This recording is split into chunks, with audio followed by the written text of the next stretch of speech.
From Castle Rexworth and the Rexworth Estates, I bid you good morning, good afternoon, good evening, wherever you are and whenever you are.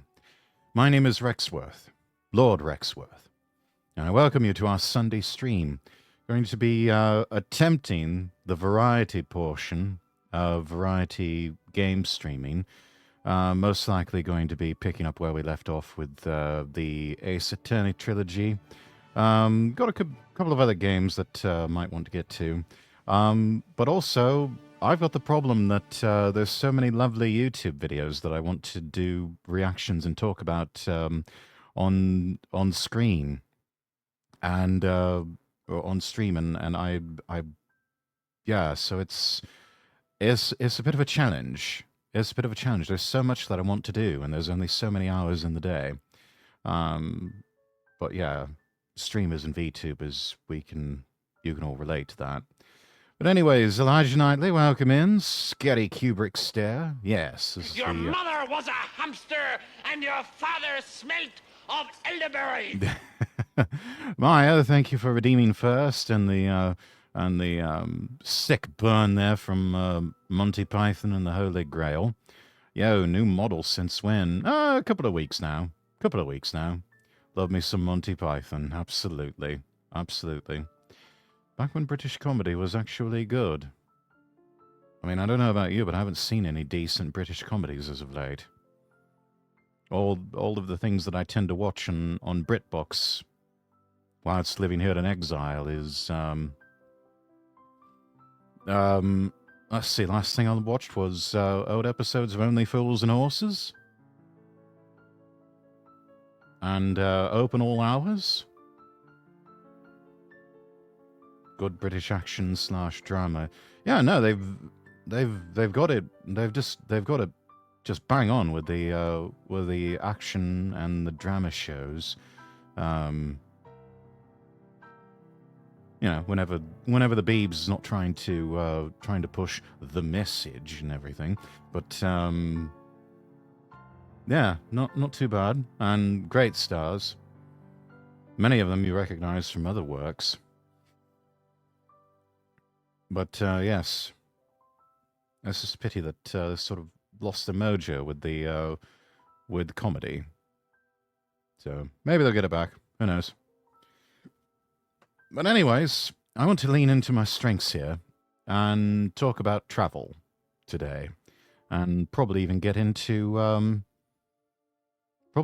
watches. We might do some reaction to a couple of watch reviews. I'm sort of finding my niche with these sorts of videos, things that not everyone else is talking about. You see Asmongold reacting to a bunch of social commentary and video game react streams and whatnot. Yeah, my thing seems to be travel. Digital nomad, relocation, five flag theory type things. You know, sort of internationalizing yourself and maybe even inspiring you to go abroad and build your life in a country where the cost of living is a bit cheaper and you're not left so disenchanted by modernity. Speaking of the message, registered trademark, have you seen the new trailer for the Snow White remake? I'm afraid to watch. I'm not going to watch. The live action Disney films, I have absolutely zero interest in any of those. I think that Walt Disney got it right the first time with the original Snow White and the Seven Dwarves, and there's really no reason to retread old ground except to perhaps be as accurate to the source material as humanly possible. Which other people, other artists, other studios have already done. So yeah, I think the best way to do that is not to what's the term for that? Rage watch. Is that the term for that sort of thing? Which it seems like some content is intentionally being created out there specifically for rage watching. to induce that sort of feeling into you. Designed that they know they're going to push your buttons and make you mad, and that's the whole point. It's sort of like the shock jocks of old. Yeah, no interest in that sort of thing. Why would I want to watch something to get angry about it? Especially intentionally so. I should much rather watch things to inspire me or to relax me. And that's what I tend to do with that's what I tend to do with the videos that I find that we do reaction streams to. I mean, just yesterday we were talking about we were just looking over cost of living in places like Vietnam, and how much even a luxury flat would cost you. How you can actually live quite well in a city like Da Nang or Ho Chi Minh City for about $1,200 a month. That's $1,200 US.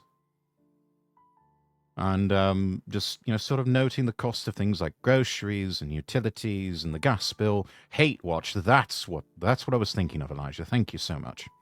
If you want inspiration, one of my favorite YouTubers did a video about the mythological origin of Snow White. Now that sounds like that would be interesting. That actually does fascinate me when we go in, when content creators do a deep dive into the mythology and into the history, and just really drilling down to find out more about that.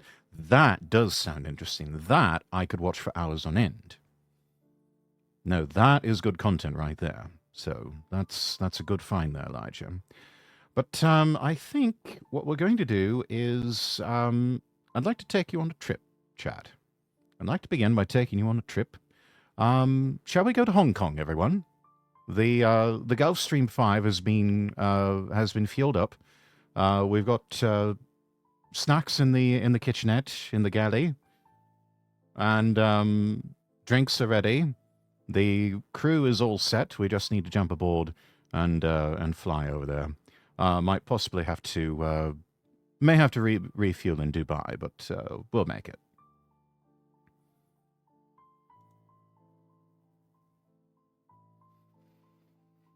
So yes, let's start with Hong Kong. And Attaché has got one. There's sort of an old video, but it's still fairly evergreen. Asking the question, is it still worth visiting? I should like to think so, anyways. But starting with some retro imagery, which, you know me, I always, I'm a sucker for nostalgia.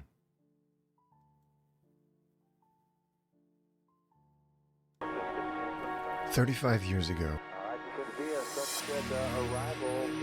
I stepped onto the sweltering tarmac at Kai Tak Airport in August 1989, a confused and bleary-eyed..." I forgot. Let me pause the music here.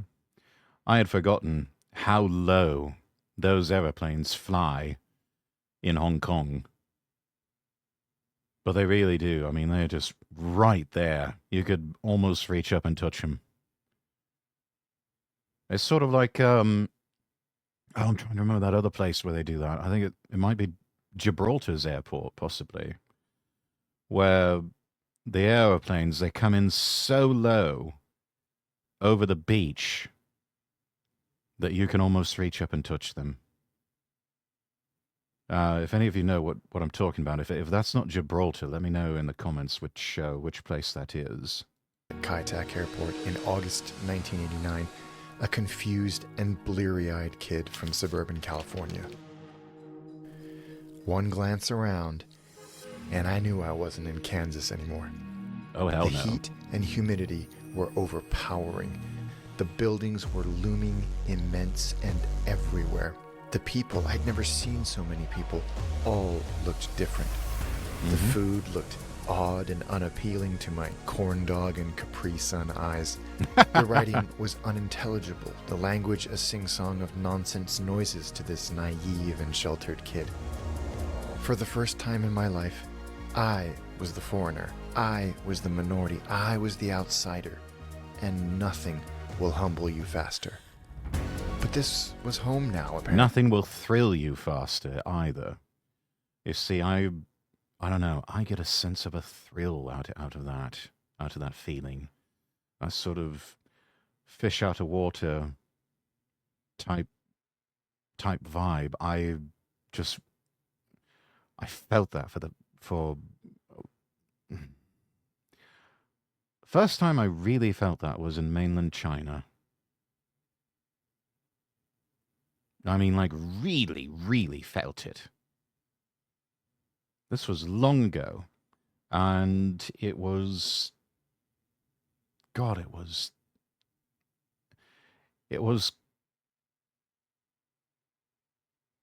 a little nerve-wracking at first, but also at the same time so thrilling.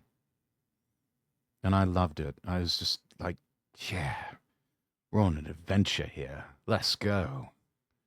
You know, and you just, such a charge. I get a charge out of that.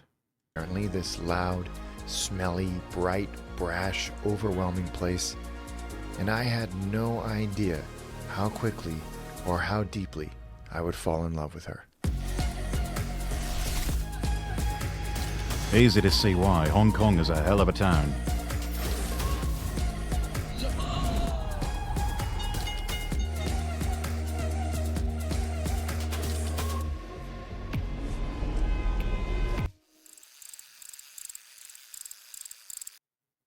I call this fish out of water, out of body experience. Right? King Panzer, welcome in. Yes, it for some people it's rather frightening, but I love it personally. I love it. It makes me feel like an adventurer, just exploring a new frontier. How you doing, Rex? I'm doing all right, Panzer. How are you? We're just, don't mind us, we're just sort of roaming about Hong Kong here and wandering through the ages as well.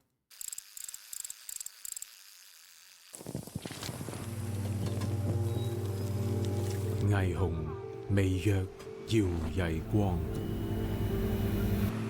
香港之夜漸沉寂，高樓疲倦跳星宿，城市無景。逐暮色，海風輕輕嘆息間，港灣響起烏洲歌，記憶燃燒如煙雲，香港之光在漸遠。It's like a ballad or a poem. I love that. But Alex, you've done Hong Kong. Why do it again? Why not have Vietnam or Texas or Vietnam? I hear you, Bray. And friends are right. I usually don't retread old ground, but every now and then, the situation changes. A story unfolds, and I'm compelled to return to a city I've been to before. But Hong Kong is different. Hong Kong was my home for many years. I love this place, and I will shout aggressively about this place to basically anybody that will humor me. Also, we have unfinished business here. In 2018, we spent 3 days filming here, ostensibly to try and uncover how much the city had changed since the handover in 1997. We spoke to journalists. This is Hong Kong. They love their home, but there's also this different layers of uncertainty built on top of that. Hong Kong citizens, young and old. The Hong Kong identity has never been very clear-cut. I even had my son with me, who was the same age as I was when I moved to Hong Kong in 1989. We ran out of time to cover all of the things that we wanted to talk about, but vowed to return just a few months later. Unfortunately, the world had other plans. And here we are, 5 years later, our first opportunity to return, and a lot has changed on every level. And while many can't or won't talk about that change, some feel compelled to. Like this guy who just appeared. Unthinkable change. A lot of people in Hong Kong, they didn't realize such a change will take place. Change has always come easily to Hong Kong. In its relentless pursuit of the almighty dollar, the past was frequently dispensed with, discarded as inconvenient or outdated or inefficient. Colonial buildings were demolished and replaced with glass and steel, and the harbor was routinely filled in to accommodate another boutique, another bank, or another highway. Even when I was coming back here 2 or 3 times a year, Hong Kong was always changing. skyline would always change because some new skyscraper had erupted from the concrete. The harbor was just a little bit smaller than when I was last here because of the city's relentless, centuries-long reclamation project. But there are a lot more changes that have happened since I've last been here, some of them more sinister than a new high-rise.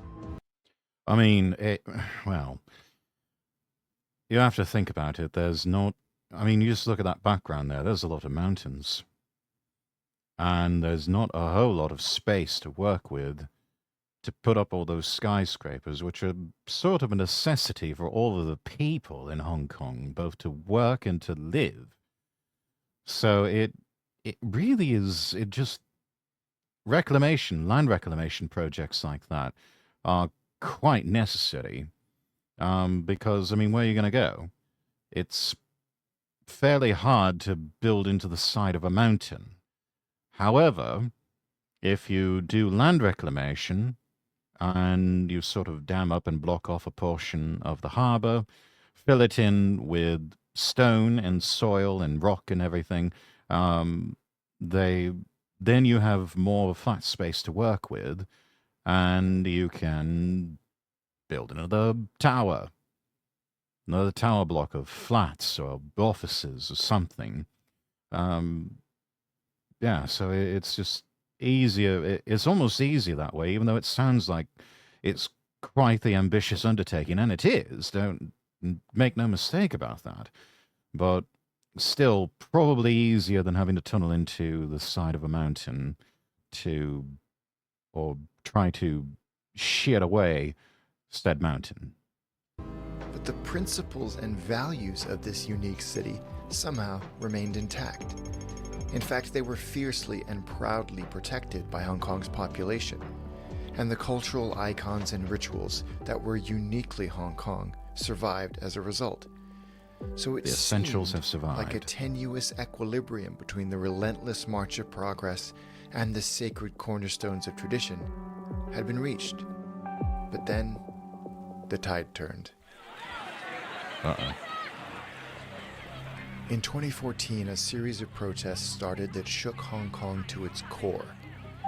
Angry at China's interference in local election law, Hong Kong citizens took to the streets in their millions to stand up against what they felt were the erosion of freedoms and rights guaranteed to them for 50 years after the 1997 handover. These continuous changes to the very fabric of Hong Kong society were always followed by monumental protests. That is until Hong Kong has been hit by a surge in coronavirus infections. Under the fog of COVID, the dilution of Hong Kong's independence continued. But now, the streets were empty. And when the veil was finally lifted... What's that old saying? Never let a crisis go to waste. How awfully convenient. Hong Kong had changed forever. Not just politically, and not just societally, but its very identity had dimmed somehow. Things that made it unique, that made it Hong Kong, were becoming scarce to the point of extinction. COVID, or I should say Hong Kong's COVID policy, was brutal to this city. 650 days of restrictions in one form or another in the bizarre pursuit of a zero COVID goal brought this city to its knees. And when the rest of the world started opening up, traveling, eating, Hong Kong streets remained quiet and its restaurants remained shuttered. And eventually, the rest of the world stopped including Hong Kong in its cultural conversations. And I noticed something else as well. Every TV show, lifestyle, travel, food, that was produced during and after the pandemic, and there were a lot of them, every single one of them skipped over Hong Kong. All of them. Ugly Delicious, Somebody Feed Phil, Midnight Asia, Street Food Asia, Fuck That's Delicious, all of them. Not because they wanted to necessarily, this is one of the greatest food cities in the world, but because they had to. And as ideas, as TV shows, they all moved on. But I most certainly have not moved on. There's too much goodness here, too much uniqueness. But probably going to take years for people to rediscover Hong Kong at that rate, because they will just all of these content creators will just keep hashing over and retreading old ground in what they know. And it's going to be a while before someone or something reminds them, oh yeah, there's also Hong Kong. Oh yeah, I'd totally forgotten about that place. Maybe we should go there. And then they'll go there and act like it's the greatest thing that they've just discovered and that nobody knew about, when really those in the know knew all along. Like so much of what... But then again, isn't that the idea? You introduce something to people like it is something that you yourself discovered, even though you didn't, while also making people think it was their idea all along.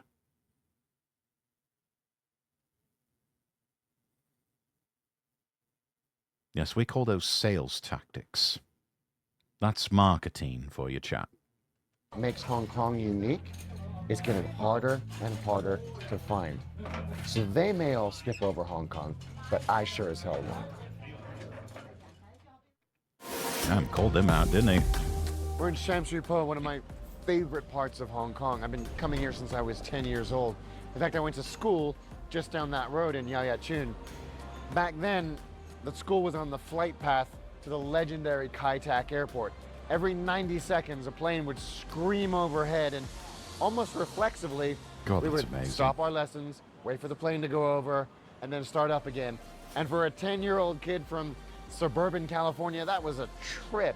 But I soon got used to it and soon learned to love it. But that infamous flight path restricted the growth of Kowloon, an already overly populated area, significantly.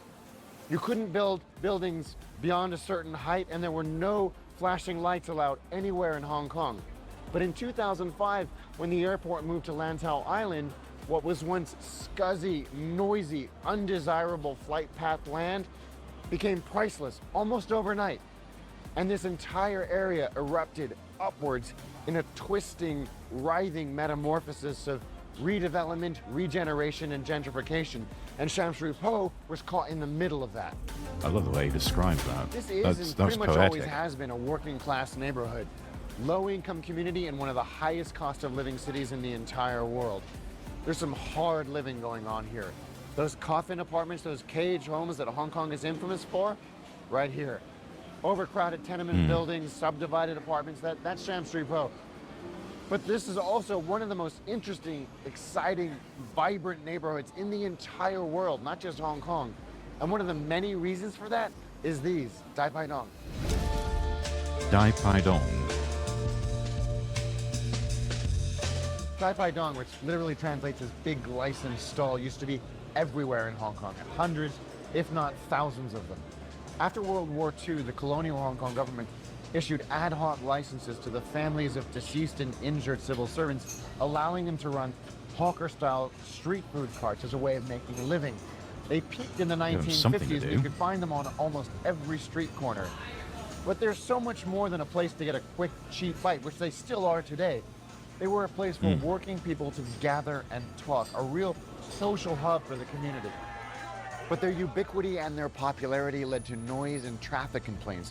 So in 1956, the government stopped issuing those licenses and actually went a step further by prohibiting the transfer or sale of those licenses to anyone except the proprietor's spouse or direct descendants.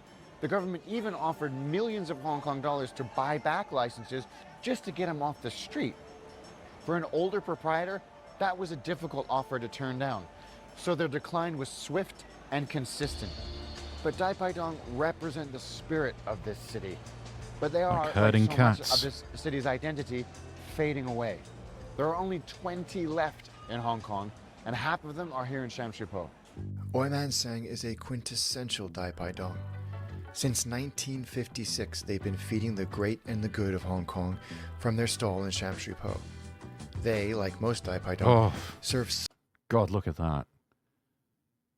Those look absolutely tasty. small stir-fry dishes prepared with lots of seasoning over insanely hot woks. And to get that signature heat, the stoves use kerosene, literally jet fuel, because no other fuel can get that heat that is required for this kind of cooking. But even the stoves are hard to find these days because the government stopped issuing licenses. Damn, look at that. Look at that flame. Oh. For them. A recurring theme of attrition and extinction in this city. But that wokhae, or breath of the wok, is like nothing you have ever experienced before. Cheap, fast, delicious meals served in austere but convivial settings with copious bottles of local beer. Paradise, as far as I'm concerned. But Dai Pai Dong are not just an experience for after the sun sets. I'd go for that. Go on you, Chad.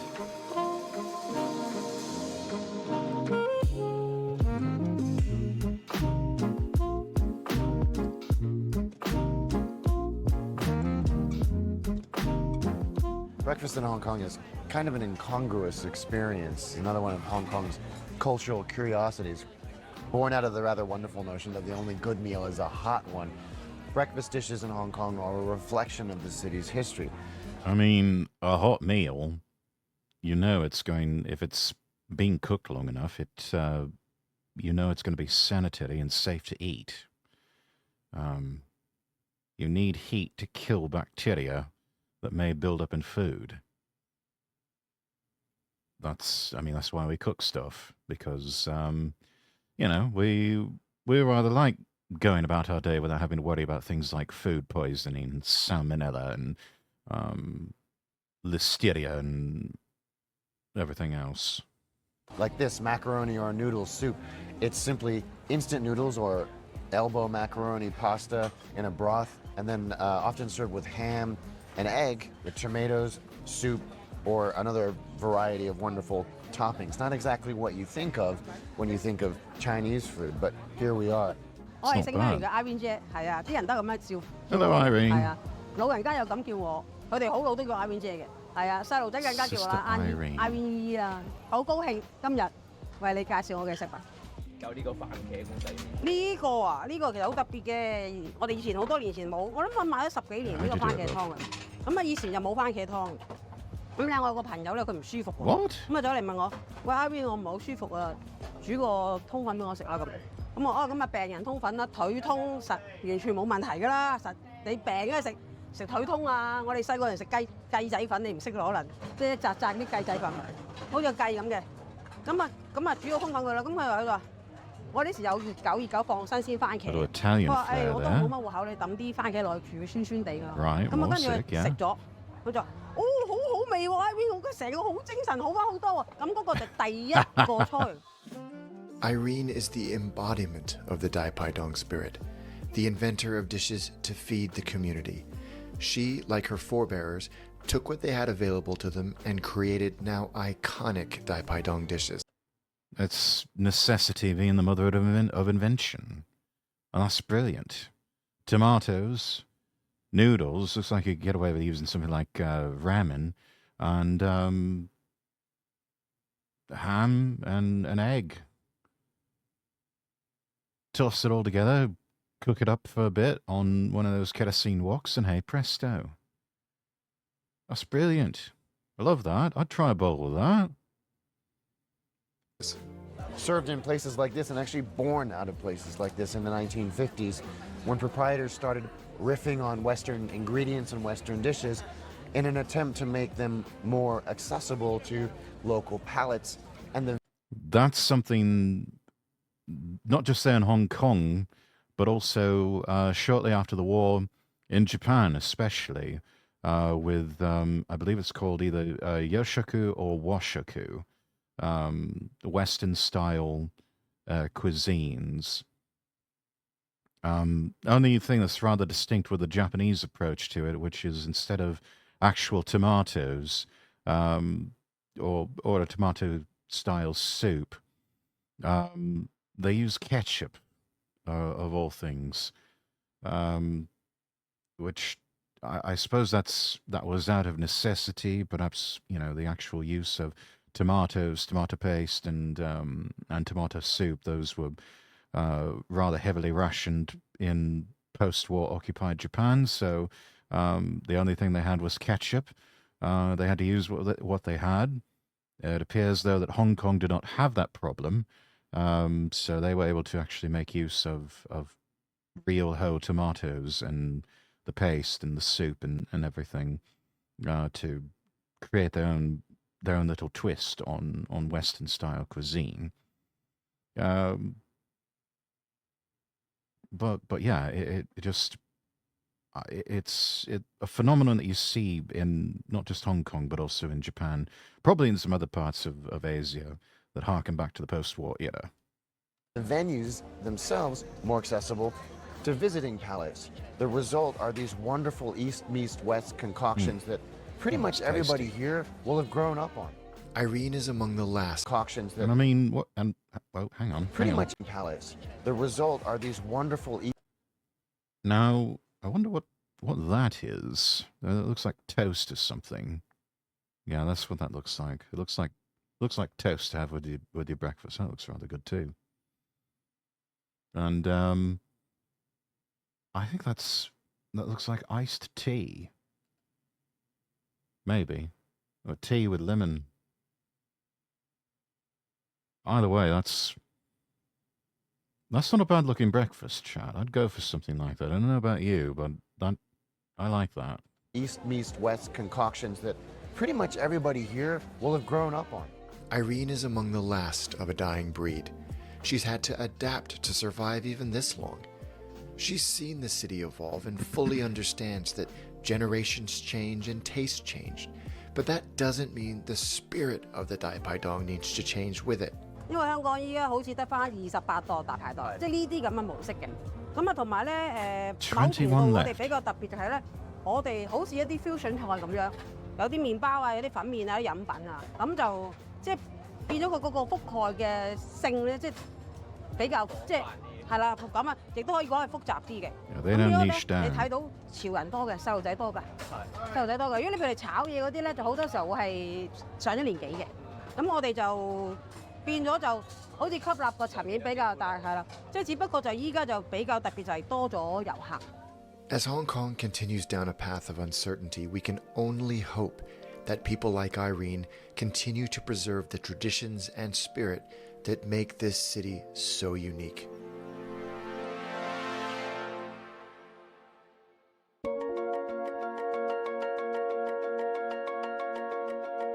But what so many Hong Kongers grew up on is becoming harder and harder to find. Sure, the mechanics of the day-to-day remain at least superficially intact, and to the casual visitor, Hong Kong probably feels like not much has changed. It is and will always remain a fantastic place to visit. But there has been fundamental damage to the pillars of this city. That is undeniable. Ask anyone about life here and you will hear exasperation and frustration and desperation, alongside fierce pride and a renewed urgency to preserve what remains of this city's identity. But ask them to talk about it on camera and you'll get a knowing smile, a chuckle, and I don't think so. And I think that speaks... Yeah, because they know if they say anything, they run the risk of... drawing the ire of the central government in Beijing. I think that's what he's talking about more than anything. The things that have been lost have been the result of the of Beijing and the Communist Party. They promised they would take a lot longer than this to start sort of clamping down and sinking their teeth into Hong Kong, and all of a sudden they just decided, nope, we're going to go ahead and move forward with this. Probably an act of desperation on their part, because I mean, let's face it, China's not exactly doing the best either these days.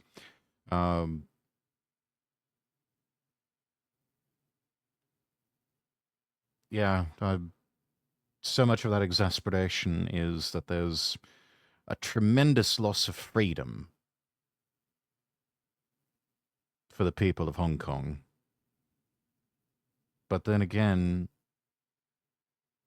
we all knew this was coming eventually. We all knew this was coming eventually. Because that's what Beijing does.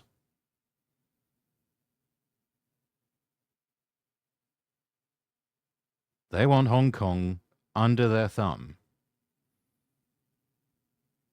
And if they don't acquiesce, then they are going to be punished and treated as awfully as what we saw with Shanghai throughout the pandemic. Shanghai was made to suffer. Because there's one thing about Chinese culture, is that Hong Kong and Shanghai are incredibly cosmopolitan cities, incredibly cosmopolitan societies, with very worldly views, fairly internationalist views on a lot of things. The polar opposite of what you find in Beijing. Beijing, still highly looking towards the internal, nationalistic, and very much about control, stability, but above all, securing the existence of the party. To them, stability is the continued control exercised by the CCP. And anything that gets in the way of that, it's going to be tamped down on. The full force of the party, the PLA, whatever it takes, will be brought to bear against anything that might cause a disruption to their control and their stability.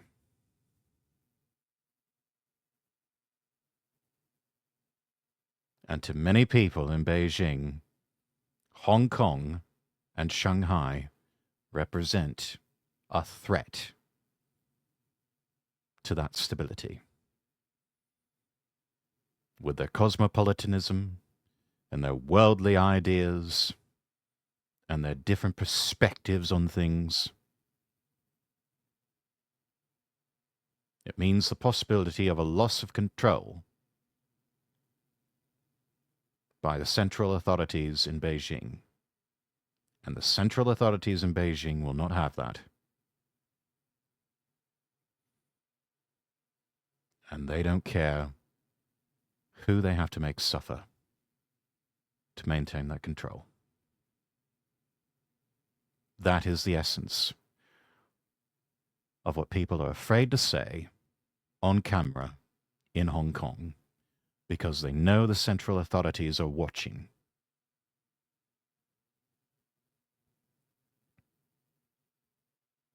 And they know what they're capable of. And they know if they say anything out of turn, or do anything out of turn,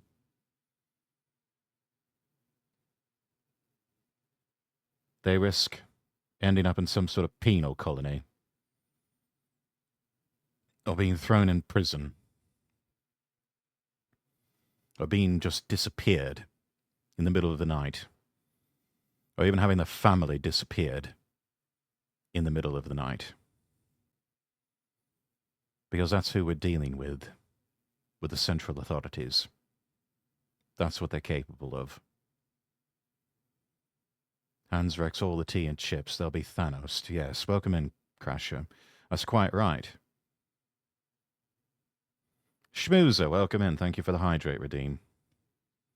Well, yes, I've just said what people in Hong Kong are afraid to say on camera.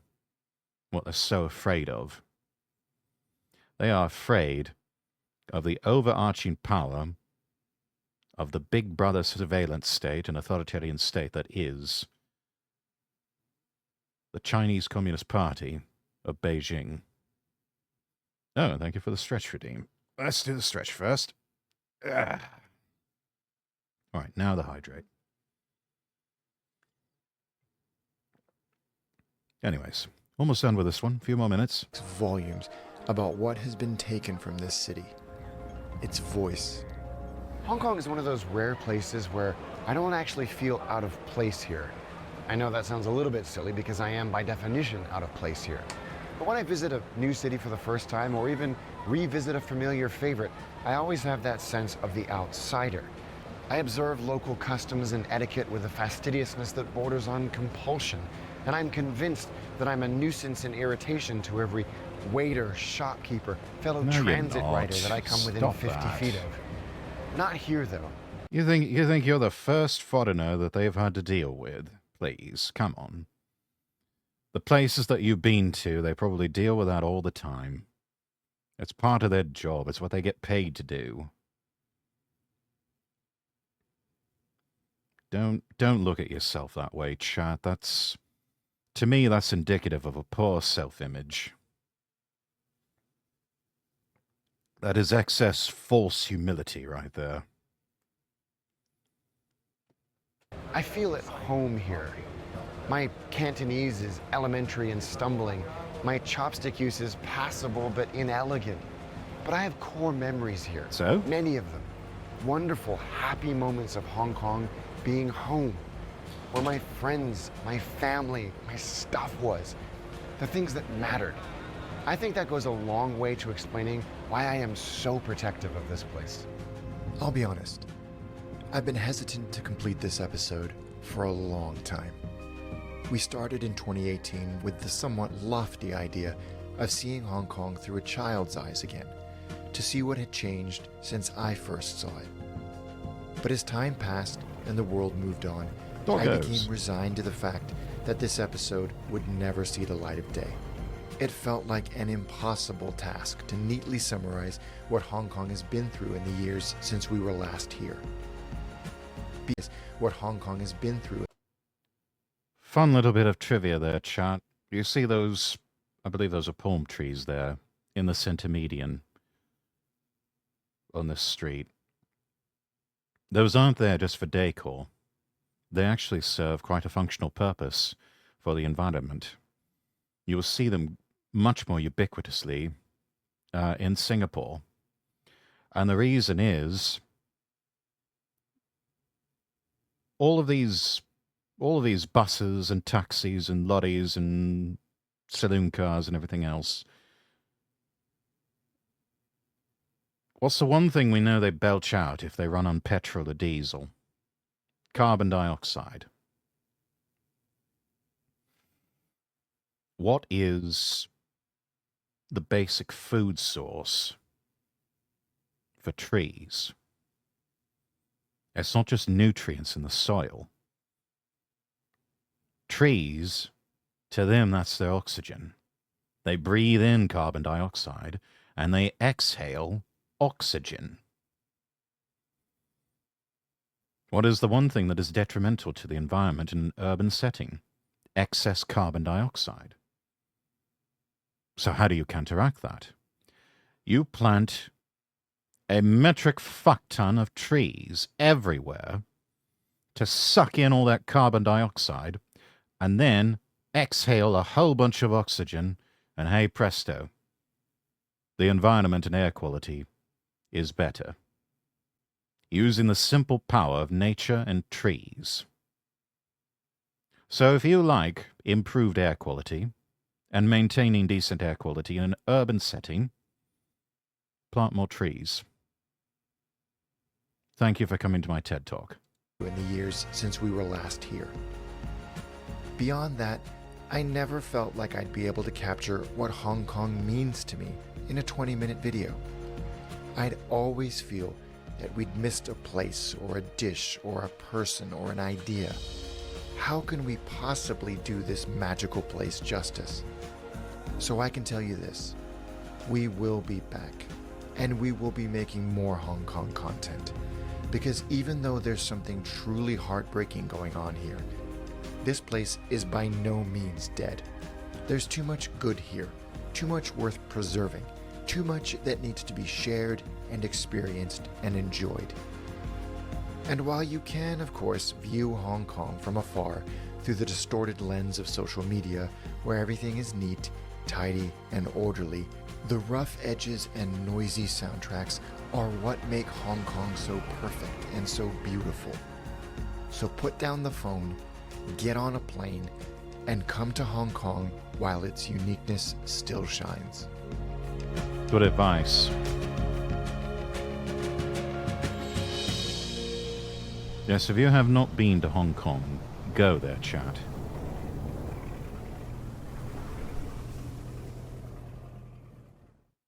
Because it is quite a fantastic place.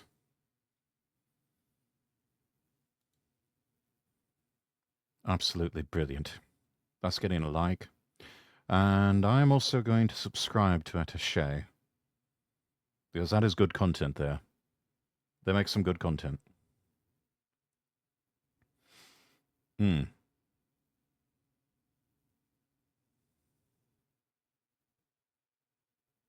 Let's see what else we've got here.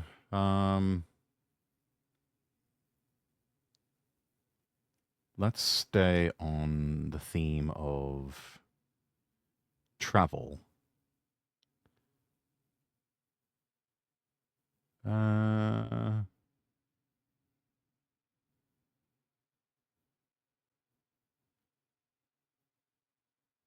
do we want to look at?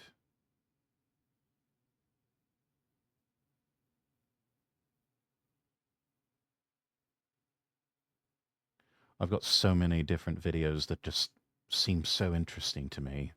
And I think a lot of you will find them quite interesting as well. Let's see. Oh, original plan here. Stick with the original plan. I keep having to tell myself, stick with the original plan, Rex. Don't get distracted by other things. This was one video I knew I wanted to get to. Let's do a hotel review. Let's do a hotel review. This is called The First Cabin Tokyo. The OP spent 3 days inside this luxury capsule hotel. No, get distracted by shiny objects. No! Stay on target, Crasher. Stay on target, Gold Leader.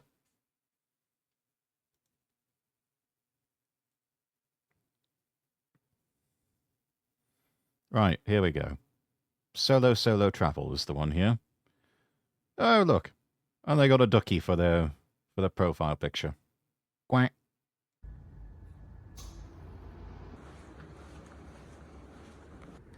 We're going to experience 3 different capsule hotel cabins. Economy, business, and first class in the first cabin. Oh, I think I've seen this one before, chat. This is amazing. While also exploring Tokyo and other culinary delights. Please enjoy the trip. Oh, believe me, OP, we intend to. Also, I have fire chips, so stomach's going to be on fire. Are these, what are these, like Takis flavor or something like that? Or is this the insane hot pepper challenge bag of crisps that, where it's like the one that's insanely spicy, while all the other ones are just sort of mid. Dollar store brand hot chips. Ah, all right. Well, Godspeed, Crusher, and God go with you.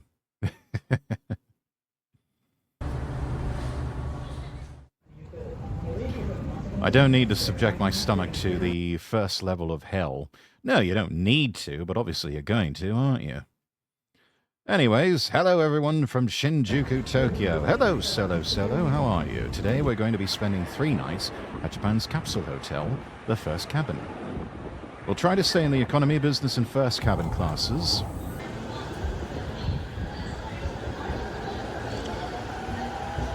Here's our map here. Staying at 3 different hotels. Day 1, we're in Ishigaya for... Let's see. Economy class is going to be 4,500 yen, or approximately $30 US. Not bad. Day 2, we're going to be over in Atagoyama in first class. That's 9,500 yen, $65 a night. That's still not bad. I would pay $65 a night to go stay in first class.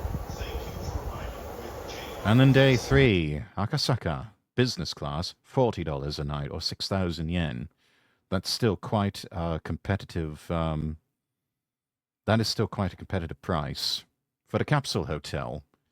Yeah, $65 a night for first class style accommodations. Yes. Yes, I think I would go for something like that. Right, heading to the capsule hotel, leaving Ichigaya Station. First cabin, Ichigaya branch, TKP.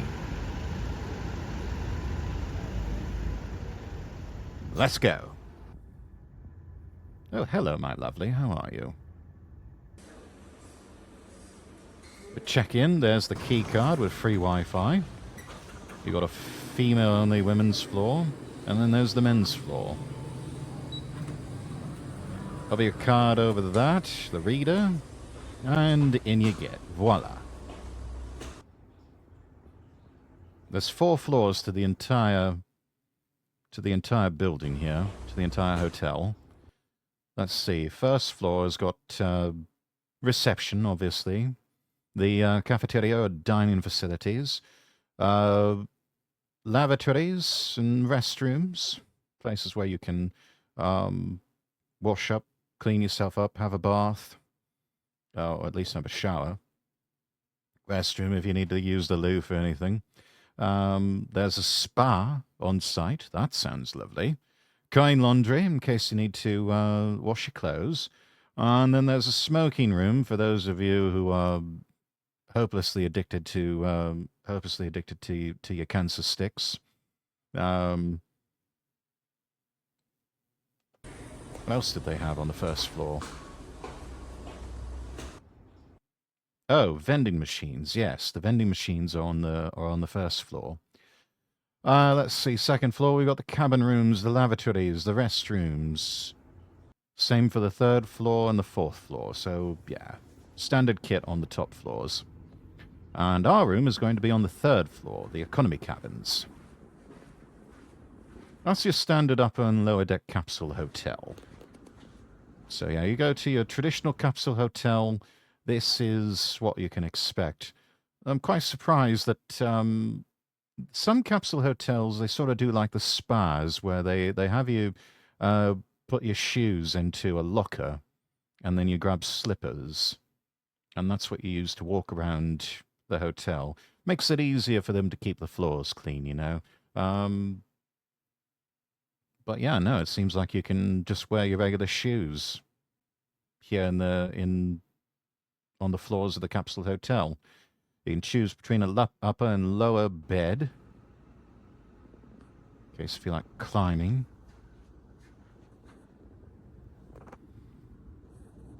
Getting in and out of a capsule becomes quite the toll on the upper deck. I can imagine, yeah. I'd probably prefer lower deck myself.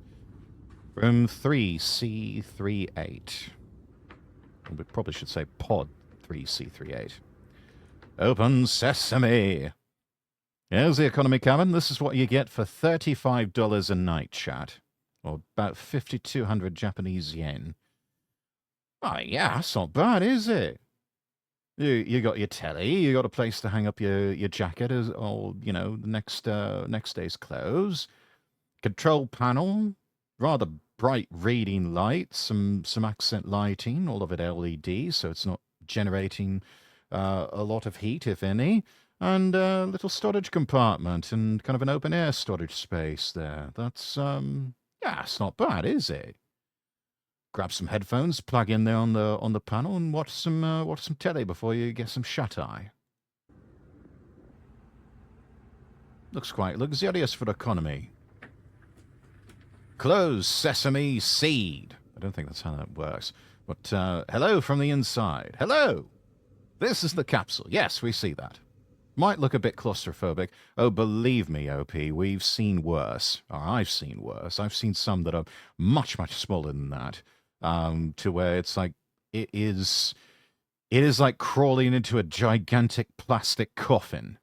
Yeah, no, this is actually quite spacious and even a touch posh, I'd say.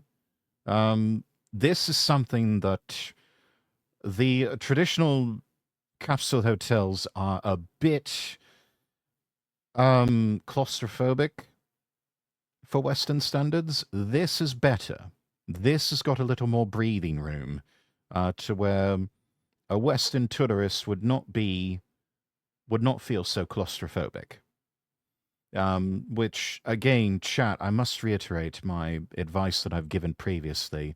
If you are going to Japan for the first time, if it is your first time, do not, under any circumstances, stay at a capsule hotel. Save that for your second trip. Or if you believe that you may never return to Japan in your lifetime, maybe stay one night towards the end of your trip. But do not stay in a capsule hotel for the duration of your trip. You are not used to that sort of tight, confined space. You will be miserable. Your trip will be impacted by that misery. You will not have as good of a time as you had hoped you would have. Stay in a hotel, a regular hotel.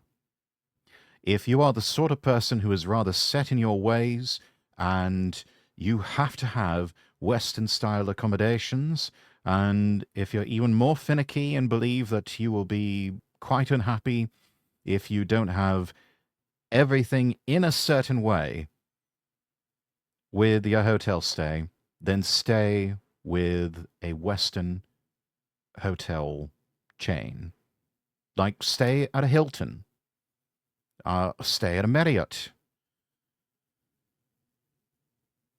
But, you know, don't... Me, I'm all right with the Japanese-branded business hotels. After about a day or two, I would probably be a bit irritated by sleeping in a pod like this. And having to always go downstairs to the luggage room if I need to get something out of my suitcase. This, to me, would start to get very uncomfortable after a while. The smaller Japanese hotel rooms in hotels like the Prince Hotel, for example, those were already small enough for my tastes. I just... I'm, you know, me sleeping in a pod like this, I'd be okay for a couple of nights, but after that it would start to get to be too much for me. So yes, if you are traveling to Japan for the first time, don't stay in one of these capsule hotels, please. Stay in a regular hotel. Stay in a Hilton.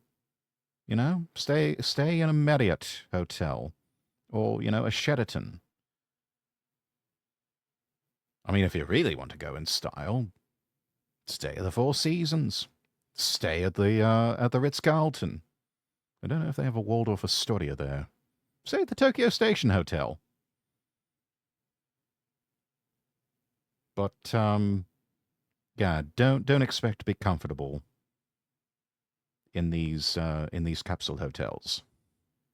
These are cool and all, but for the Western tourist who's coming to Japan for the first time, this will, to borrow a phrase from Crasher, start to seem like the first level of hell after a while. Bigger than you think, that's because it is. Closer to feeling like you're inside a car rather than a box. Now, people can live with that. Space for your smaller belongings. A lot of things on the inside. What are we dealing with here? Hang on. Ah, each cabin has a security box. That's the equivalent of your hotel safe.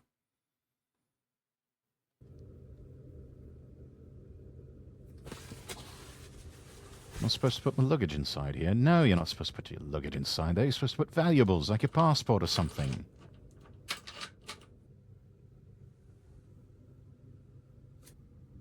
Or, you know, electronics. A regular size 20-litre bag will fit. Ah, jolly good. We got pajamas, both top and bottom. A towel. And a bath towel. That's nice. Yes, sir. Blanket. A punching bag. No, that's a pillow. Man picking his... Wait, what?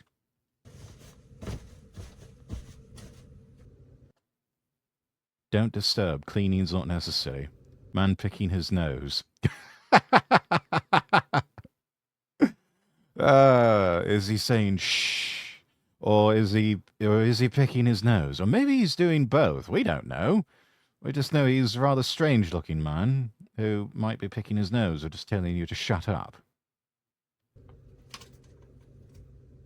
Don't disturb. Cleaning's not necessary. Turn it around. Clean up, please. It's even got 2 hangers. Pretty nice. Tissues. A light. An emergency button.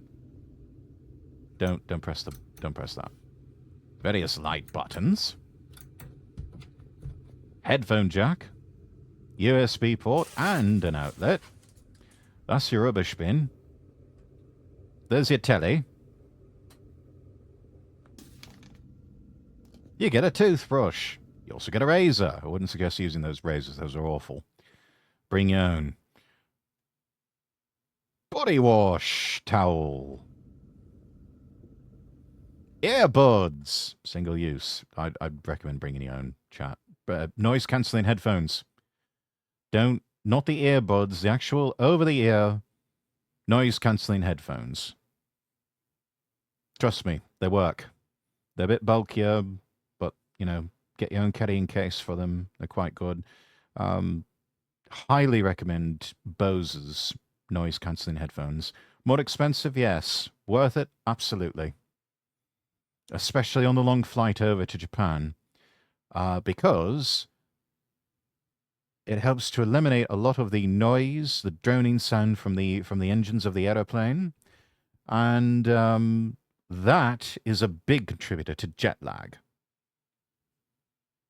So that's one thing I always do is bring noise cancelling headphones and turn them on, and yeah, after a while I just sort of go to sleep because it's a long bloody flight. Anyways, hairbrush. Earplugs. Yes, you're going to need those earplugs because, people snore. Lots of people snore when they sleep. I'm just as guilty as the next person. And you know what helps when you're around people who are snoring all the time? Put in some earplugs. Trust me, you need to take earplugs with you whenever you travel. They could very well save your sanity. These are slippers. They are probably not going to fit your Western feet. There's also a shoe locker. Wish actual economy cabins were this nice, right? Let's explore the capsule hotel. Yay! There's a bath. A spa, actually. There's laundry machines. How much do they cost? Anywhere between 100 yen all the way up to 500 yen. Well, that's not bad. That's not bad at all, really. Maximum 5 100 yen coins to do your laundry. Presumably that is both a washer and dryer. Yes, fully automatic from washing through drying. That's brilliant.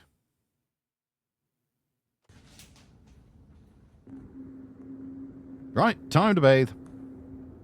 Bath time. Stinky boy needs to not be so stinky.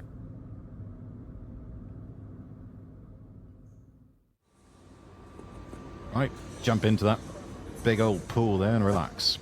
First of all, it's got a bar. We can get a drink. It looks like I've got some lovely Japanese whiskey there up on one of the top shelves. Along with some champagne and sparkling wine. Sure, they've got a fairly decent beer selection. At the very least, you can get a can of premium malts.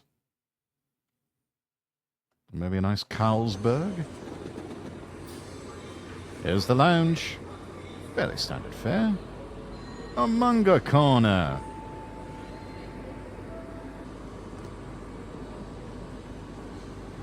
Would you look at that? What do we got here? What do we got here? It looks like on the left that is an ice cream machine. An ice cream vending machine. And then this one on the right looks like it's prepackaged meals. Grilled rice balls, takoyaki, stir-fried noodles, Japanese fried chicken, ground beef bolognese, crab tomato cream pasta, and some other things that I can't quite read. It looks like noodle bowls or something. I don't know.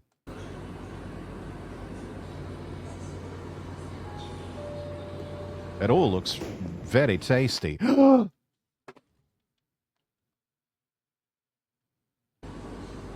Back up, back up, back up, back up. Okay, yes. Food vending machine, food vending machine. Yes! Oh my god, they've got lot coolish. Drop my phone there, hang on.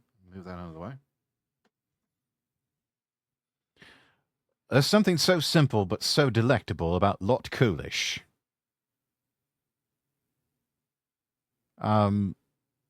Pete Donaldson, who quite frequently appears as co-host on the Abroad in Japan podcast. He is known as England's top Japan enthusiast. I mean, probably next to me, maybe. But yes, he goes on and on about lot coolish, and it's oh my god, it is just. I swear they must lace it with crack cocaine or something because it is so fucking good. Yes, if you've never tried coolish, please, chat, try some coolish whenever you're over in Japan. It's only 180 yen in the vending machine, so that's like $1 and change. You really have no excuse not to. It's so... I mean, it's just... It seems like such a simple thing, vanilla ice cream, but it's just done so well. It's so good. It is so fucking good. So yes, try some lot coolish next time. Whenever you go to Japan, you must try lot coolish for one of your desserts. Because only then will you understand why people like myself and Mr. Donaldson are so passionate about lot coolish. It's just so good. It's so refreshing. And then we got Hershey's and Lady Borden and various chocolate-covered Watsits. 2 hours of all you can drink. 1,500 yen, and it's all you can drink. That is... Oh, brilliant. I love this. Well, basically, all your free time. 3,000 yen. What do we got? What do we got? Asahi Black Highball. Yes, it is infinity alcohol time. 2 hours of drinks, 1,500 yen.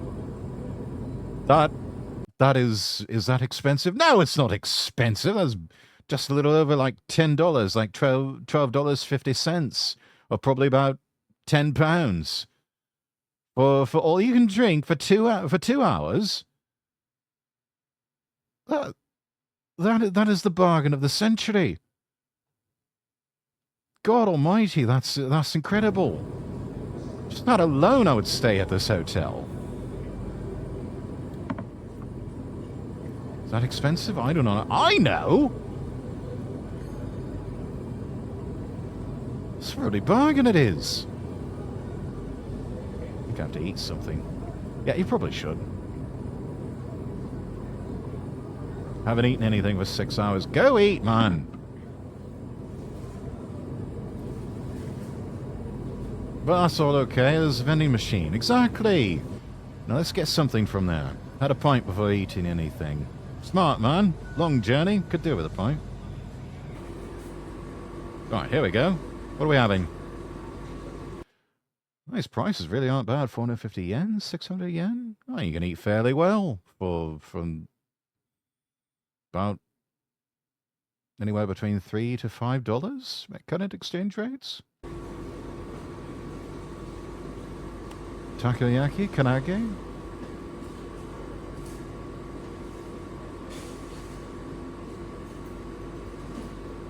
What? What have we got? What? What's up? 1,200 yen. Oh my! Oh, that's not bad.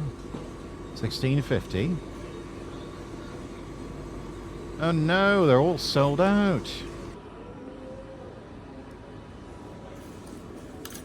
Guess we're eating ice cream. Hey, Cross, you got a beer, yeah?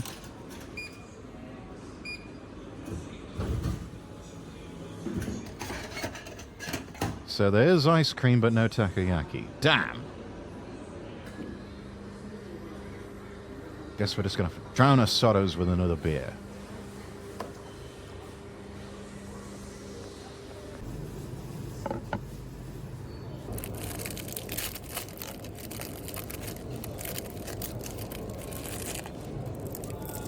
Nom nom nom nom nom nom nom nom nom nom nom nom nom.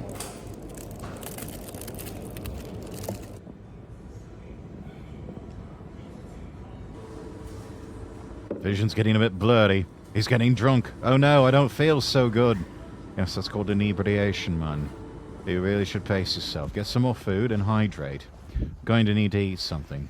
That means gotta get his shoes on and go on the road.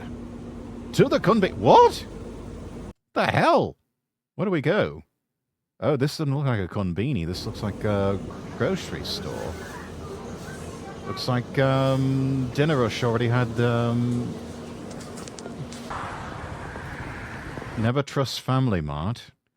Well, you just get a family chickie or something, man. Come on. It's not that bad. But yeah, I mean, that's the Dinner Rush, man. Okay, so you can't find anything at Family Mart. Don't sweat. Go to 7-Eleven. Yeah. That's it. You'll find something, mate. Don't worry about it. 7-Eleven's the best. Well, debatable. I think they're both fairly good, along with Lawson's. Or if you're in the north, Seiko Mart.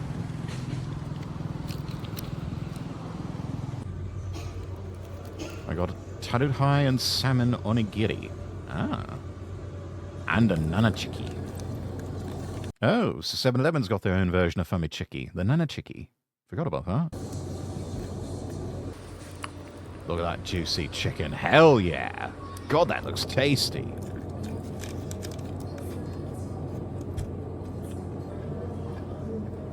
Probably want to have two of those things.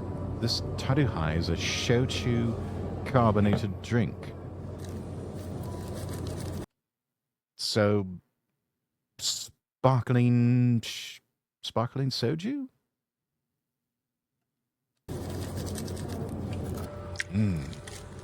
It tastes like beer. Beer is good. Got something else. Ah, a Nika highball. Black Nika whiskey. That's good stuff, Nika Black.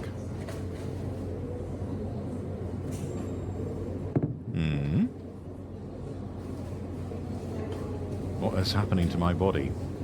You, sir, are what we call drunk. Is it because my stomach was empty? Yes! Don't consume copious amounts of alcohol in an empty stomach, man. Have you gone mad?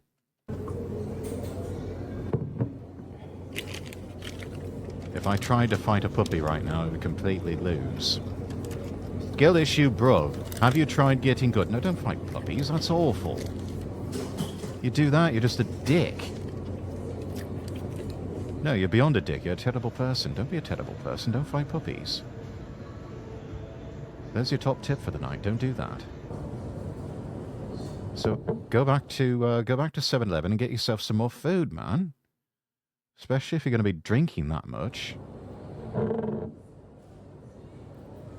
Love that glass, though. That's That's fantastic. I would buy one of those glasses and take it home as a souvenir. I've been running this channel for 3 years now. Oh, have you? Getting tired of finding my face and blurring them in every video. Today I will finally reveal myself to the world. Probably because you're just drunk enough. Here we go. Here it is. My face. There it is. Me. That's me, guys. Look at that face. By the way, I'm a male human, not a duck. Are you sure? There are too many solo names in this genre of videos. Are you sure you're not a duck? So if you like to, you may call me Fetus-san or something from now on. Okay, Fetus Duck, whatever you say. Congratulations. You did it. Look at how cute I look.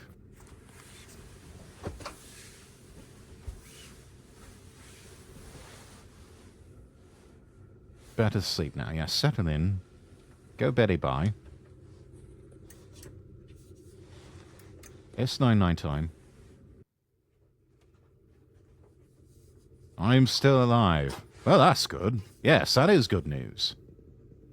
What time is it? Time for you to get a watch, man. Past 7 a.m. Yes, that's the thing about Japanese telly. Most of the stations that you can watch on television in Japan, they will always have a clock in the top left corner of your screen.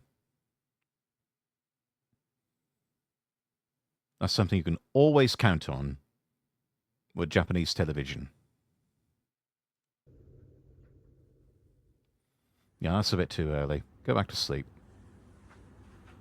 Almost checkout time now. Let's head to the next capsule hotel, drop off our luggage.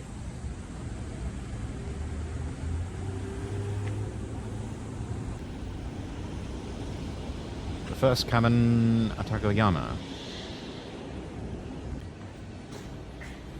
Oh, hello, my dear. Good to see you there. Why are we zooming in on a face like that? That's weird. Able to check in 4 hours ahead of time. Staying in room 4B04. 4B04.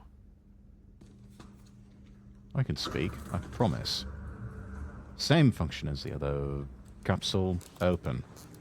Yeah, we're just sort of dropping the open sesame at this point. There it is. Open sesame seed. Ah, okay. I thought I booked the business cabin, but I guess I booked the first class cabin. This is the first class cabin. That is a nice cabin. You do get a lot of space there. Even walking space. Hell yeah. Not only is the room bigger, the bed is too. With a nice TV. Even a table. Ooh, brilliant. Well, it's almost like staying in one of those first-class cabins or pods on like Singapore Airlines or Emirates Air. Bigger remote for a bigger telly. Bigger rubbish bin. Emergency button, light and a power outlet. A bunch of stuff on the other side. Hang on. What do we got? Let's go. Let's see. You've got 2 100-volt AC outlets. An earphone jack. Aircon, you've got 2 settings, low and high. The light there's on a dimmer switch. You can also set the time accordingly. Does not have an alarm function, though. Which makes sense because it is a capsule hotel. Thin walls, and you've only got the sliding screen there, so that could be quite loud and disturb other people who are sleeping. Probably want to sleep later than you.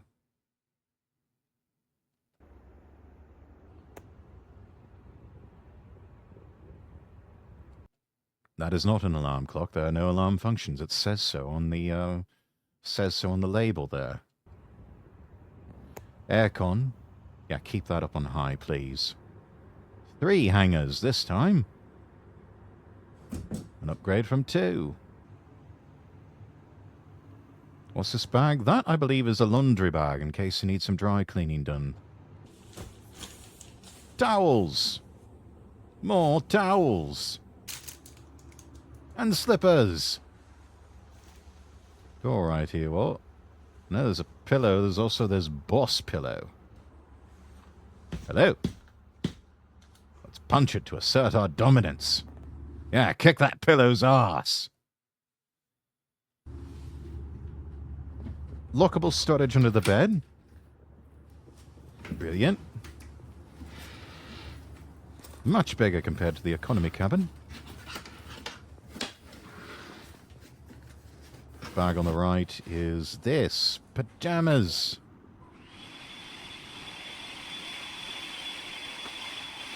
Now I'm going to decide where to go. Sumida. Too tired to choose where to go all on myself, so just spin the wheel. Setagaya. Okay, these are your choices. And... Sumida it is. Award known for Tokyo Skytree in the National Sumo Arena. Blend of the old and the new. Oh, sounds like a lovely place to go to.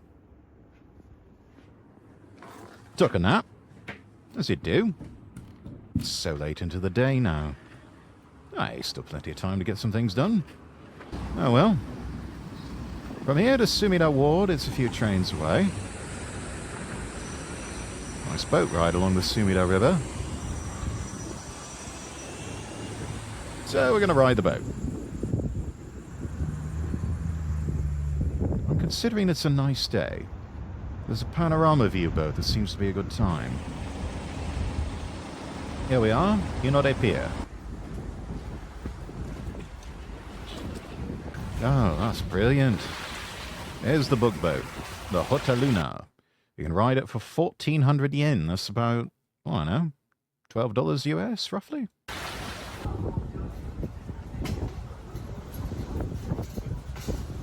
There's the panorama view deck.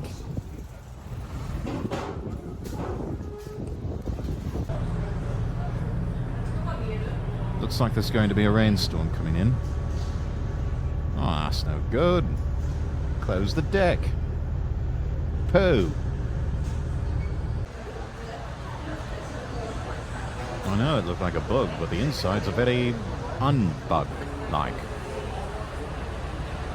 It's like the inside of a dishwasher. Didn't catch it in the video, there's a restroom and cafe at the back of the boat. Riveting. Oh, there's the Hotel Intercontinental. Nice 40-minute cruise. There's Tokyo Skytree. Let's go.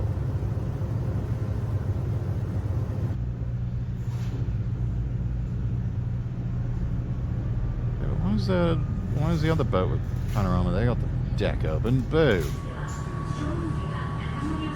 This boat cruises the Sumida River for 40 minutes until it reaches Asakusa.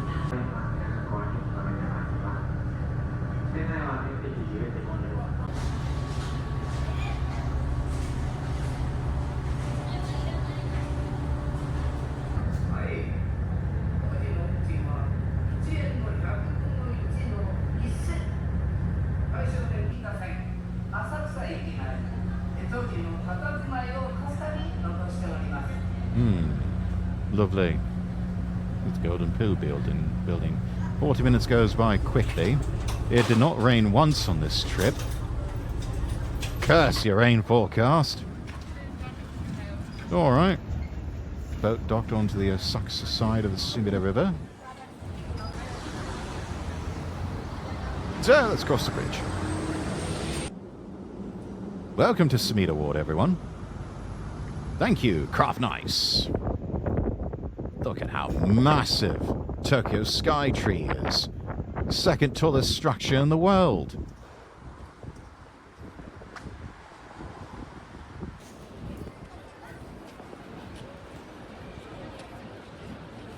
Amazing.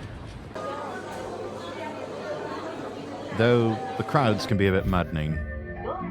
2,400 yen to go up and look at the observation deck. Alternatively, if you want to avoid all the maddening crowds, chat, I would suggest quieter times at Tokyo Tower. Also, it's cheaper admission over there. But if you are on a strict budget and you want something for free, go to the Tokyo Metropolitan Government Building in Nishi Shinjuku and just go up to the observation deck there. That's free and open to the public. And it's also fairly quiet too, from what I understand.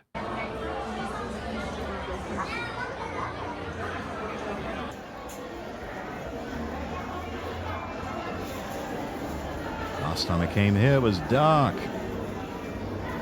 Now it's the middle of the day. You can see a lot more of the skyline. Damn, that is a lot of skyline. Yes, Tokyo is a massive city. Oh, you can see the Capsule Hotel from over here.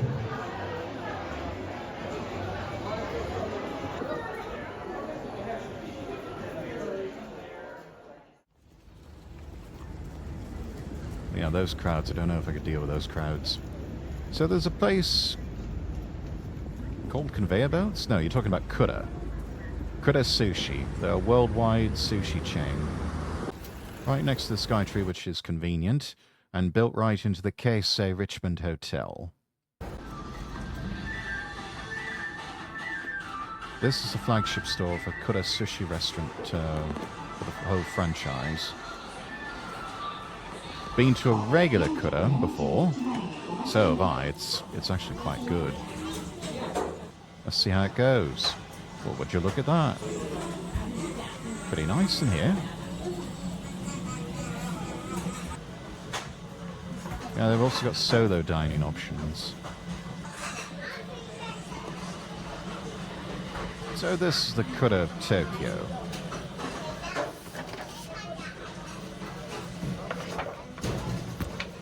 Even the Tokyo tax. Prices start 150 yen for a plate of sushi.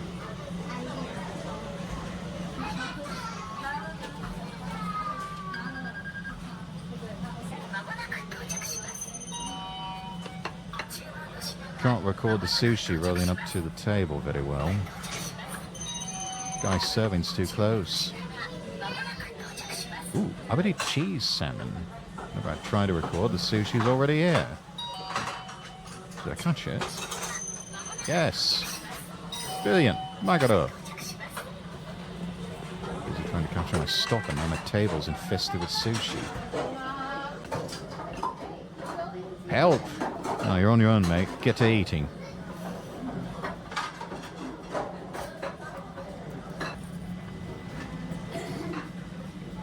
I always thought Kura was using old sushi that was circulating around for hours. That's the bottom rack, mate. Don't do that here in the flagship store. Yeah, they've got a reputation to keep up. Even the seaweed looks freshly made. I mean, that's most Japanese food, or food in Japan.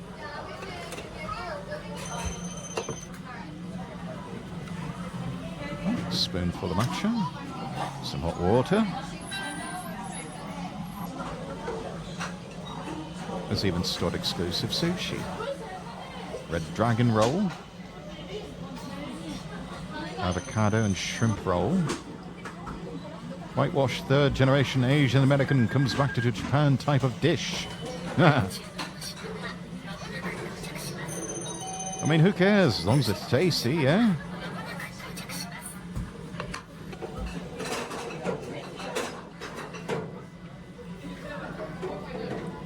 So, what's the verdict? The taste is...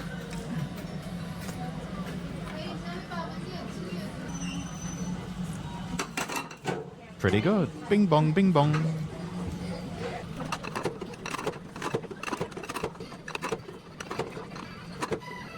That's 10 plates.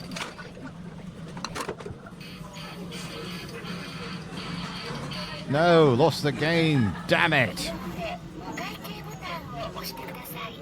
Last whitewash sushi hurt my wallet. I mean, that's still not bad. 1,710 yen? You got a lot for your money, mate. I wouldn't complain.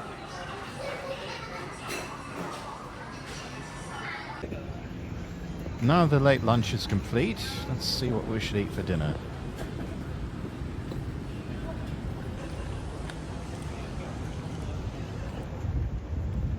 It's a ramen shop just like Ichiban. Or Ichiran, I should say. JP money is crap. What do you mean JP money is crap? I mean, it's excellent if you're over, I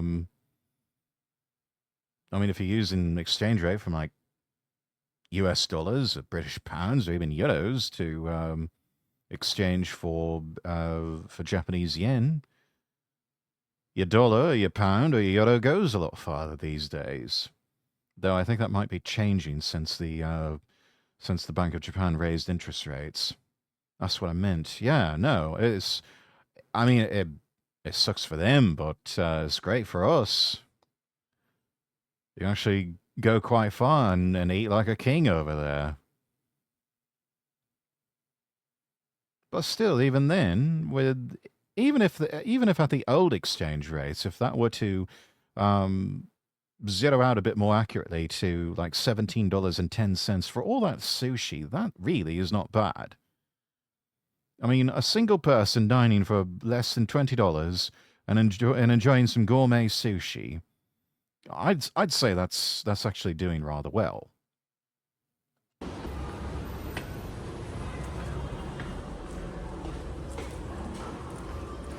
Colombia is also pretty bad. Yeah, the US dollar can actually go quite far with compared to the Colombia peso. Another place where you can live and eat quite well. And lovely weather. Land of eternal spring and summer. Ichiran ramen. Took 15 minutes in queue for a seat. I'd have gone to another Ichiran. There's the wall with things, another wall with no things. Why isn't there more ramen places with this style? I don't know. They have a patent or something. Probably. And hey, they give you an egg.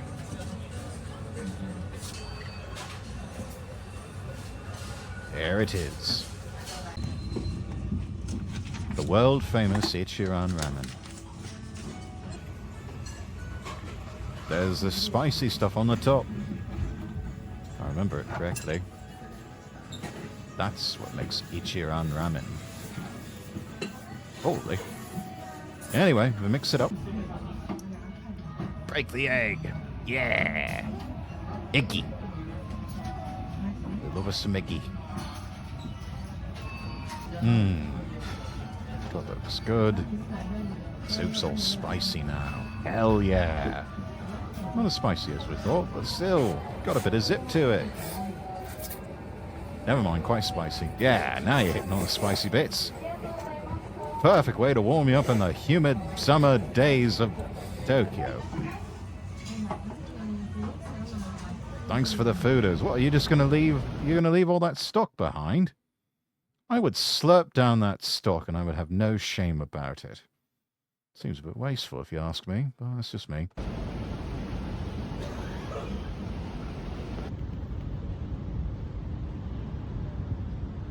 Phone's dead. No! I don't know where I am. Well, it says you are here. Though where exactly here is, I have no idea. Okay, so you're close to Tokyo Tower.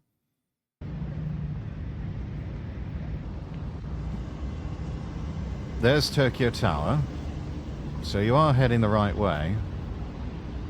Yeah, that's another thing, chat. You might not be able to get them through security, but when you do get to Japan, maybe go into the nearest konbini or big camera electronics retailer, get yourself a portable power bank, and keep that on you just in case your phone dies or something. It'll save your life, especially if you're going to be running around all day with like pocket Wi-Fi. Keep your pocket Wi-Fi plugged into one of those portable power banks. And, yeah, be in good shape. You can keep the dollar store brand hot chips. Got the pepperoni, bacon, and chorizo pizza from DiGiorno. I think, yeah, you will like the DiGiorno a lot better. That does sound quite tasty, Don.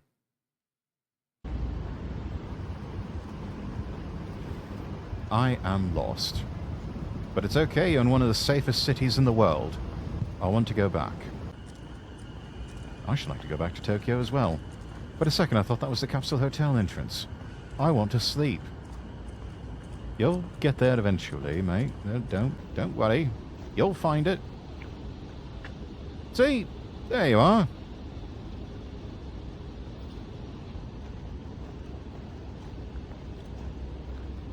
Safe and sound. All's well. I made the right turn. Stop shaking your phone, man. Hold your camera. Maybe I have powers. I'm going to press X to doubt on that.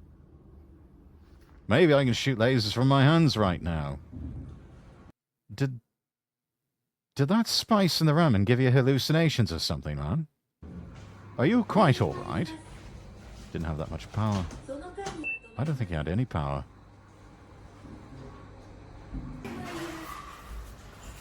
Thanks, I sleep now. God night. Where should I go tomorrow? Wait, that's up to you, OP. Nerima. Chuo. Shinjuku.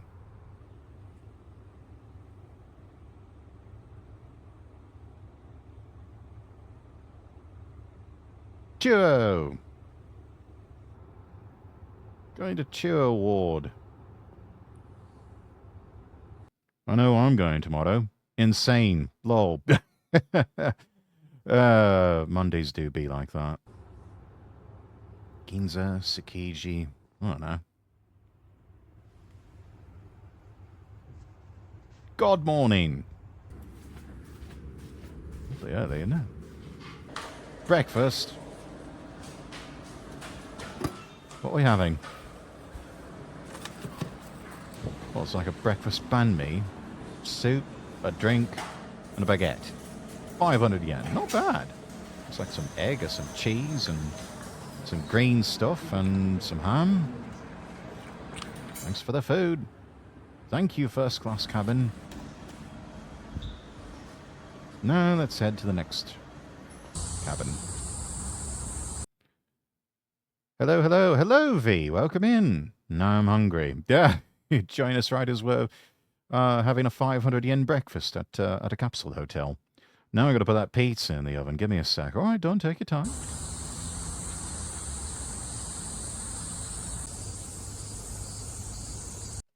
Yeah, you hear that sound, chat. That is the sound of summer. You hear those cicadas going.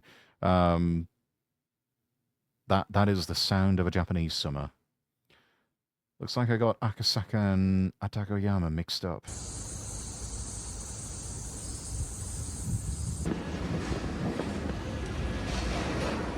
Minute walk away from Tokyo Metro Akasaka Station. And we make it here safely. First cabin. Ah, hello, dear lady. Good to see you again. Dropped off the luggage. And we're going to head out for the day. Ginza.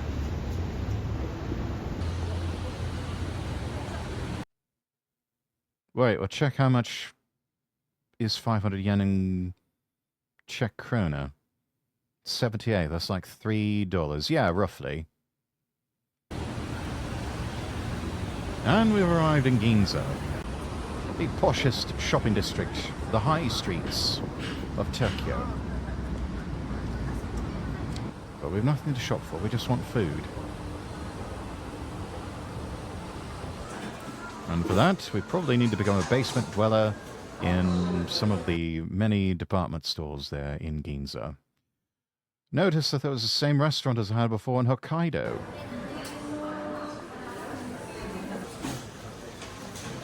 except it's different. It was one of those standing eating places. Here's your menu. Oh, and that price is just for one piece. Not cheap compared to yesterday's kura sushi. Lean tuna, 270 yen. Salmon, 190 yen. Yeah, that is getting a bit pricier, but, you know, handmade. Can't complain. So is the stuff in kura. Still, come on. Treat yourself. Not sure if you're doing it correctly. Bah. Doesn't matter. Looks like you're doing it right. Oh. Looks pale in comparison. Oh. What was that? Tuna? Looks good. Brilliant. Went to a conveyor sushi place and taste was comparable to that. The heck? So, what? We overpaying here? Maybe food in Hokkaido really is better. Yeah, I'm fairly certain it is.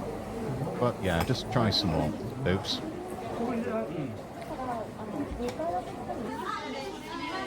Best thing was the grilled salmon. I do love me some salmon sushi. Thanks for the food.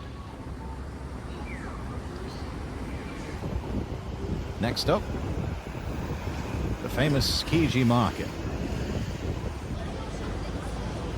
Oh, I think this was the tourist trap area. This is the old Tsukiji Market. Yeah, expecting it to be more packed, but I guess the heat is scaring away the tourist. Yeah, it do be like that. Oh yes, we were just here in the Chris Broad video. Ronald McDonald of the Sushi World. It looks a bit scary. Look at the size of that shrimp. 6,000 yen for the stick of meat. That is insane. Was it always that expensive? Maybe? Price inflation of Tsukiji rivals that of the Argentinian economy. Well played, sir. Well played. That looks interesting. That looks like a tourist trap. An octopus rice cracker.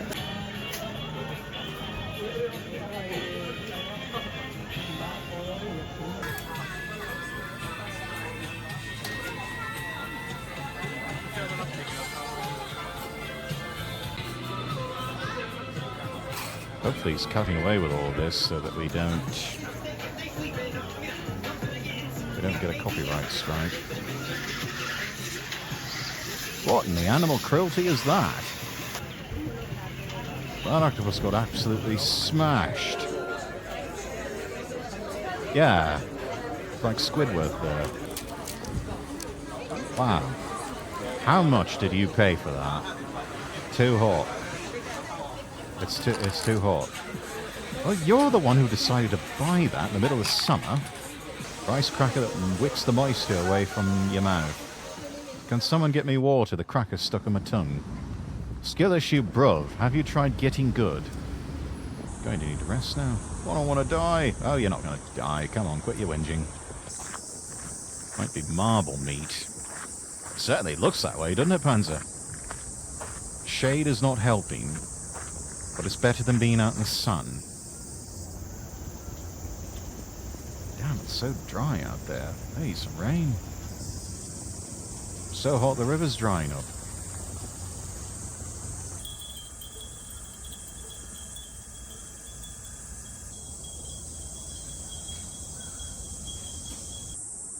Yeah, summer heat, quite unbearable.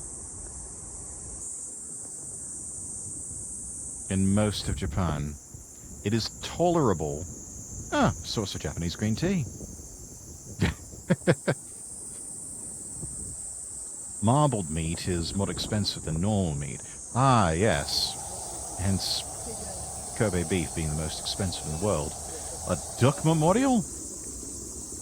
We honoring dead ducks.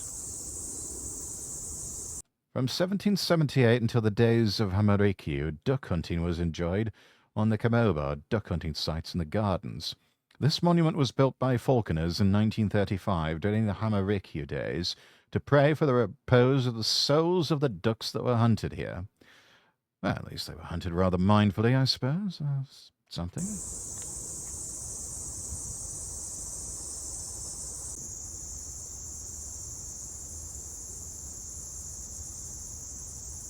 Honest to goodness, duck hunting memorial.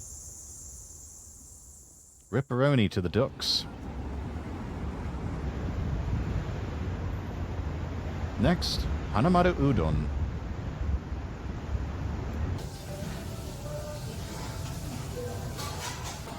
Fairly decent prices. 400 to 700 yen. Hanamaru Udon chain, quite famous here in Tokyo. Udon noodles, known for being fairly thick. Why is udon so good? Udon is like the thick anime girl thighs of noodles. Thank you for saving summer. Yay! But still hungry, so more udon. Got white sesame tantan noodles.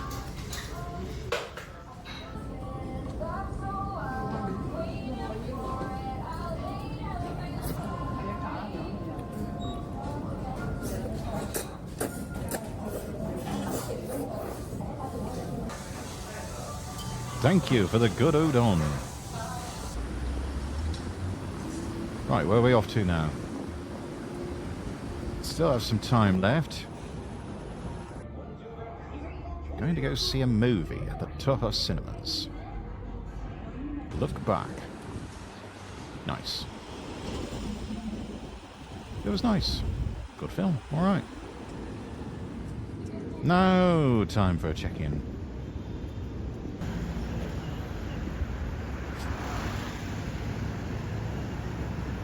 Looks like we've lined up dinner plans. Keep seeing that place everywhere. Nadai Fuji Soba? First cabin Akasaka.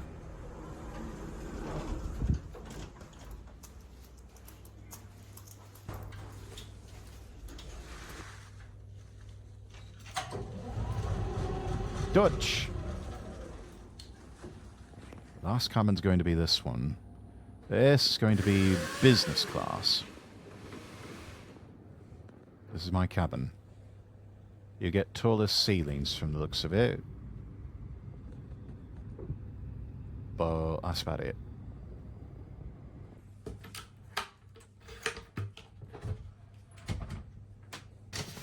Similar storage. Look a check.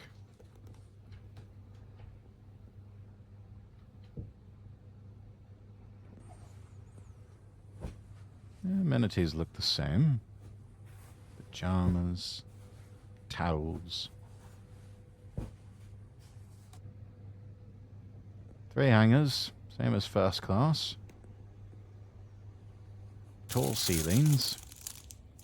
Slippers. Oh, that's a shoehorn. Shoe storage area. Rubbish bin.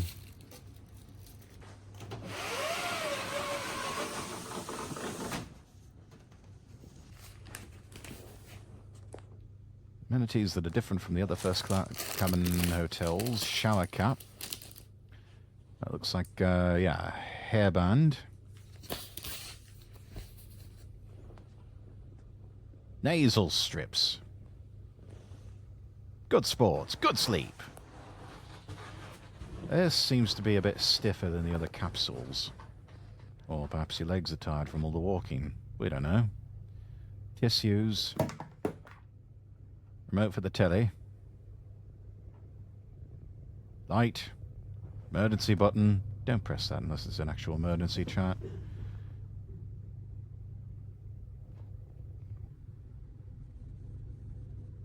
Mirror. Power outlet. Earphone jack.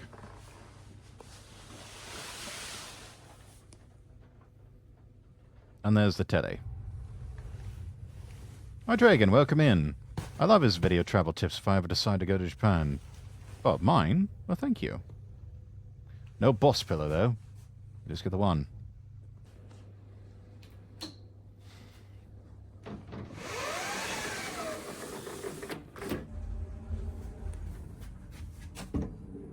Right, time for a hotel tour.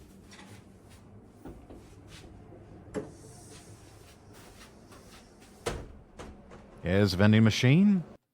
Looks like a variety of different coffees and sports water and bottled water and fruit juice and energy drinks. Tea. Vanities. With hair dryers. Toilet. B tier. I think he means a toilet with a bidet seat. There's also free things you can borrow.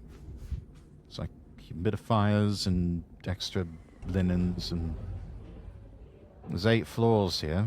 Looks like a lot of things are down on the first floor basement here. Men's spa, women's spa, shower room, lavatory, coin laundry, the lounge area, and the vending machines. Basement is the lounging and spa area. Nice. Yeah, that is rather nice looking, isn't it?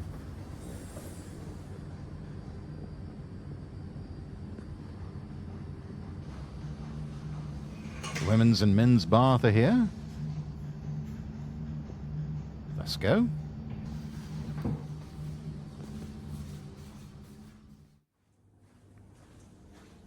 Ah, nice bath. Now that we've gotten rid of all the sweat, go out to eat sober.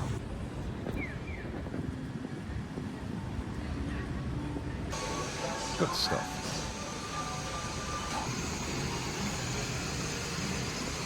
Looks like Zado soba, 420 yen. Gah.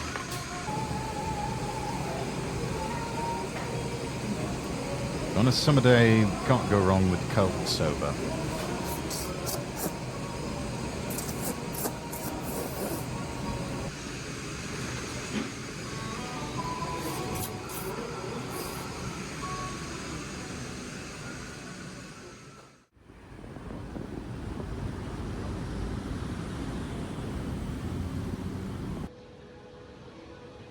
Back at the hotel, here's where breakfast will be served at the Keys Cafe and Bar.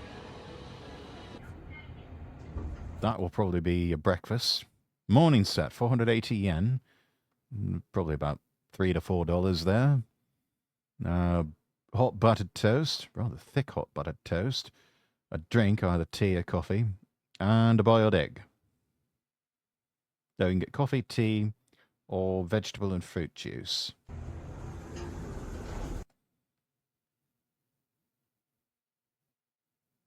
$530 you get something. And then for around 600 yen, breakfast sandwich.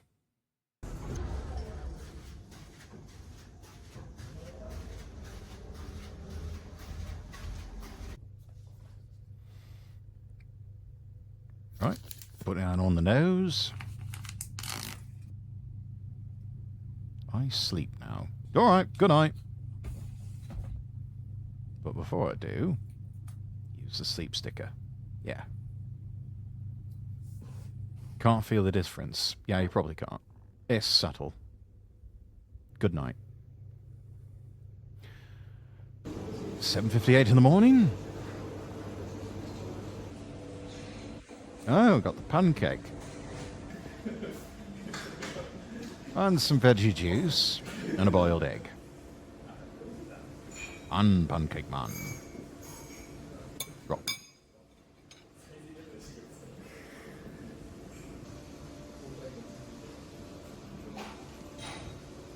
That's all honey, mate. Is that honey? I thought it was maple syrup.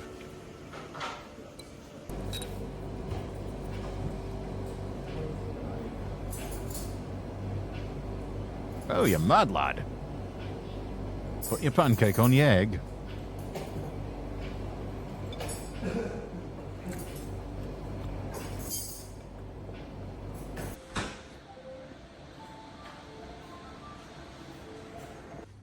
Fairly decent breakfast, modest sized. Leaving the capsule for the last time.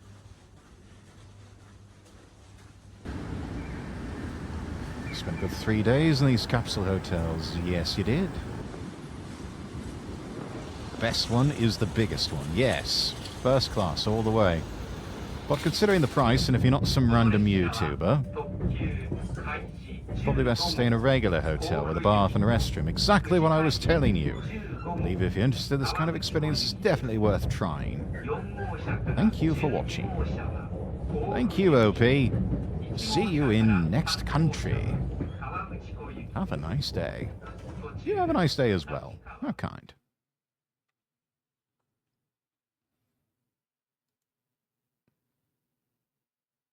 Righto.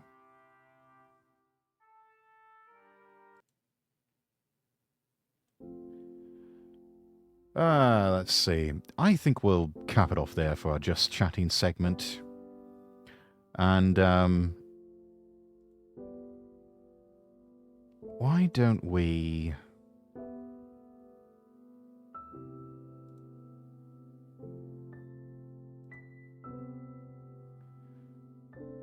Let's play some games.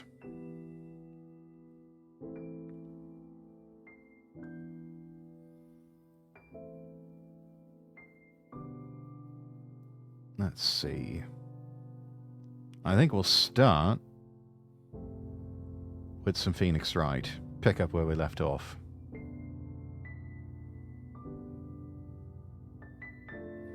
By the way, chat, we're only one follow away from hitting the 600 follow count.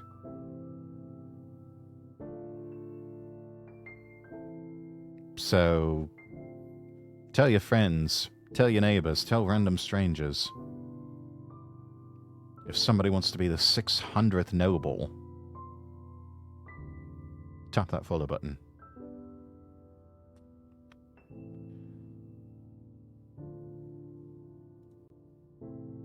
We go studio mode here.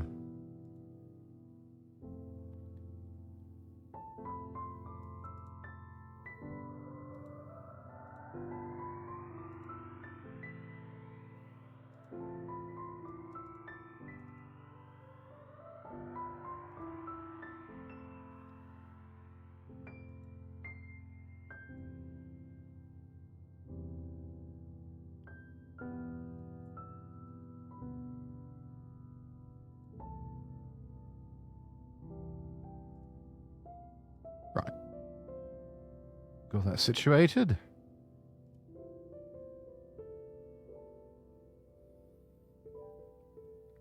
Let's play some Phoenix Wright. Oh gosh. Just resized on me all of a sudden.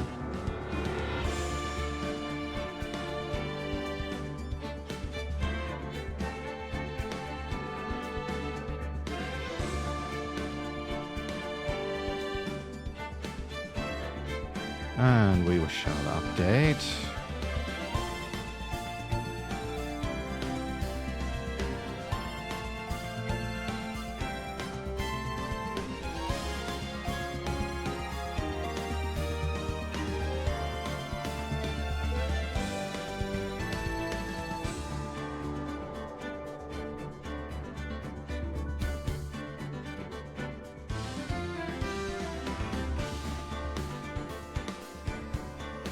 There we go. And updated.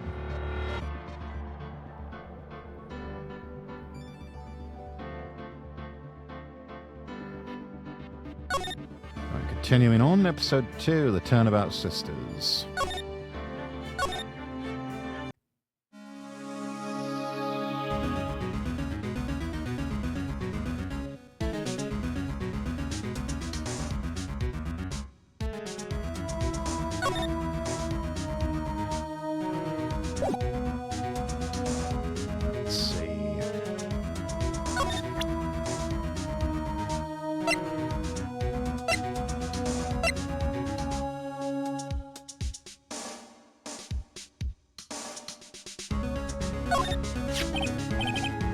Hey, I got your cell phone back. Oh, say, can I listen to my sister's voice? Maya's eyes closed. She listened to every word with such intensity. Before long, tears began to roll down her cheeks. Poor girl. Thank you.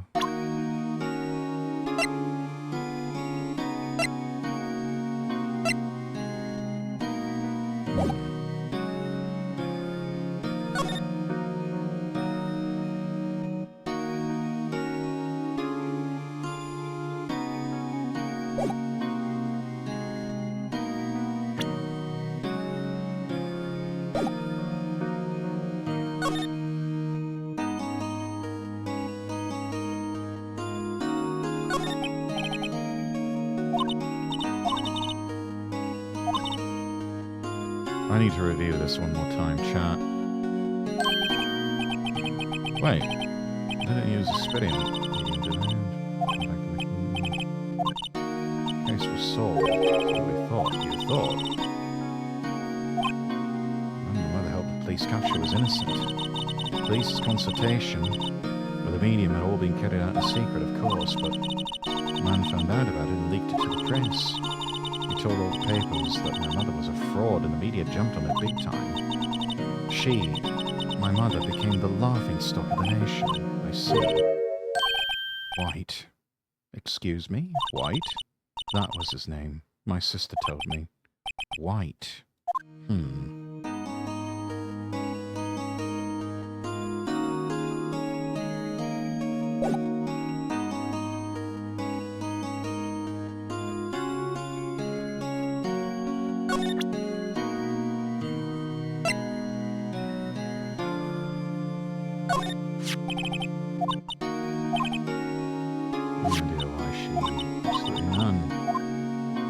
Yes, of course I trust you.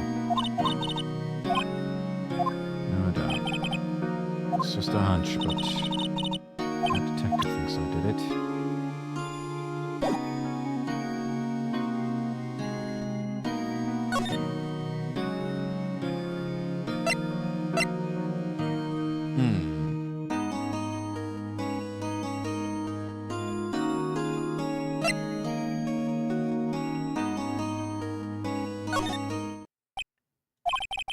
Looks like Detective Gumshoe has gone home. Police are still keeping themselves busy in the chief's office. No one's time to talk here. I guess I'll head out. Mia's favorite potted plant. Guess I'll have to water it now. Here's desk. Perfectly clean as always. Only thing it's missing is Mia. Okay, so we've looked at all of this.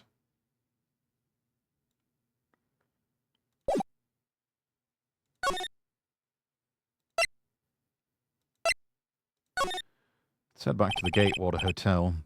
Good afternoon, sir. Excuse me, but you are? Oh, I beg your pardon, sir. I'm the bellboy of this establishment. At your service, sir. Oh, right. I've just come up to deliver room service, sir. Do you know where Miss May might be? Oh, I guess Miss May is currently using the, facilities? If you've no need of anything, I'll be taking my leave. Please, stay as long as you like. Enjoy. Yes. Wait, no, hey! Why does it seem like every time I come here, I end up embarrassing myself? Wait, now's my chance to snoop around a bit. Oh, almost forgot. Gah! You came back quick. Might I ask you to inform Miss May that there's a message for her? Please tell her that Mr. White of Blue Core phoned. Right, sure. White, Blue Core. Interesting. Mr. White of Blue Core. Where have I heard that name? White. That was his name. My sister told me.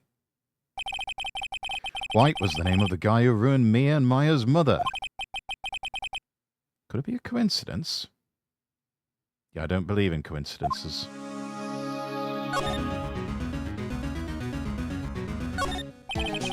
There's a screwdriver sticking out of that half-open drawer. Now's my chance to see what's inside. Oh, what do we have here? A wiretap. Now, what would a woman like her be doing with a thing like this? There's definitely something suspicious about this Miss May. Why would she have something like this in a hotel room? There's a story behind all of this, I know it. Alright, using this bit of evidence in tomorrow's trial, that's for sure. For Maya's sake, I'll get to this woman's bottom. Wait, I mean... You know what I mean. I wouldn't mind getting to her bottom. You say that like it's some sort of bad thing, Phoenix. Oh, bellboy. Still there? Uh-oh, time to scram. I look forward to tangoing with you tomorrow, Miss May. In court. To be continued. Save your progress up to this point. Yes.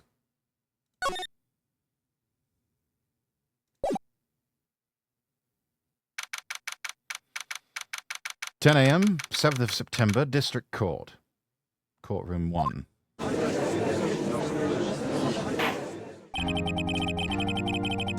Court is now in session for the trial of Miss Maya Fay. Prosecution is ready, Your Honor. The defense is ready, Your Honor. Miles Edgeworth. Don't show any signs of weakness today, or it'll be on me in an instant. Mr. Edgeworth, please give the court your opening statement. Thank you, Your Honor. The defendant, Miss Maya Fay, was at the scene of the crime.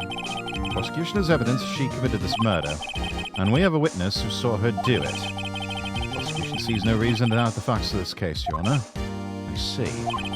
Thank you, Mr. Edgeworth. Let us begin, then. If we may call our first witness, Your Honor. Prosecution calls the chief officer at the scene, Detective Gumshoe.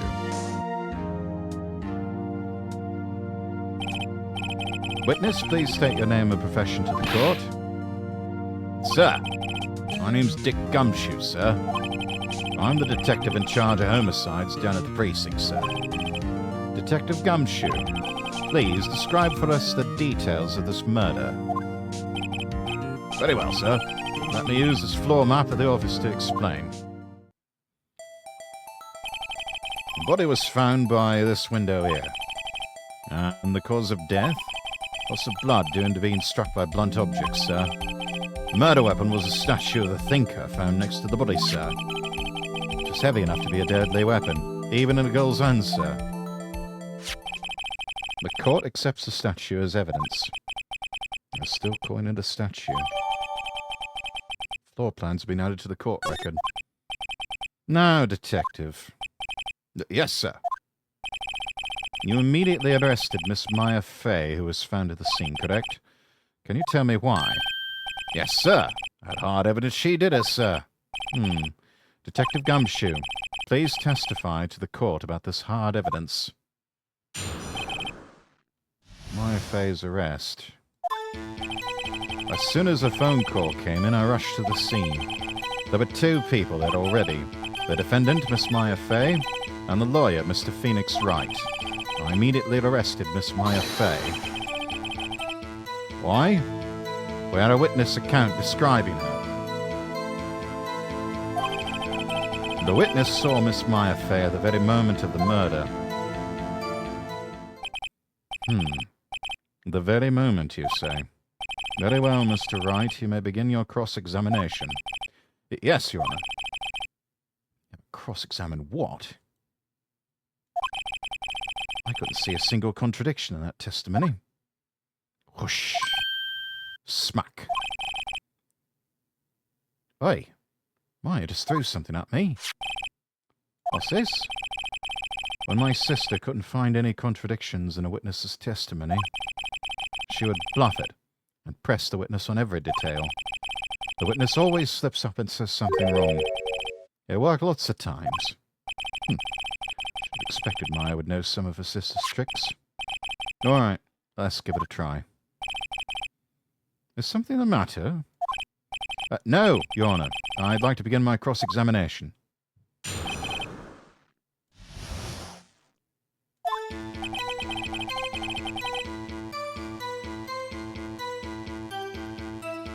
As soon as the phone call came in, I rushed to the scene. Now, who did you say you got a call from? Wait, I don't play dumb, you know who. Calls from a customer at the Gatewater Hotel, right across from the crime scene. Okay, I pressed, not sure it did much though. Right, please continue. There were 2 people there already. The defendant, Miss Maya Fay, and the lawyer, Mr. Phoenix Wright.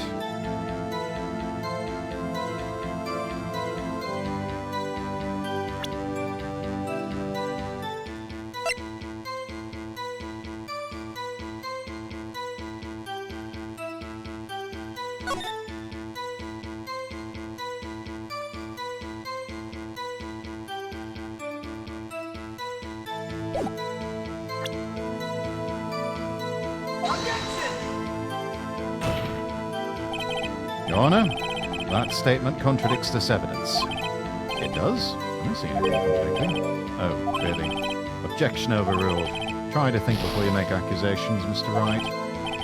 Oops, that didn't go so well. The defendant, Miss Maya Fay, and the lawyer, Mr. Phoenix Wright. Are you absolutely sure it was us? Listen, pal, your dumb act only get you so far. With a funky hippie clothes and your spiky hair, you two stand out like suspicious people at a crime scene. Well, I does have a point about her. She is pretty unmistakable. I should pick my points to press with a little more care. I immediately arrested Miss Maya Fay.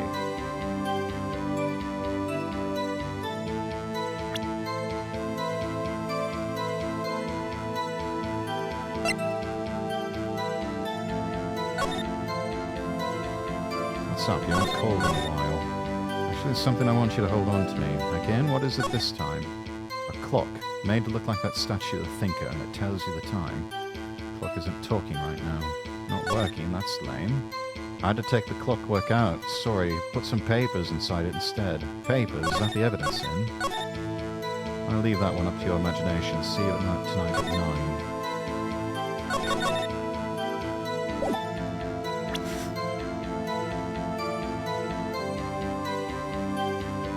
Present this.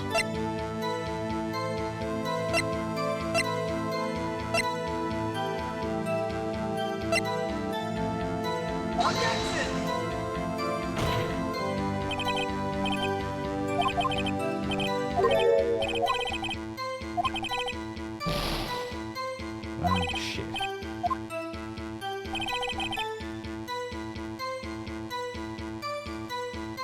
Immediately arrested Miss Maya Fay.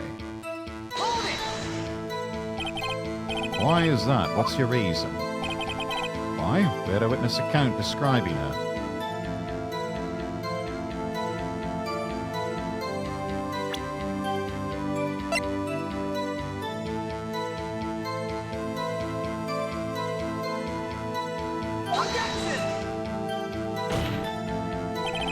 The witness's statement is clearly faulty, Your Honor. I'm sorry, but I can see nothing faulty. Unfortunately, I'll have to penalise you, Mr. Wright. Oh, shit.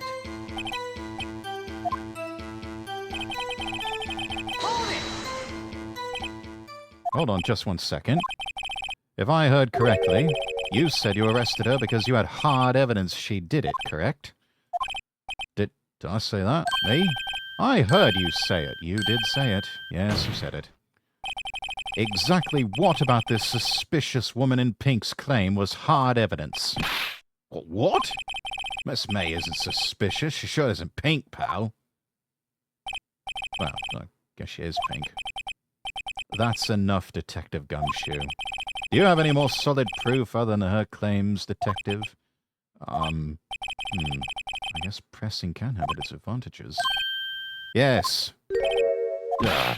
Sorry, got the order of things mixed up in my testimony, Your Honor, sir. There was something I should have told you about first, Your Honor. Very well, Detective. Let's hear your testimony again.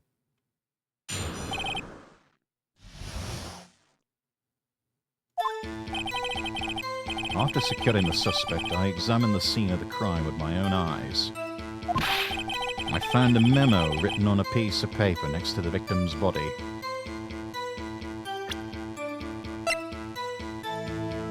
That'll be that receipt there. On it, the word Maya was written clearly in blood. Lab test results showed that the blood was the victim's. Also, there's blood found on the victim's finger. Before she died, the victim wrote the killer's name. Oh, how you like that? That's my hard evidence. Before we begin cross-examination, I have a question for you, Detective. Yes, Your Honor. Why didn't you testify about this vital piece of evidence the first time? Oh no, I'm real embarrassed I forgot about you, Honor, sir. Try to be more careful. Very well. The defense may begin its cross-examination.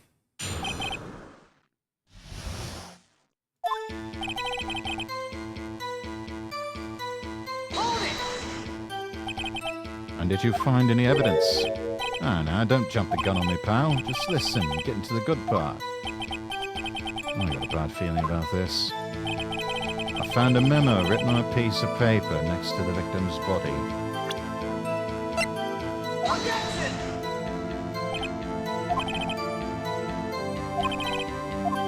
They aren't, are they? Not at all. Mr. Wright. Shit. Okay, I think we better back up here.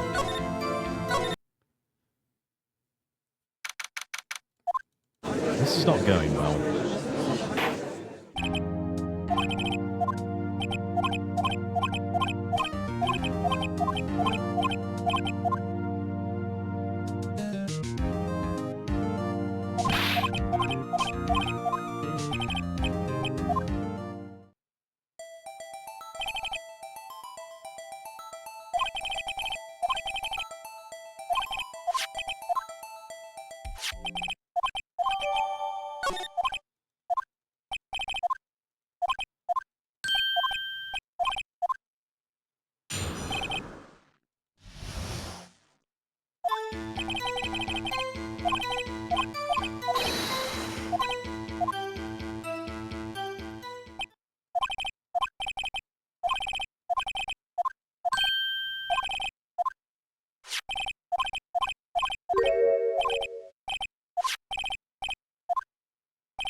Alright.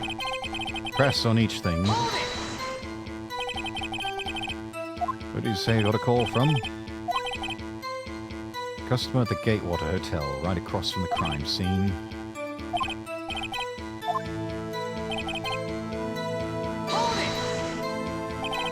Detective Gumshoe, how long would you say it took between you receiving the call and your arrival at the scene of the crime? Right. Say it's about 3 minutes. That's pretty fast. Our motto this month is quick response. That's how I got there before the killer got away. Indeed. So, tell us who the two people you found at the scene were. Yes, sir. Defendant, Miss Maya Fay, and lawyer, Mr. Phoenix Wright.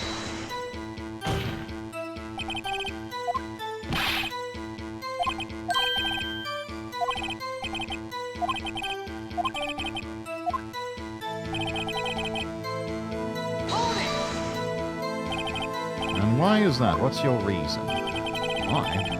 Bear witness account describing her. Hold on just 1 second. If I heard correctly, you said you arrested her because you had hard evidence she did it, correct? Huh? Did I say that? Me? I heard you say it. You did say it. Yes, you said it. Exactly what about this suspicious woman in pink's claim was hard evidence?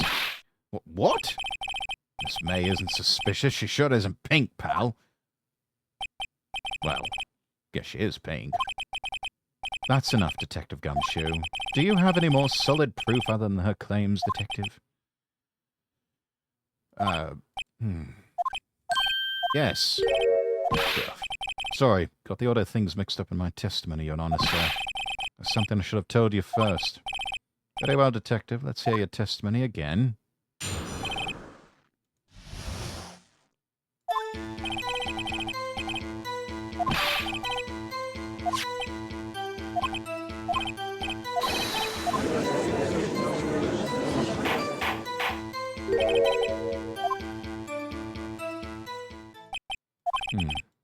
Before we begin cross-examination, I have a question for you, Detective.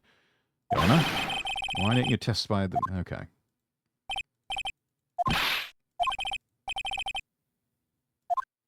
There we go. Cross-examination.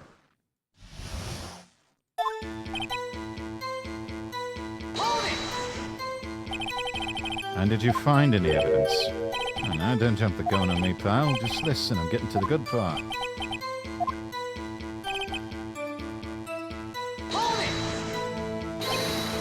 Just because you found it next to the body does not mean the victim wrote it. Ho-ho, then who did write it, smarty pants? Oh,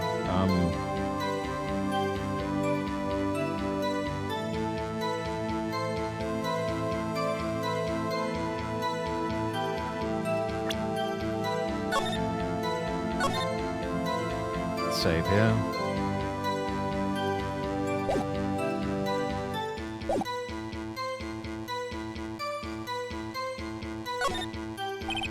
Well, it could have been the witness, Miss May.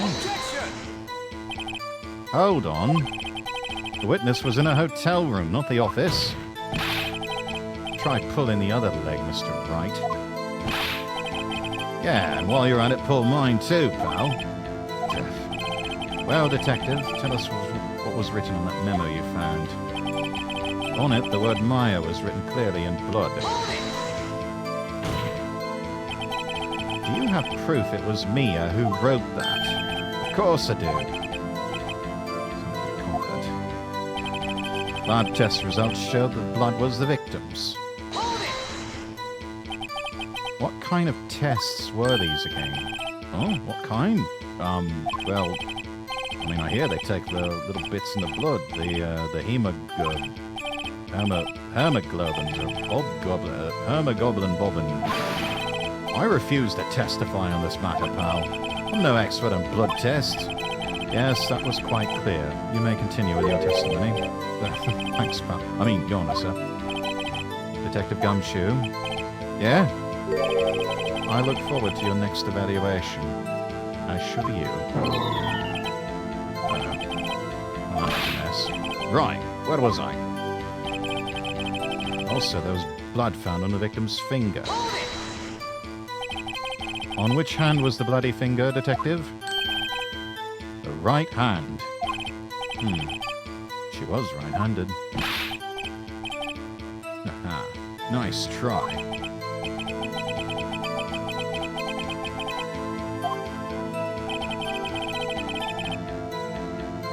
Before she died, the victim wrote the killer's name. Detective Gumshoe, do you get a lot of cases where the victim actually writes the killer's name? Sure, that happens all the time in the books and movies. That's a books and movies, you dimwit. This is not a movie, Detective. No, it's a visual novel video game. Let's talk about reality, shall we? I guess. I haven't heard of many cases, no. Now, don't you find it a bit odd the victim would write down a name? Especially the name of her own sister. Yeah, actually, you got a point, pal. Stop right there. The witness's opinion on the matter is irrelevant. The facts are clear. The victim wrote down the name of the accused. The victim told us the name of her killer. Order! Order! That didn't go so well. That's right, what he said. That's his whole testimony. Okay, there has to be a contradiction in there somewhere. Let's find it.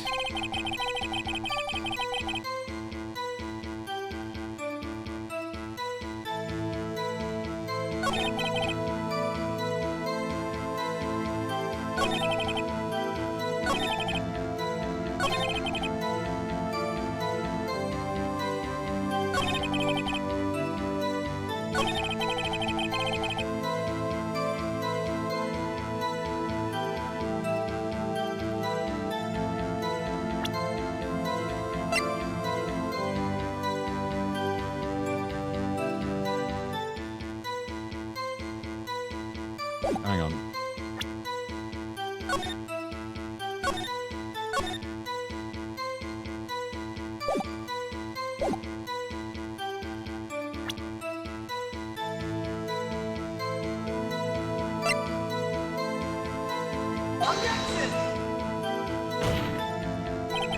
Your Honor. Damn it.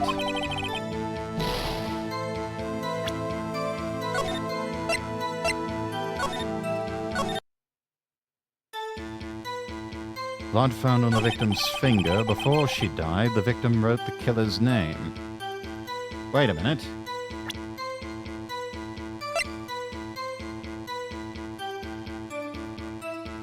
But Mia's autopsy report says death was instantaneous. Detective Gumshoe, there's one thing I want you to clarify for me here. You say the victim, Mia Fey, wrote this note. Now, she was accusing the defendant, Maya Fey. That's really what you're saying? What? It's one of those lawyer tricks now, is it? Of course she wrote it. Who else could have? You have it backwards, detective. What, backwards? The victim is the only person who absolutely could not have written it. This is a report from your department, detective.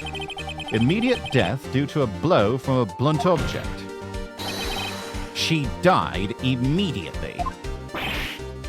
But. No butting your way out of this one, detective. Order! Order! Defense has a point. Someone who died immediately would not have had time to write anything down. Mr. Wright, I beg your pardon, but when exactly did you obtain that autopsy report? But when? Careful, lad. Going to use the power of saves here.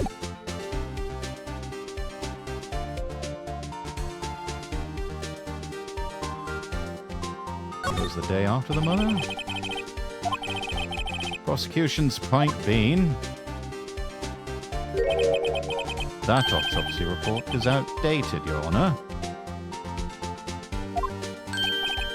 What? A second autopsy was performed yesterday at my request. Death was almost immediate due to a blow from a blunt object, but there is a possibility the victim lived for several minutes after the blow. I received these results this morning. No way! Your Honor, it's quite easy to imagine the victim did have time to write Maya. That is all. I see. Damn you, Edgeworth.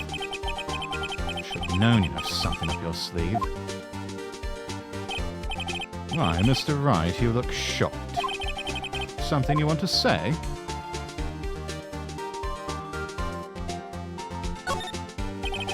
Mr. Edgeworth, I've heard there's nothing you won't do to get your verdict. What reason could you possibly have had to request a second autopsy report? Mr. Wright, hence will refrain from personal attacks on the prosecution. No matter, Your Honor.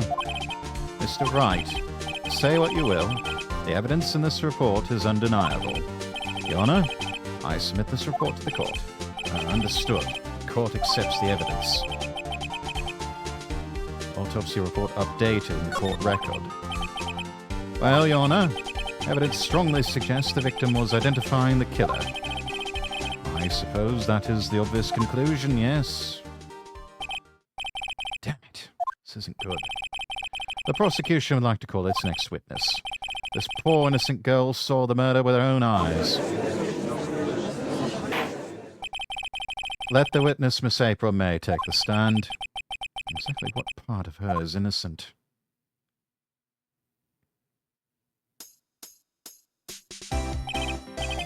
Witness, your name, please. April May, at your service. Wink.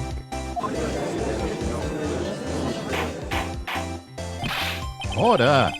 Introduction should not require any reaction from the crowd. Witness will refrain from wanton winking. Oh, yes, Your Honor. This is already not good. It's already captured the heart of every man in this courtroom. Tell us, where were you on the night of September 5th when the murder occurred? Gee, I was, in my hotel room. Tee-hee. I checked in right after lunch. And this hotel is directly across from the Fay & Company law offices.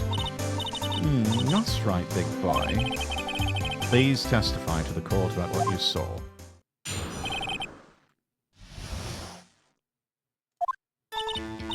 It was like 9 at night. I looked out the window, you know. And then, I saw a woman with long hair being attacked. The one attacking her was the mousy girl sitting in the defendant's chair. Then the woman, dodged to one side and ran away. But that girl, she caught up to her and she hit her. Then the woman with the long hair, she kind of slumped. The end. That's all I saw. Every little bitsy wink. Well, Your Honour, I see. It is a remarkably solid testimony. I don't see the need to trouble the witness any... But wait, Your Honour. Yes, Mr. Wright. But what about my cross-examination? Well, the witness's testimony just now was quite firm, didn't you? Mr. Wright, I understand you were Miss Mia Fey's understudy, were you not? You must know her techniques well. A cowardly way of finding tiny faults in perfectly good testimonies.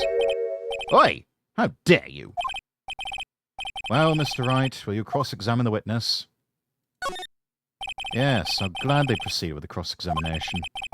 Only because I have a feeling Edgeworth doesn't want me to. She has to have some weakness. Very well. You may begin your cross-examination.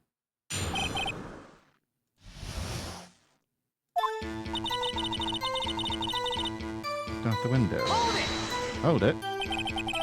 Now, why did you do that? Huh? Why? Why what?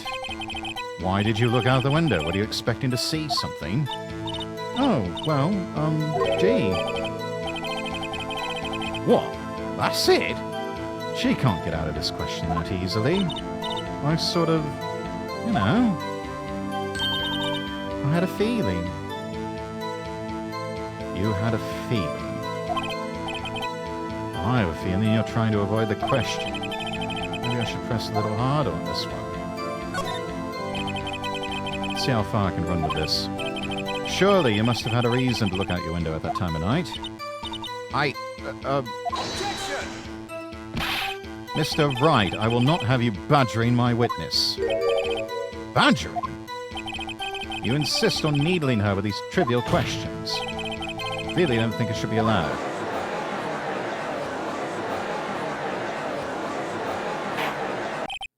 Order! Mr. Wright, you've been warned. Poor girl, what about poor me? So you looked out the window, what did you see next? And then, I saw a woman with long hair being attacked.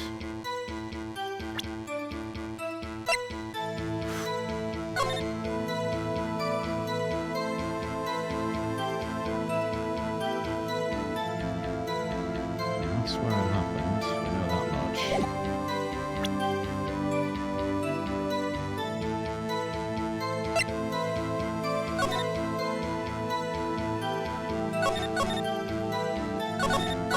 Wait a minute. 9:27 a.m. See you tonight at 9. Okay.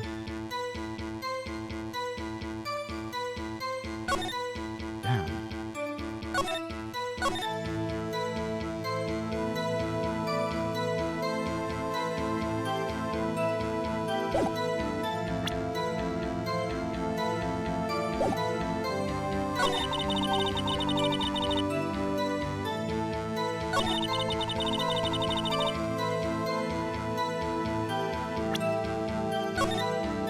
Save here.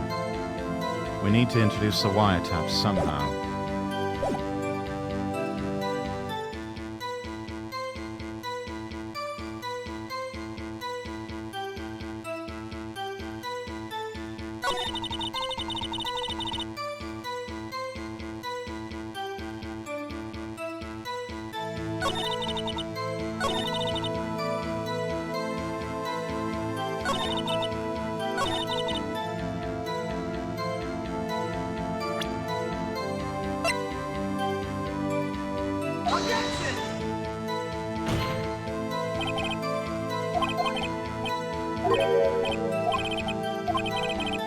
Damn it.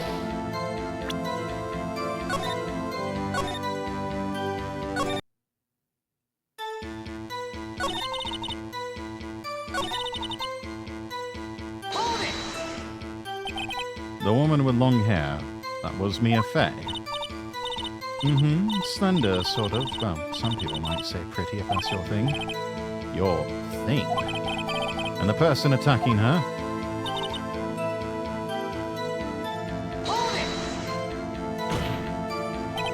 How do you know she was the defendant? Huh? Well, you know, in a girlish physique, women know these things.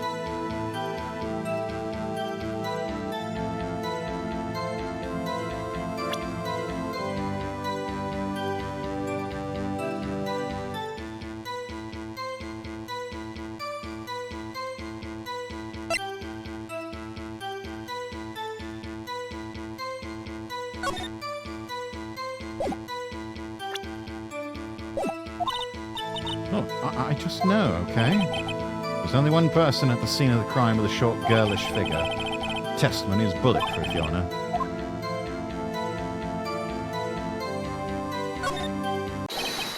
Hold on a minute. That testimony stinks. What? Miss May, I'm willing to bet that...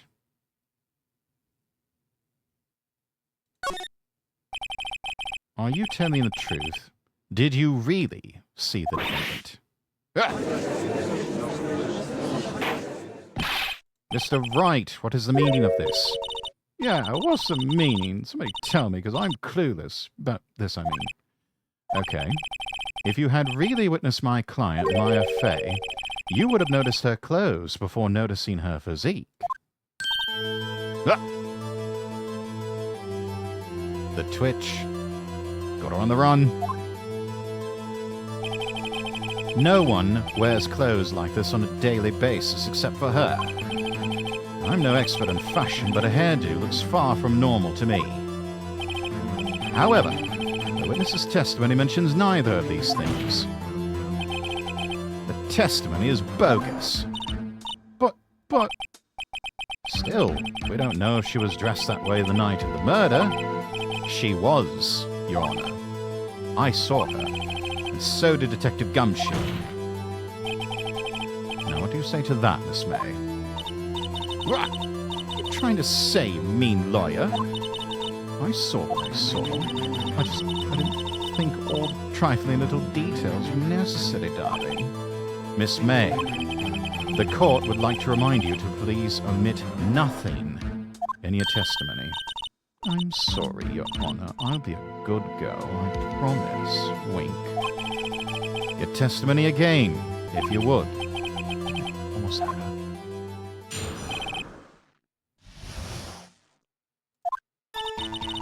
I did see everything, I did. The victim, the woman, dodged the first attack and ran off to the right. Then the girl in the hippie clothes ran after her. And she hit her with that weapon. I saw it, I did. That clock, that kind of statuey clock, the thinker, I think. How did she know it's a clock?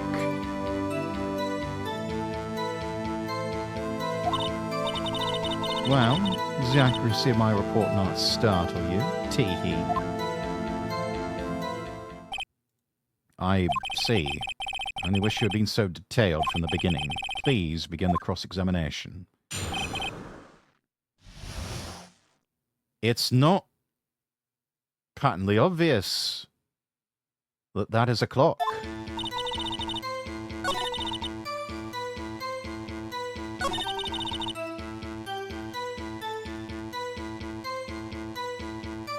Okay, hang on. We're going to gamble on something. We're going to make a bit of a gambit here, chat.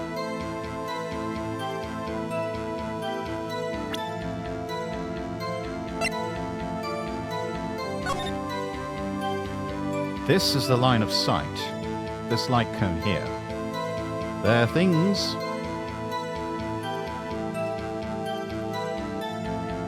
that you can't see.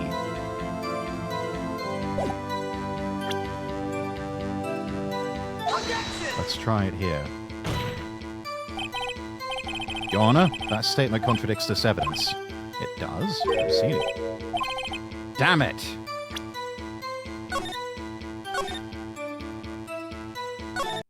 Okay. So you saw me then, too? Of course. I don't remember that spiky hair anywhere. Spiky. The witness will refrain from personal attacks on the defense attorney. Oh, was I a bad girl? I'm sorry. Very well. Continue. The victim, the woman, she dodged the first attack and ran off to the right.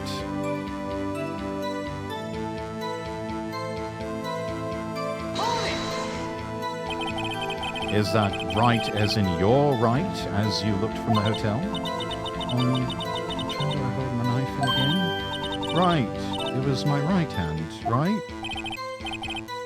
Satisfied, Mr. Wright. Please continue. Then the girl in the hippie clothes ran after her, and she hit her with that weapon.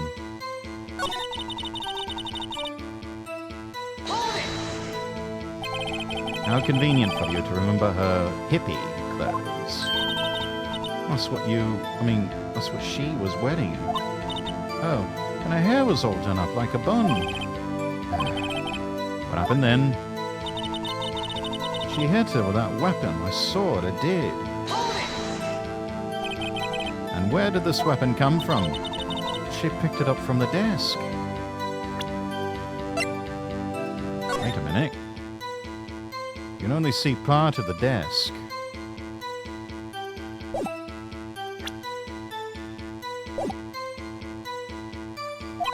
Let me see, what sort of weapon was it? That clock, that kind of statuey clock. A clock? Did this come up in another testimony recently? Well, don't look so sour, Mr. Lawyer. You can't win them all. No, but I have a feeling I'm onto something now.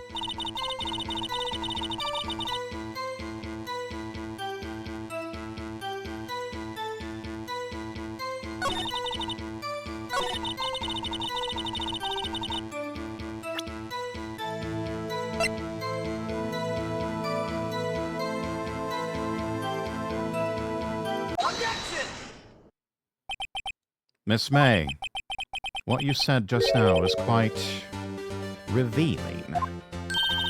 Revealing? Oh, you'd like that, wouldn't you, naughty Mr. Lawyer? You just said the statue of the thinker was a clock. But there's no way of knowing that just by looking at it. Another person in much the same position as you recently called this a clock too, and he was found guilty of murder. Order! Order! Miss May, can you explain how you know this was a clock? The witness saw the murder with her own eyes. That's all that's important here. The defense is trying to confuse the issue with trivial concerns. Yes, of course. You'll withdraw your question, Mr. Wright. But questions are all I have, Your Honor. And as you may recall, I have caught murderers with these questions before. Well, only once. The objection is sustained. You may continue to question the witness. That was close. If you stopped me there, the trial would be over. Oh, what? So what happens now? What happens now is you answer my question. How did you know it was a clock? What? That's... because I heard it.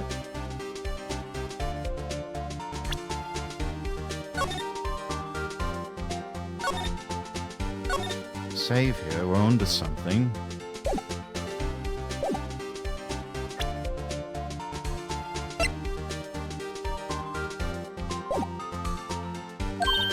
Yes, I heard it say the time.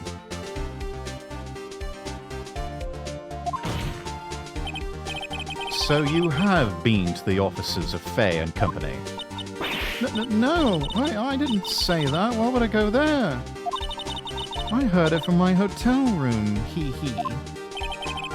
The law offices of Fay and Company, where the murder took place, is very close to the hotel. She could easily have heard the clock. No, Mr. Wright, are you satisfied? Not in the slightest, Your Honor. Can't give up now. I am not satisfied because the clock mechanism was taken out. Your Honor, members of the court, it is inconceivable that the clock in question rang. Because that clock is missing its clockwork.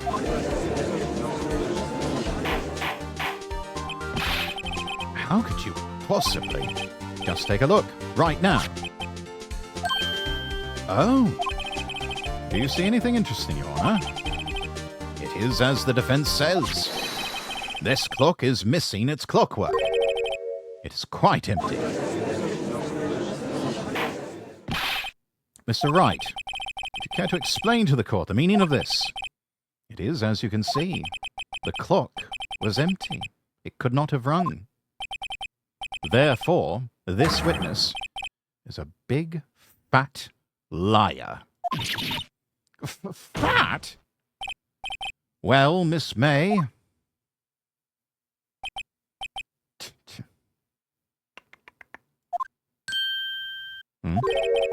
Quite a show you've put on for us, Mr. Wright.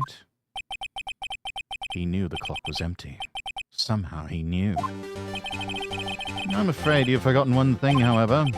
Indeed, the clock is empty. As you say, it cannot ring. However, we must ask, when was the clockwork removed? If it was after the witness heard the clock, then there is no contradiction. That's true. That is a possibility. The clock might have been empty after she heard it. And that is exactly what happened, Your Honor. Well, Mr. Wright, it is most assuredly not what happened to Mr. Edgeworth. Can you prove when the clockwork was removed? Impossible, of course. Actually, I can. I have proof. What? Wasn't it you who told me proof is everything? Well, I was listening.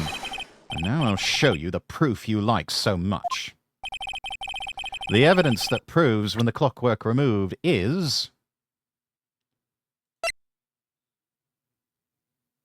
Take that! Take a look at this. That's a very cute cell phone. Oh, you have a curly phone. But wait. This is not my phone. Listen. This is the defendant's cell phone, and it contains a recording. A recording of a conversation she had with the victim on the day of the murder. Order! Order! The defendant's cell phone? This was not brought to my attention. Perhaps Detective Gumshoe overlooked it. Remember, he's up for evaluation soon. I gotta say, I'm starting to feel bad for the big fella. Let's hear the conversation. So you just want me to hold on to the thinker for you, then? If you could. I should probably tell you, the clock isn't talking right now. Huh? It's not working? That's lame. I had to take the clockwork out, sorry. September 5th, 9:27 a.m. Your Honor, I think this makes it clear the clockwork was already gone by the time this was recorded, which was well before the witness even arrived at her hotel. Well, Miss May, would you care to explain this to the court? Just how did you know that weapon was a clock? Well, isn't it obvious? I saw that clock before. What store was that again? I go to so many. Oops, I forgot. Wink. So the witness had seen it before. That would make sense. Does the defense have any objections, Mr. Wright? Careful.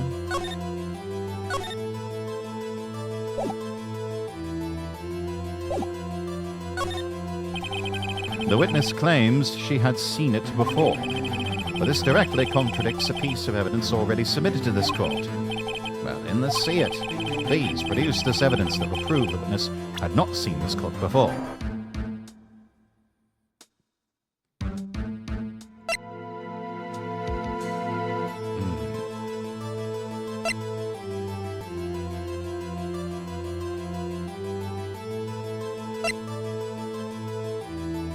I think this is where we introduce the wiretap.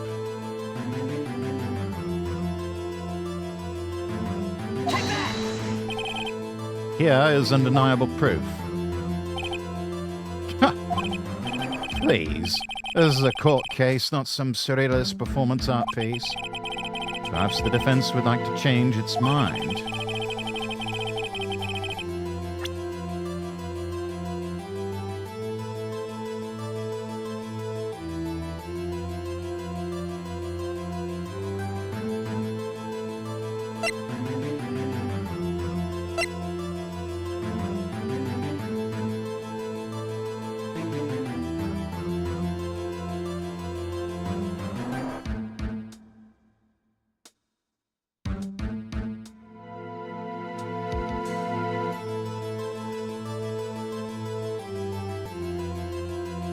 Let's try the receipt. If that doesn't work, then we will go with...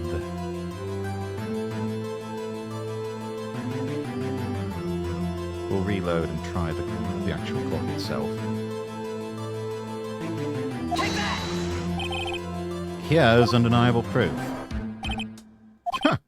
Please, this is a court case, not some surrealist performance art piece. Oh.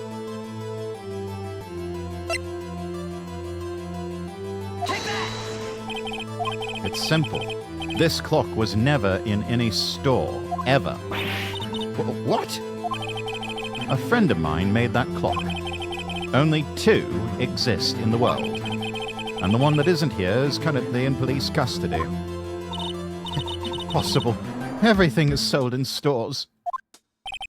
Miss May, I think it's high time you went shopping for a better excuse.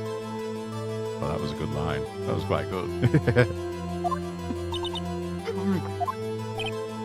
Oh? Are the excuses not on sale today?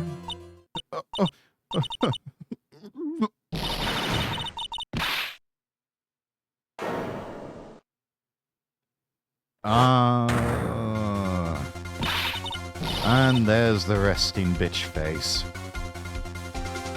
What's it to you, porcupine head? That stupid clock doesn't matter, okay? She did it, and she should die for it. Die! My, we are showing an awful lot of bloodlust, aren't we, Miss May?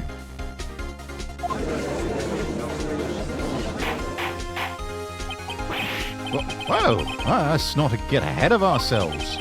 This is a court of law, and the witness shall remain calm.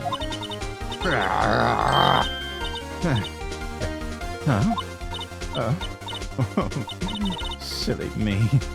Did I lose it? I guess I did. Yeah.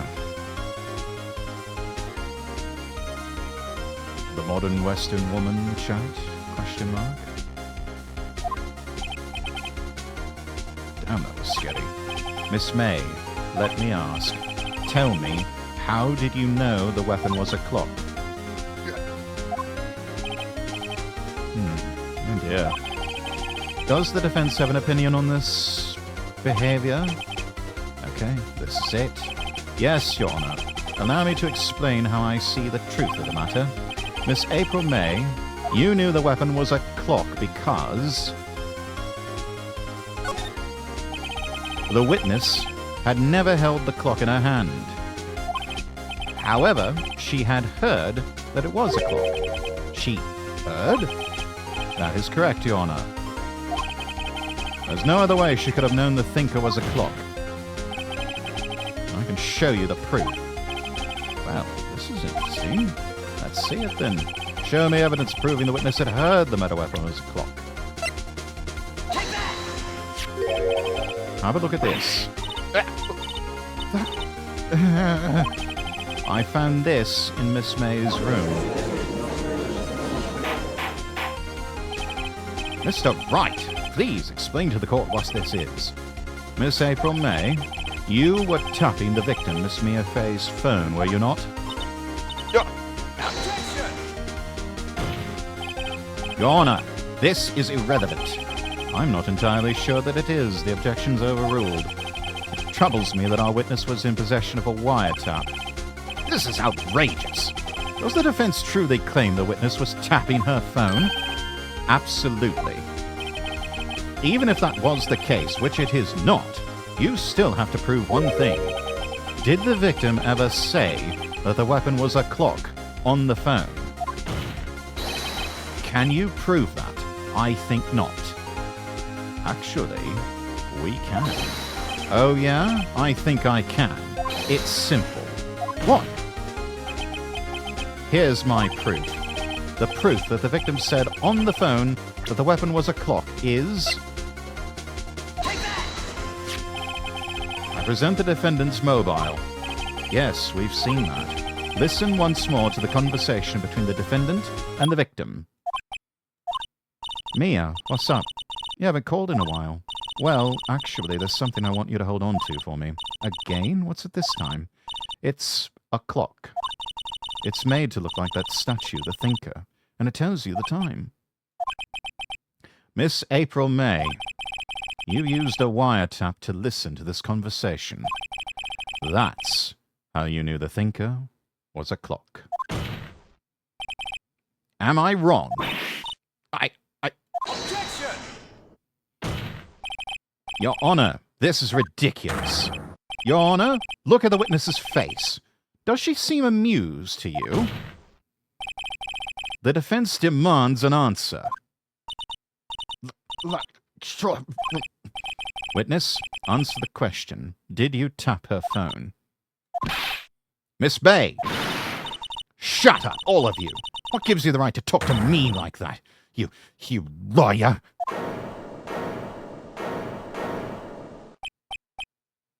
Ooh. She's going to get a contempt citation if she's not careful. It's no fair. All of you ganging up on me like that. Oh, so I'm the bad girl, is that it? Is that it? That did it. Court's seen the real Miss April May now. Now to deal the final blow.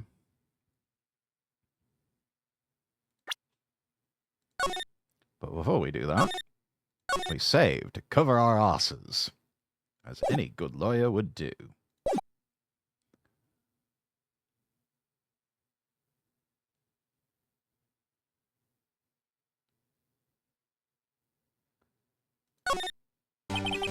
Why did you tap her phone? Answer the question. Do I have to? Isn't this a murder trial? Isn't tippity-tapping irrelevant? She's saying exactly what Edgeworth wants her to say. Miss May, you were tapping the victim's phone. I hardly call that irrelevant. While this court does not condone the defense's tone of voice, he has a point. Well, Miss May, have you an explanation for the court? Can you prove you had nothing to do with this murder, even though you tapped her phone? Ha! Let's see her pull that off. Mr. Lawyer, I saw that evil grin. You were probably thinking I'd like to see her pull that off, weren't you? Ouch, she's good. Well, you're not the first man who stopped that. And of course, I can and will. You cannot be serious. No way. Way, I say. Way. Oh, and I assure you, I am serious, Mr. Lawyer. Okay, so the killing happened around 9 at night. Why, it's just when I was getting room service from that sweet bellboy. Room service. Iced coffee, I believe it was. iced coffee, you know, like normal coffee, but cold. If you don't drink it quick, the ice melts, and then you have regular cold coffee. Iced coffee. Think I'm making this up? Just ask the bellboy. Ergo, the witness was not on the scene at the time of the murder.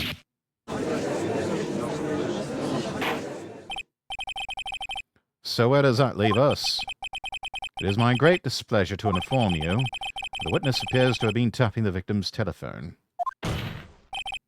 However, that is a separate crime with no bearing on the current case whatsoever. The testimony stands. She saw the defendant, Maya Fey, commit murder.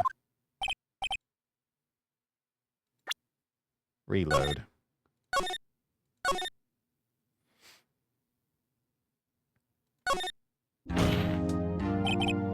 Miss May. What is it, you little shrimp? Talk to me in that tone of voice, will you? You killed her, didn't you? Order! There'll be order! What? How can you possibly say that? Are you mad? All I did was a little wiretapping. Oops. So you admit you tapped her phone? But wait. I didn't do anything bad like murder. I'm a good girl. Really? Can you prove it? No way can she prove it. You're so smart, Mr. Lawyer. And I can prove it, and I will. You can't be serious. No way. Way, I say, way. Okay, so the killing happened around 9 at night. Why, that's just when I was getting room service from that sweet bellboy.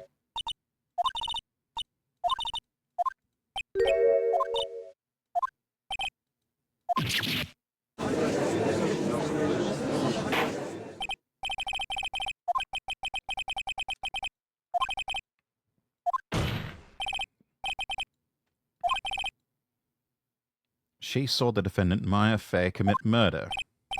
No! They're gonna let her just walk away! There's no way I can win against this unless I tie Miss May to the murder somehow. Well, does the defense have anything to say?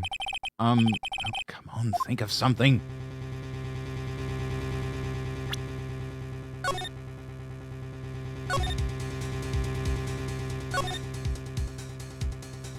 This is getting good, chat.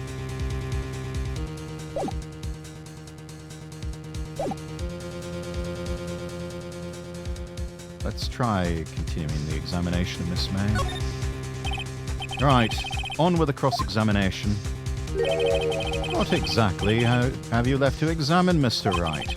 Miss April May has admitted to the wiretap, yes, but that bears no relevance to the case at hand. Murder. There's no way you can prove any connection. This can't be the end, but amount of evidence. And I believe the cross-examination's over. Mr. Edgeworth, does the prosecution have any other witnesses to call? Shit.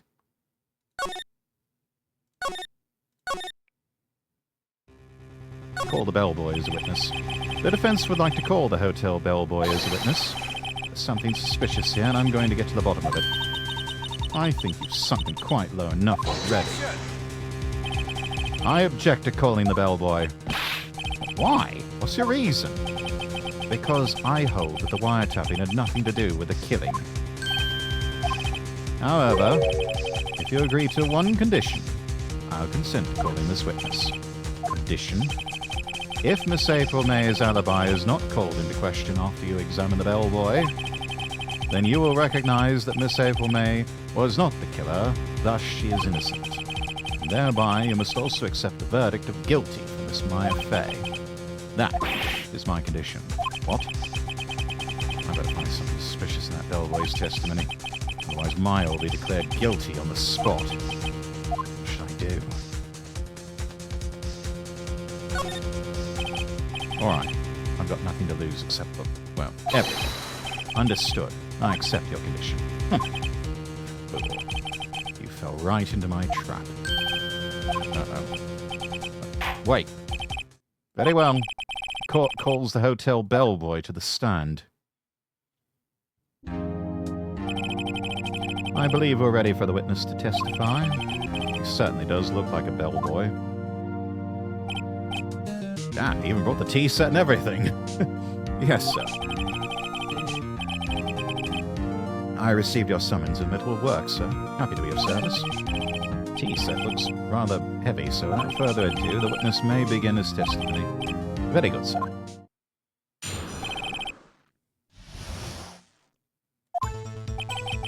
I am the head bellboy at the fine Gatewater Hotel, in business for 4 generations. I believe I received a call after 8 in the evening from our guest, Miss May. She asked for an iced coffee to be brought to her at 9 on the dot, sir. I brought it to her at precisely the requested time, of course. And I delivered the iced coffee to our guest, Miss May herself. I see. The defense may begin its cross-examination. Right. I'm ready. I hope. This is it. If I can't prove Miss May was involved in the murder now, I'll be finished.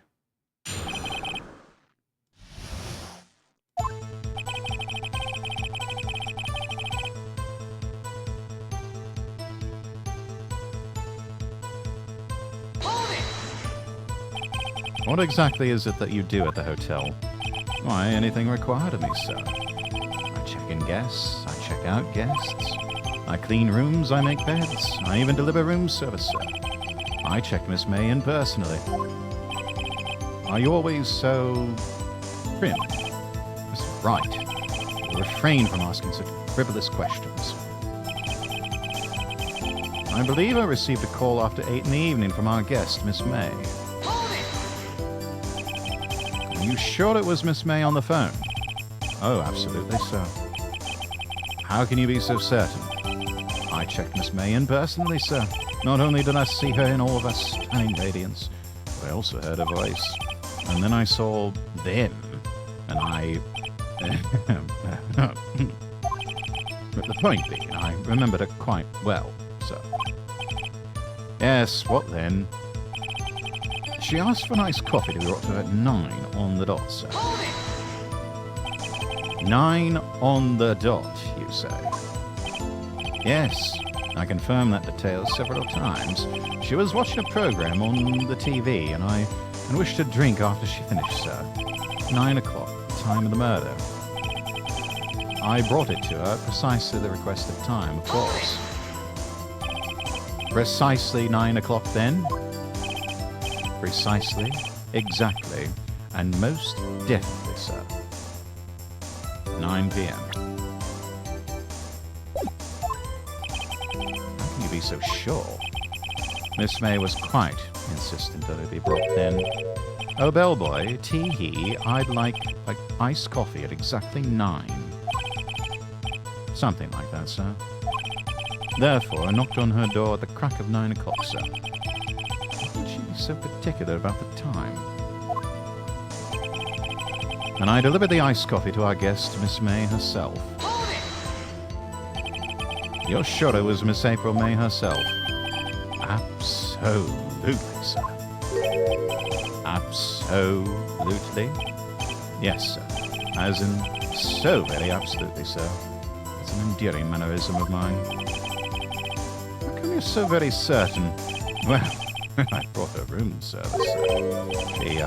The guests favoured me with an embedisser, sir. Embedisser. Is that French for an embrace? It's French for kiss, sir. But not a French kiss, sir. More of a peck on the cheek. Why would she have done that? I believe perhaps she was momentarily swayed by my prim demeanour, sir. It was a moment I shall never, ever forget, sir. No, I can imagine. That's pretty fishy to me. God, Miss May was up to something. Wanted the bellboy to remember her.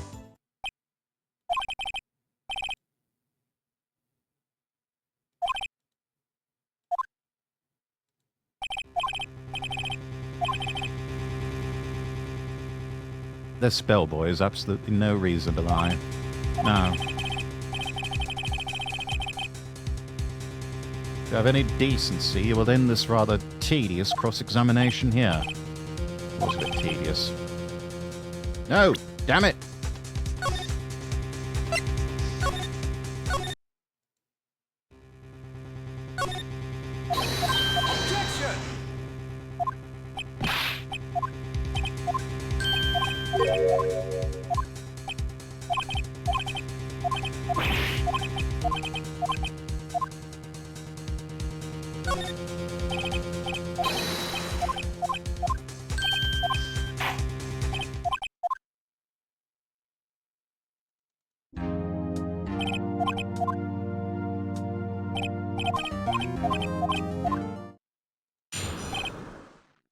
Go back to the witness testimony.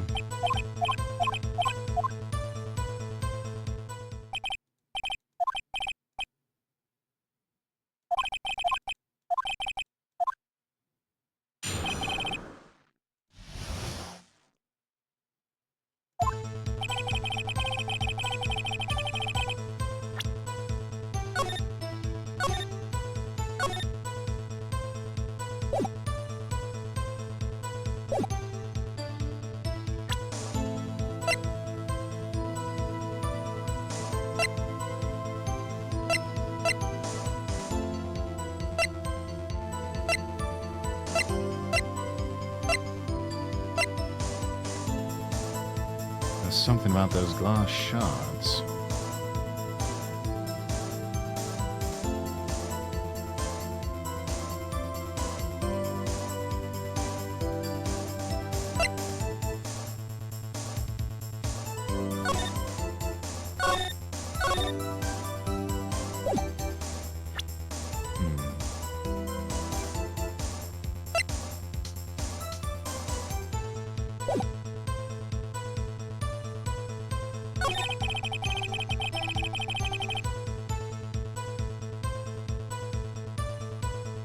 After 8 in the evening.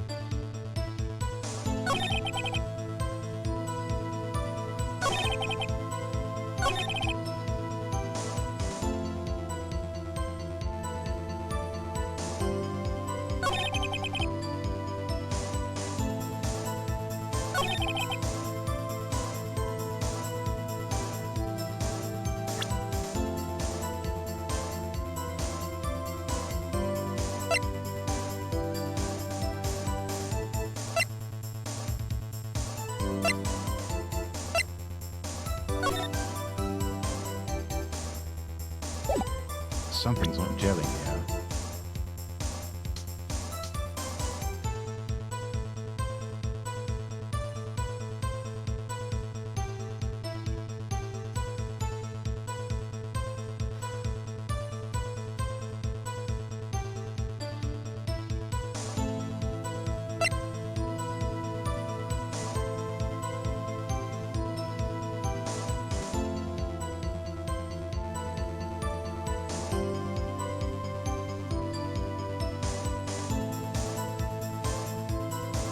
Gosh, I'm a bit lost here, Chan. I'm not sure what to do. Murder scene, Fang Company law officers. Department store receipt with letters written in blood on the back. Which she would have had with her at the time.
Shit, there's got to be something here.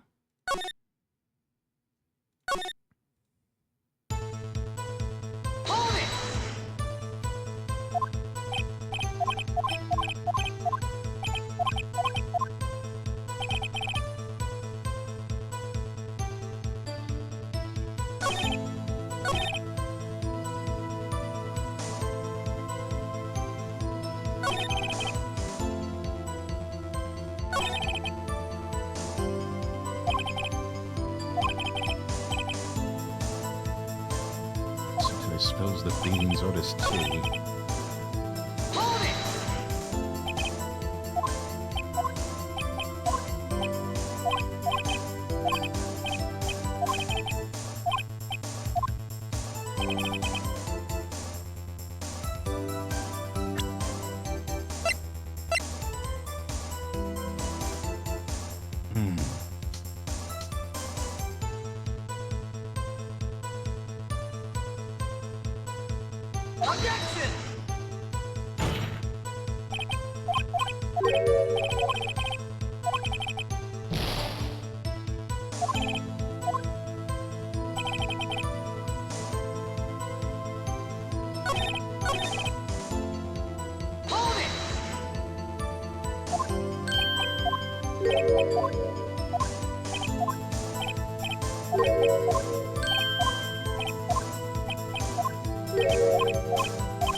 It's no good.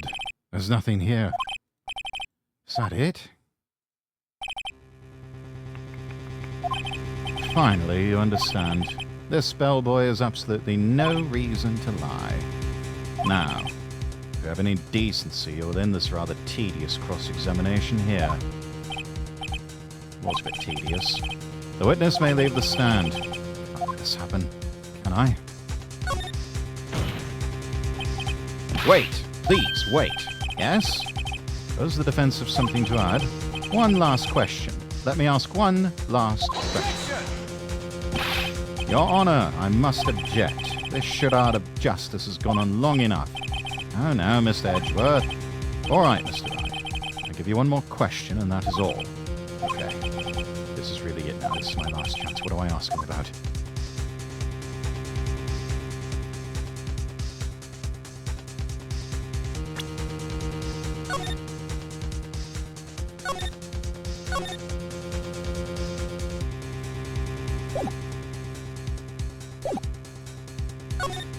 Room service. Tell me again about the room service. Again, sir? At exactly 9 o'clock I delivered room service to Miss May in room 303. The guest had requested an iced coffee. $18 was the charge, as I recall. I see. Wait, $18? That seems a bit expensive. Yes, well, iced coffee for two, you know, and we don't skip on the ice, sir. Oh? Wait, what did he say? What did you just say? Rather quiet. Bellboy, tell us the truth, now. Was someone else staying in Miss May's room? I object. That was objectionable. The objection is overruled. Witness will answer the question. Yes, I see. Why did you not mention this in your testimony? Sir, you didn't ask. Nice try. That is the sort of thing you're normally supposed to mention. Ah, yes, quite, indeed. It was the good barrister there, Mr. Edgeworth, who... He asked me not to mention if mention it if I wasn't specifically asked, sir. You fool! I've done it. I've won.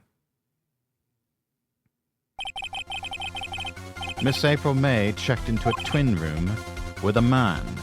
Is that correct? Yes, sir. Then, when you brought them room service, you didn't see that man in the room. That's right, sir. Your Honor, we have just learned of another person involved who may have been the murderer. In light of this new fact, I hold that it is impossible to judge the defendant. Can you agree, Mr. Edgeworth? And who, Mr. Wright, who is this other person? Simple. It was...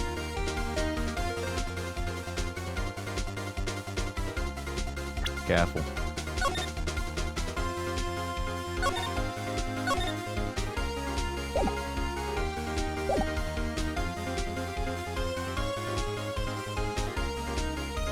That couldn't, no.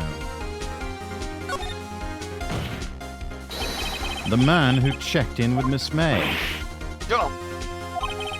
Your Honor, as has been previously revealed, Miss April May was tapping the victim's phone, yet Miss May herself has an alibi at the time of the murder.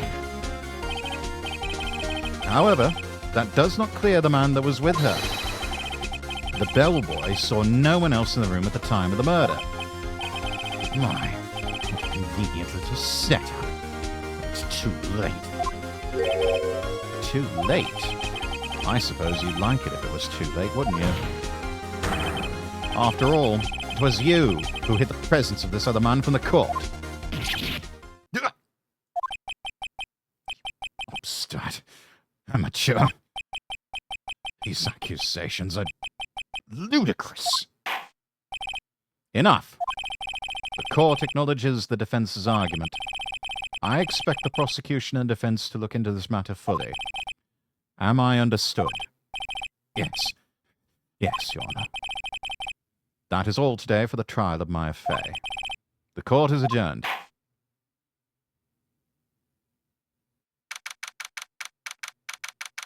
September 7th, 2:24 p.m. District Court, Defendant Lobby Number 1. Mr. Wright, you were amazing in there. Really? I think I might be your newest fan. Oh, I was just doing my job, you know? Then again, that other attorney was pretty cool, too. Huh? That face of his, with his eyes wide and his trembling lips, sent shivers up my spine. If you say so. So what happens with me? Do I get to go home now? Well... No, I don't think so, not yet. Oh, I see. But I got a great lead in today's trial. A lead? That man with Miss May. He's the key. Oh, I get it. What happened to Miss May after that anyway? I heard they arrested her. Guess she's learning her charms won't work everywhere. She's probably at the detention center now. I have to go down there later. Anyway, this case is far from closed. Yes, sir. I'm going to find out more about this man. Do you think he was the one who... Maybe so. Sis. Don't worry. I'll find him by tomorrow. I promise. I'm counting on you. I asked for a full record of April May's testimony. I thought it might come in handy during the trial tomorrow. But now that I have it, I'm not so sure. Most of her testimony was all lies. In fact, there's only one part that hasn't been stricken from the record.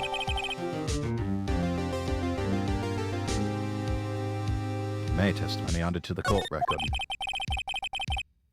Don't know how much good this will do me at all now. Anyway, time to hit the pavement, do some investigating. Why doesn't belong in that detention center, and it's up to me to set her free. To be continued.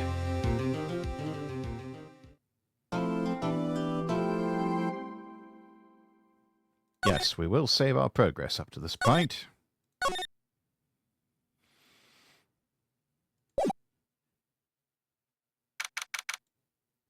September 7th, 3:11 p.m., detention center, visitors room. Well, hello. I didn't expect anyone to visit me in such a dank place like this. It's really quite moving. Not, you stinking lawyer. I hope you die. You come to laugh? Yes, laugh at the fallen Miss May. No, not really. This is something I wanted to ask. Unfortunately, there's nothing I want to be asked. Haven't you done enough questioning, you spiky head? Oh, here we go again. Please, you're scaring the security guard. So, what is it you wish to ask of me, then? For starters, how did you get to be so totally whacked?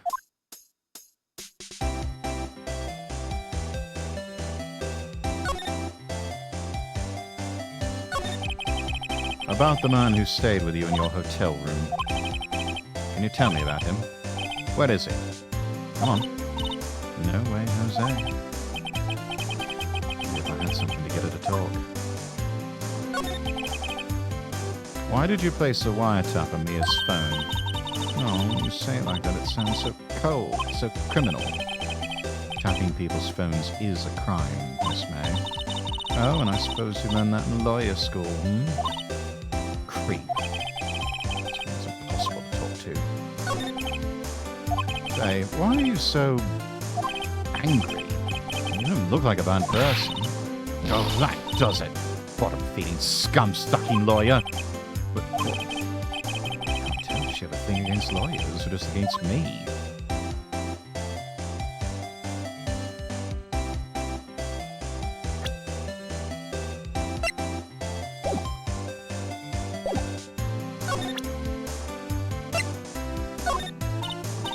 Hey, guess what?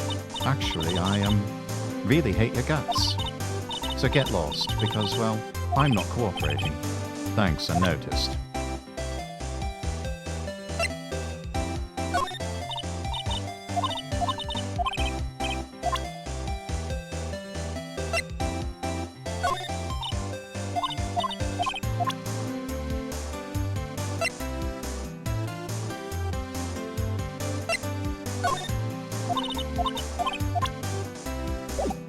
Right, so this is pointless.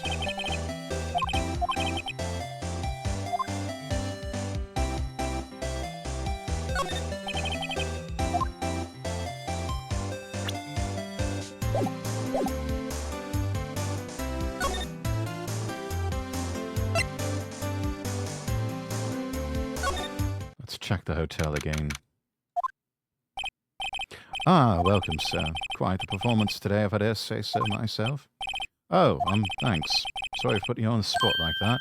No, not at all, sir. Your efforts today can only help the Gatewaters rep, as they say. Huh? Rep?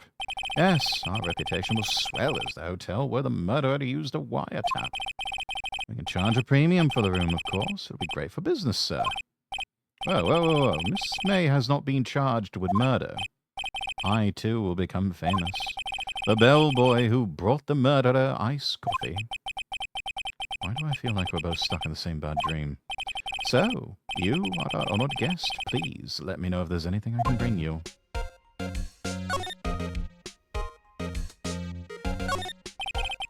Nice weather again today. Can see the Fay and Company law offices, of course. Ah, yes, we plan to install a telescope in that window, of course. Just $5 will earn you 3 minutes of a view to a kill. Just kidding, sir. And that look in his eyes would say it was more than serious. A bottle and 2 glasses rest on the table. Why doesn't he clean these up by now? Oh, I beg your pardon, sir, but if you could please refrain from touching those. It's part of the decor. I call it the last drink before murder. We'll be famous. The talk of the hotel industry. Simple bed. Been recently made. Nothing eye-catching here. Still scene painting. Wait, should that be still life? Whatever. One of those hanging on the wall. A vase, as expected. Not good with flower names, except maybe tulips and sunflowers. Huh? There's still a screwdriver stuck in that drawer. Oh, please, leave that as it is, sir. That's the drawer of terror, hiding place of the murderer's wiretap. It's set to become one of the most popular attractions here. This guy's serious. I don't believe it.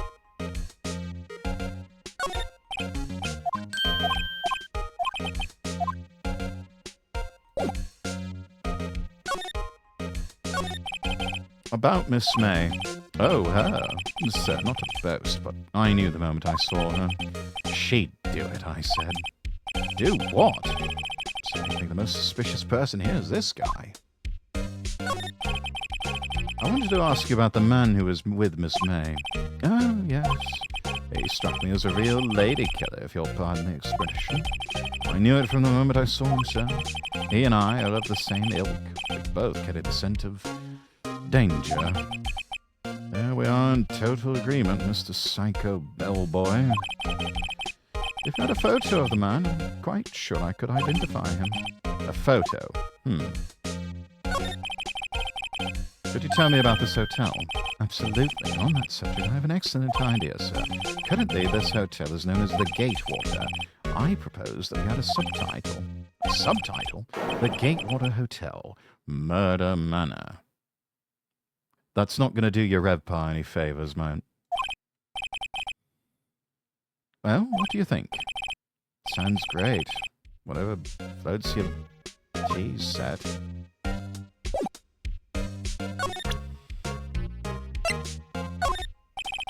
I'm sorry, all I could think about during the trial was the hotel. I wasn't paying much attention to the evidence.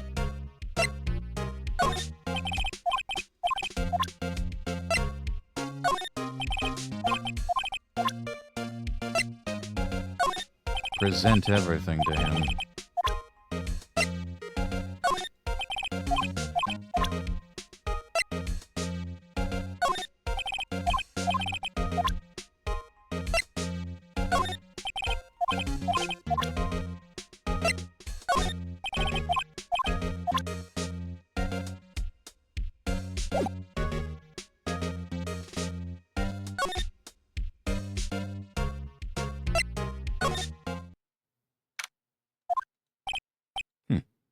Looks like Grossberg's out today, again. Perhaps he's avoiding me for some reason. Wait a second. Wasn't there a giant painting hanging on that wall? Yeah, it was a painting of,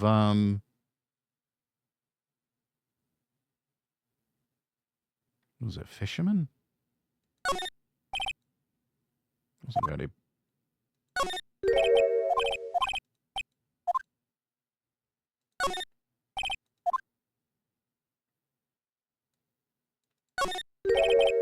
Now, what's this? Old photos, there are two lying here. Something's been written in pencil in the backs. DL6 Incident Exhibit A. DL6 Incident Exhibit B. Let's take a look at these. Sure, I've seen this person somewhere. Perhaps I'll borrow this photo. Sure no one will miss this one little photo. Might be a valuable clue. A photo lies on the desk. Maybe I should switch it with the one I took. I think I'll swap them.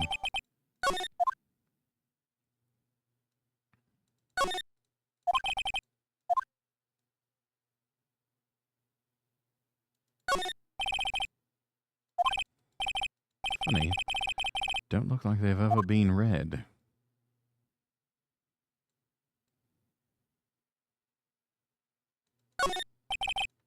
Expensive potted plant.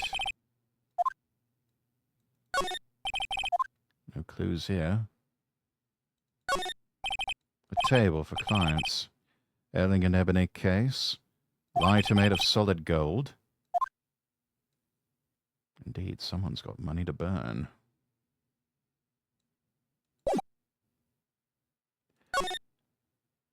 Back to the Gatewater Hotel.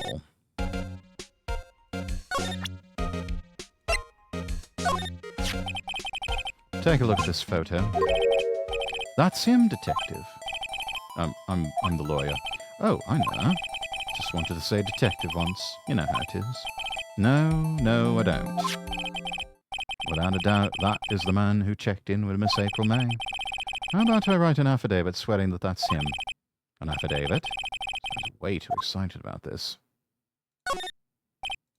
Well, sure, why not?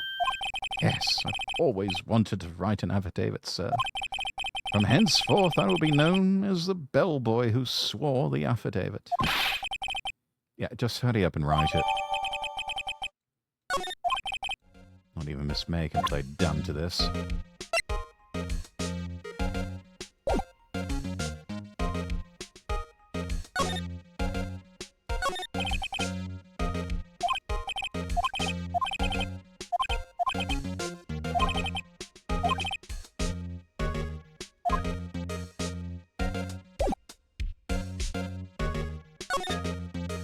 Detention center.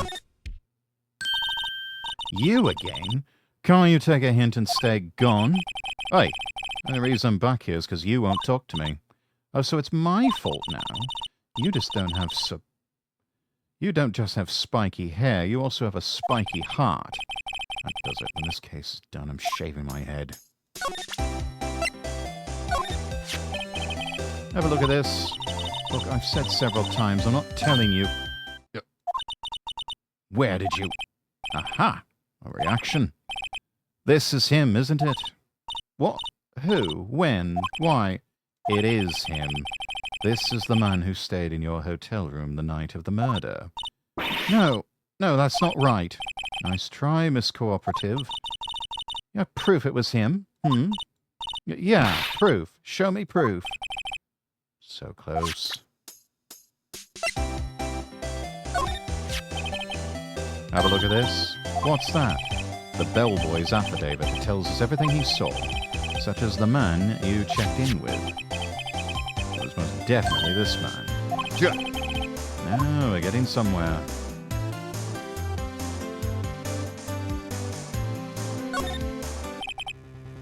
This is it, all or nothing. Time to do a little fluff.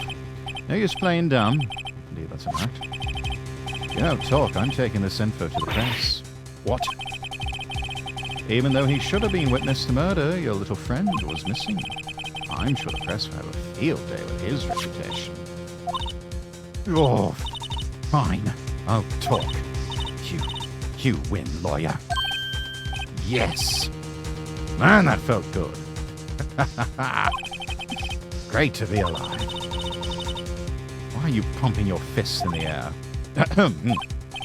Now, tell me about the man you were with. That man. He's my boss. Red White. President of the information gathering conglomerate Blue Corps. Red White. Information gathering? Well, I suppose you could call it a detective agency. So this is the man that was with you the night of the murder. I'm scared to talk. I don't want to end up like her. It's all right. I'll just ask Mr. White himself. Can you tell me where Blue Corps is located? Mr. Red White, at last. Finally, a lead on this guy. If April May couldn't have done it, that leaves him. Time to take action.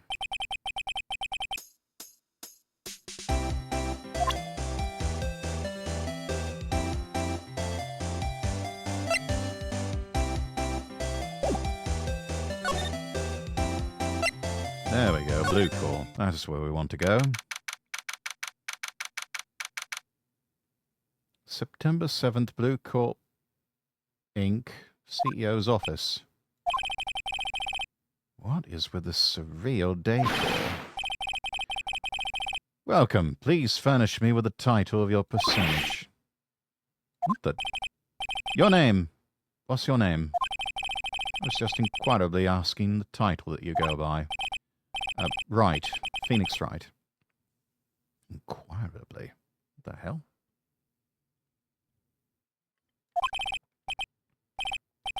It's like an alternate universe version of All Might. Mr. Wright, is it? Right, I see. Splendiferous. Perhaps I have intimidated you in my giantesque vocabulary. You're just making up words. You're actually more of a midwit, I'm sure. What is this guy's problem? I'm Red White, CEO of Blue Core. You know, corporate expansion official. That's... CEO stands for Chief Executive Officer, you half-wit. My business dealings bring me into contact with the elite of the elite, so I'm afraid I'm not used to conversing with the wordily challenged. Yeah, you are a half-wit. God, what a fruitcake. Let me guess. You are an attorney fresh out of law school, are you not? That's the only explanation for why you would come to meet me like this. What do you mean by that? No matter. So, what business does a mighty lawyer have with a man such as myself? This guy's arrogance meter's off the scale.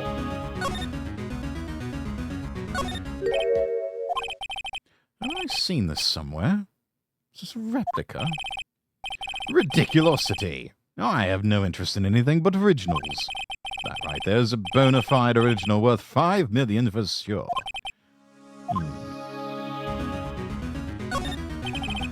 Impressive lineup of trophies. Judge's special runner-up. Best participation. These are fucking participation trophies, man! You are nobody. Judge's Cooperation Award. Special Good Try Prize. What a fucking loser. The words judges and special kind of stand out.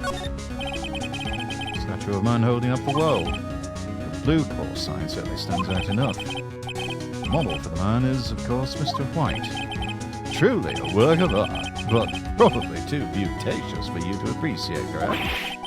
It's a little too beauticious for just about anyone to appreciate. I'm guessing this is supposed to be a desk. Oh my, it's quite the, thing.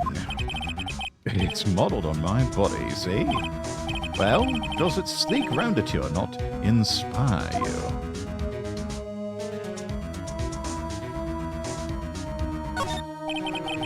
This is the top floor of a 20-story building. The view is quite residential.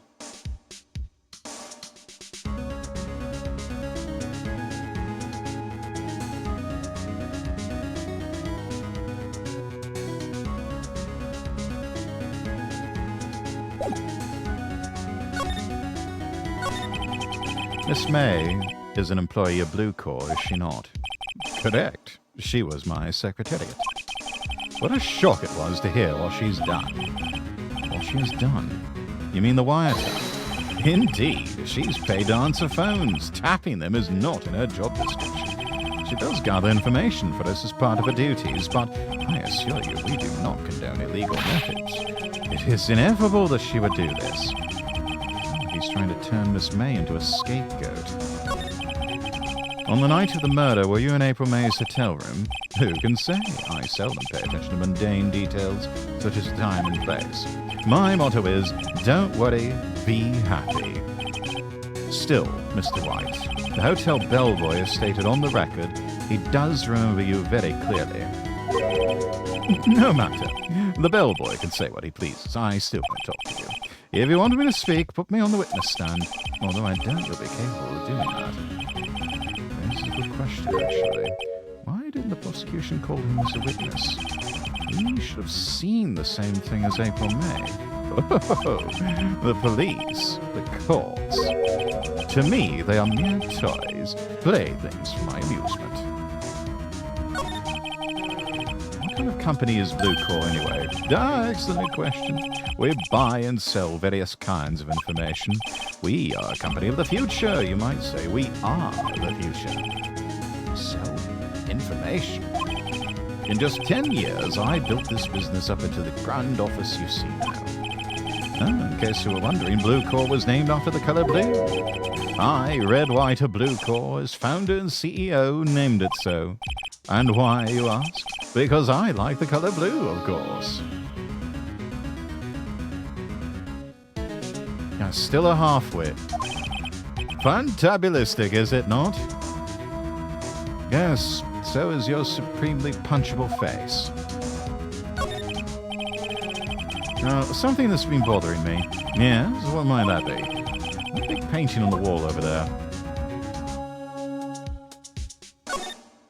Seen it before. Oh?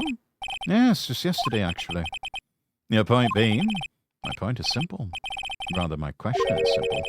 Why is that painting hanging on your wall? Mr. Wrong, was it? Right. It appears you do not fully grasp your position here. I ask again, who are you?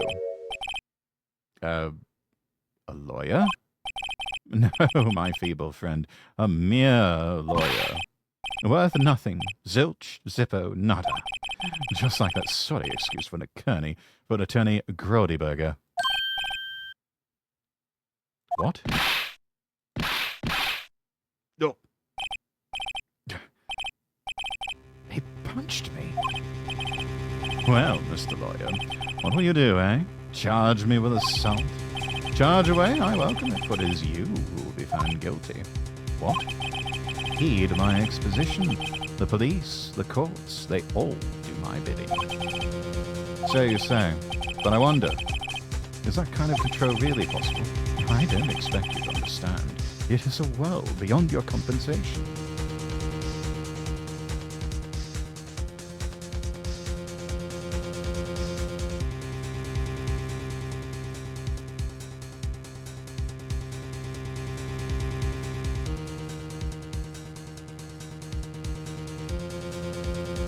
Chat, be right back.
All right, back at it. You came here from Grodyberger's, I presume. Mr. Grossberg's. Yes. Then you must ask him, why is this painting of his hangs here? Perhaps then he'll tell you. Perhaps he will explain how a man can live life purely for personal profit. Personal profit? What's he getting at? Go now. Just get out. There's nothing more to discuss. Oh, except there is.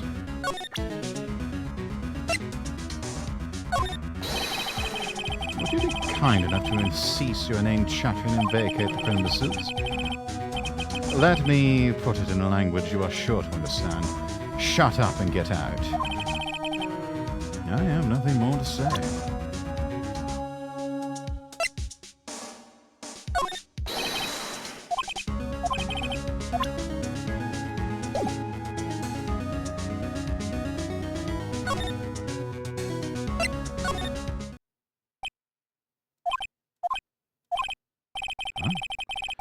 I don't think he's noticed me standing here. Maybe I should clear my throat. Jumping Jehoshaphat. Oh, you. What's wrong? You look so pensive, like an old man at the end of his days. I'm not senile yet. Just thinking about this whole mess. Something's really bothering him, that much is clear.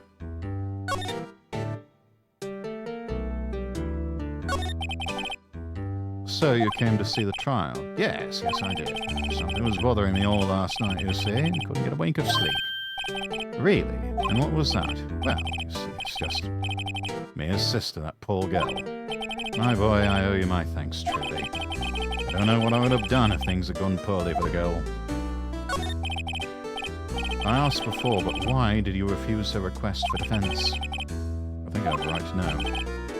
Oh, right, Mr. Wright? Oh, no, I'm sorry. It's just I need more time to think about it, my boy. He does seem troubled by something. Starting to have a feeling I know what it is. So I paid Blue Corps a visit. Oh, I see.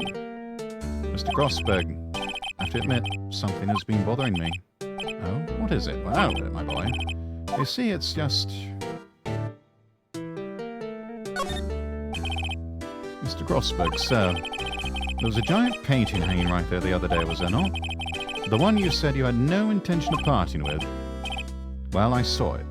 Today. It was in the CEO's office at Blue Corps, Red White's office. So, you noticed. I suppose I should have guessed you would. It is a large painting.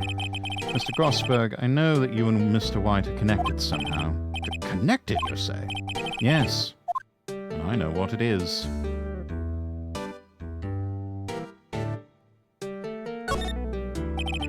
Mr. White has something on you, doesn't he? Blackmail. I think that painting is fairly gaudy proof. Very well. This may be the chance I've been waiting for. Maybe it's time to get this off my chest so I can finally rest easy again. After all, you were Mia's understudy. Perhaps it was fate. What's he talking about? Red White is a man who makes his living through intimidation. Blue Court is a company that exceeds in finding people's weaknesses, I'm afraid. I've been paying them for 15 years now. 15 years? All because of the DO6 incident, as you may have guessed. Name on the back of those photographs. As you suspected, I could not stand in defense of Maya because of this. White would have destroyed me if I did. So that's the connection. It's hard for me to tell you this, my boy, but arresting Red White will be nigh on impossible. Impossible? Why? He has information on everyone. Gives them an iron grip. He owns judges, attorneys, prosecutors, police, and politicians. What? They are bound, unable to do harm to themselves, and therefore to him. Don't look at me like that. What you see is nothing more than the weight of many years. But why were you blackmailed over this, Mr. Grossberg? The DL6 incident was top secret at the time. It made sense. The police did not want people to know they were using a medium. They couldn't let people know. But one person found out. I told him. You told White. He offered me riches. It's an embarrassment to me now. Because I talked, the police were mocked far and wide. In secret, they began looking for the one who sold them out. Of course, White heard about it and he came to me. Only this time the offer was blackmail. I see. White controls the law of this country as he sees fit. Yet if you would still challenge him, have a close look at Mia's office. Mia's office? She followed his every move for years. She may have recorded something of what she found. What is the DL6 incident? DL6 is nothing more than the sorting code the police gave the case. It was 15 years ago now. I received a request from a medium. A spirit medium. A medium? Her name was Misty Fay. Fay? Indeed. She was Mia's mother. She had been investigating a murder at the bequest of the police. And she failed. As a result, the police called her a fraud. This is what Maya was talking about the other day. I did all I could for her, and in the end cleared her of wrongdoing. That murder case, however, remains unsolved to this day. That case is the DL6 incident.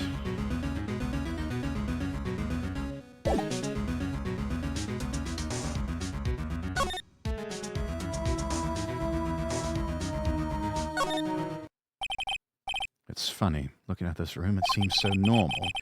Hard to imagine a murder took place here. Mr. Grossberg said there would be clues. Maybe I should have another look.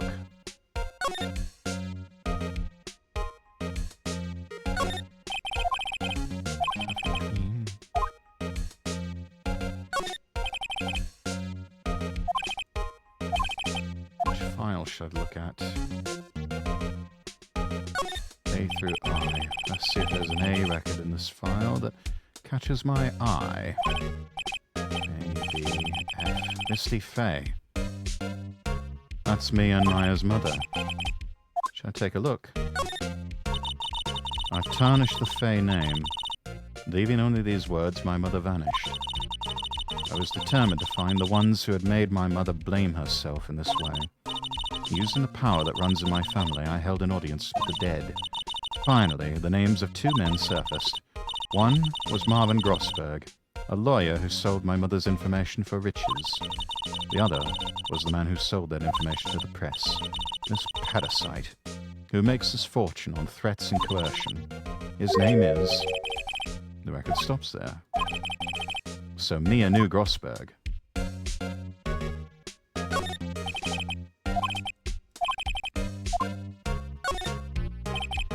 J through S. Nothing much in here. Skim some of this. No harm in flipping through a bit, I guess. Biggest parts here all ended at the end in S. Suicide. Ugh. There's a collection of suicide reports. There's politicians, policemen. There's writing on most of these in pencil. White. This is Mia's handwriting. Wait, I get it. Mia thought he was involved in these suicides. White drove them all to... use these newspaper clippings. The most disturbing one. Newspaper clipping added to the court record. Check them. Which file to check? T through Z. W. White. The entire W section is missing. Was it taken? No movie poster.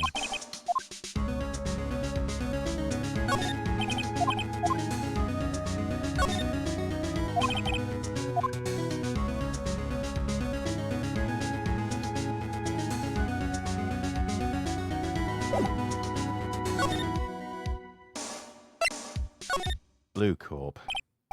Well, aren't you persistent? Sorry, but there's something I have to ask you. Mr. Lawyer, I really hate having to repeat myself, but it seems the message has not yet penetrated your thick skull. Stop bothering me. If you try my patience further, I fear a nasty accident may occur. Do I make myself clear? Transparently.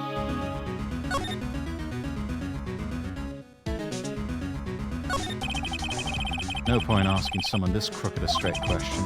I need some evidence I can use as ammo. What's wrong? Something stuck to my face. Why, yes, there's my eyes, my nose, my mouth. But of course, I jest. You need not restrain your mirth, my friend. It's okay to indulge in my cosmopolitan sense of humor. I won't think less of you. Oops.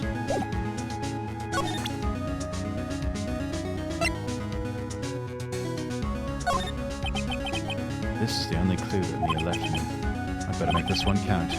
Mr. White, do you see this? It is an article describing the suicide of a politician. He was embezzling secret government funds. Then, one day, word got leaked to the press. The very next day, he took his own life. This concerns me, huh? I found this article in Mia's office. Miss Mia? She had a file filled with articles like this. Every one of them was labeled with a single word.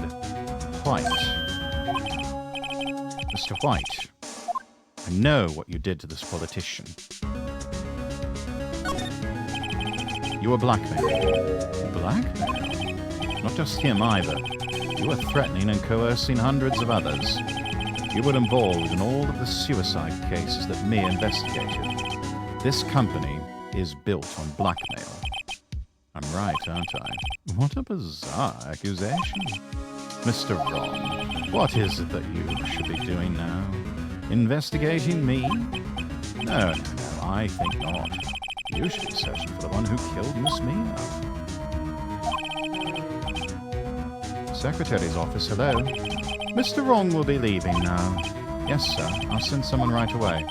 Wait a second, Mr. White.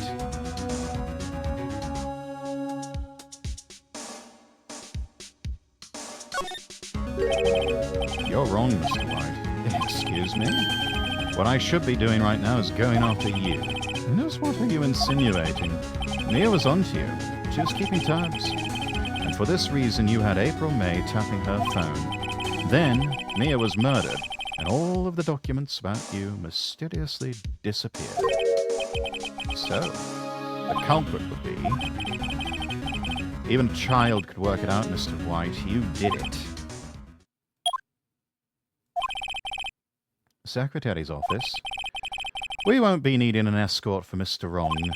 Instead, please connect me to the public prosecutor's office. Of course, sir. One moment, please. White, that you?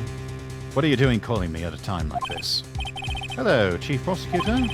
I've changed my mind. I want to testify tomorrow. What's this about? The Mia Fey case. I witnessed the murder, you see.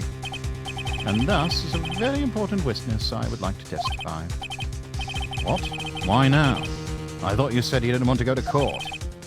Quietude. Told you I changed my mind, didn't I? Oh, and one other thing. Send the police over here right away. The man is standing in front of me. He looks dazed, but he could be violent. What? What man? Are you even listening? The executioner, the hatchet man, the liquidator, the killer man. What? Mr. White, this isn't another one of those. Chief Prosecutor, I do not believe you're in a position to freely offer your opinions to me, correct?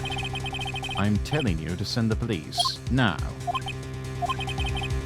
Did I not tell you, Mr. Wrong? You are a mere lawyer. As was Miss Mia. How dare you? I'll point the finger at you, and you will be tried as Miss Mia's killer. The case is as good as settled. No lawyer of any worth will defend you. I have friends in the local Lawyers Association, you see. You'll be given a lawyer so stupendously inept that they make even you look incompetent. I feel faint. Detective Gumshoe reporting, sir. Ah! Butts! Harry Butts! Right. Actually, Phoenix right, and my friend's name is Larry. Oh, right. Sorry, pal. Boss was that murder, all right? Detective Gumshoe, I present to you the man who killed Miss Mia Fey. What? Take this despicable human being into custody. Farewell, Mr. Wrong.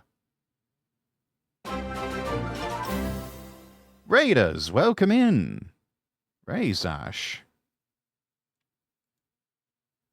Well, Raiders, if this is your first time here, my name is Lord Rexworth. I'm an English nobleman VTuber, and we are playing the Phoenix Wright Ace Attorney trilogy. Let me get you shoutouts, Ray.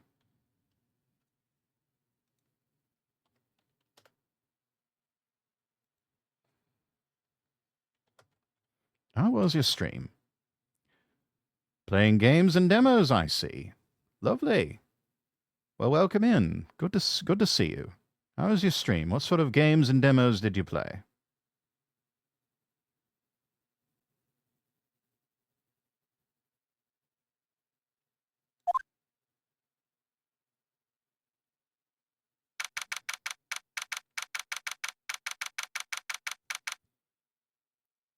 September 8th, 3:37 p.m. Detention Center Visitors Room.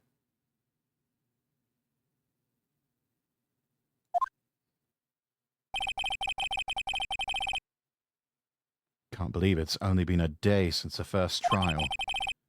My trial begins tomorrow. White's going to set a trap for me. The prosecution will be on it, of course, Edgeworth included. An attorney was assigned to me by the state yesterday. I refused. I had an idea. Right. Mr. Wright. Oh, Maya.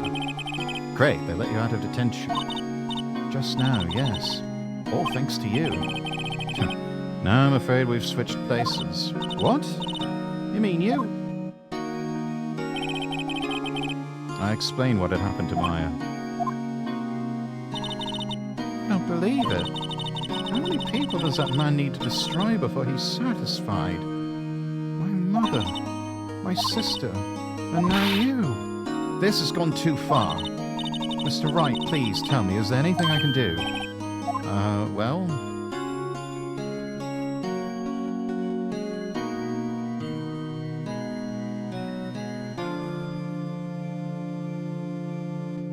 Just cheer me on in court. Help me break out of here.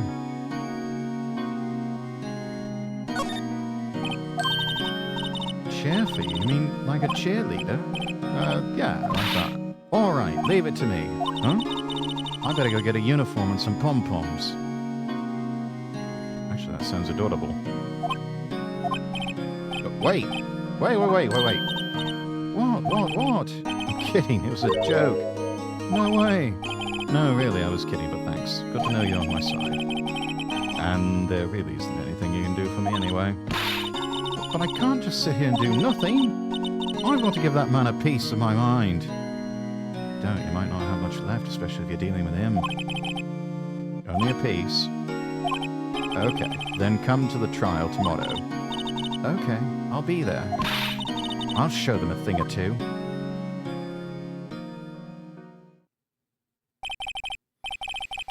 Times may change, yet with crime it's the same old story. In fact, it's gotten worse. Lengthy court proceedings are no longer realistic. Beginning a few years ago, a limit of 3 days was put on initial court trials. Almost all finish in a day, most with a guilty verdict. Oh yes, I'm...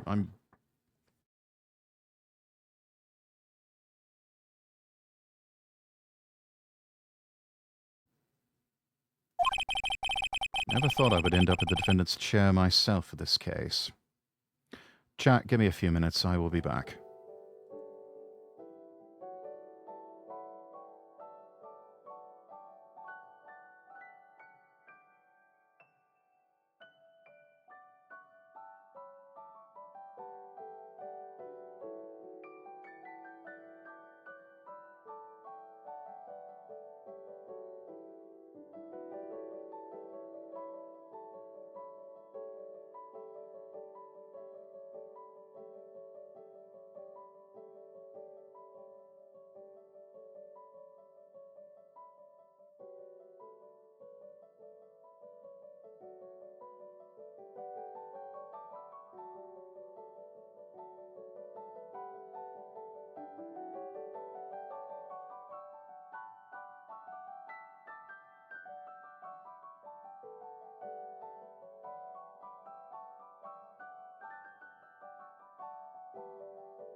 Right. We can avoid any more interruptions. We can actually have ourselves a proper stream here.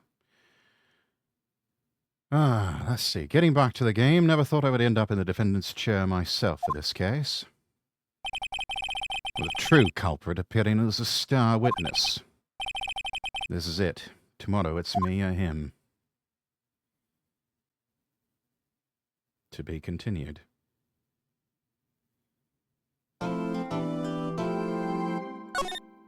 Yes, let's save our progress up to this point. And I think we will go ahead and leave it off there for Phoenix Wright.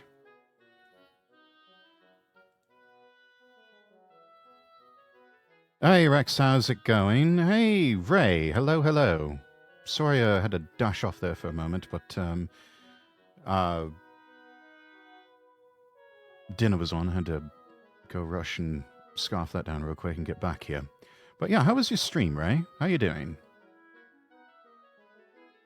It's all good.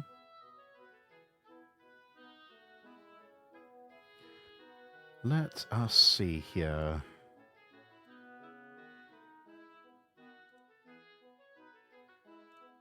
Going to pull up the Epic Games Store and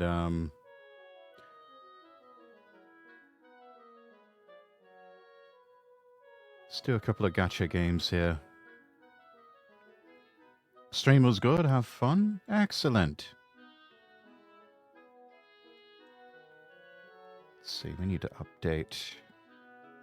Wuthering Waves, been a while since we've gotten to that one. Tried a few demos. Oh, any in particular that stood out for you?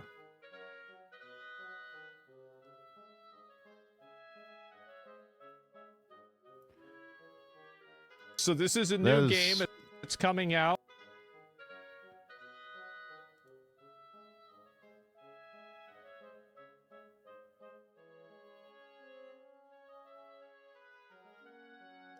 It reminds me,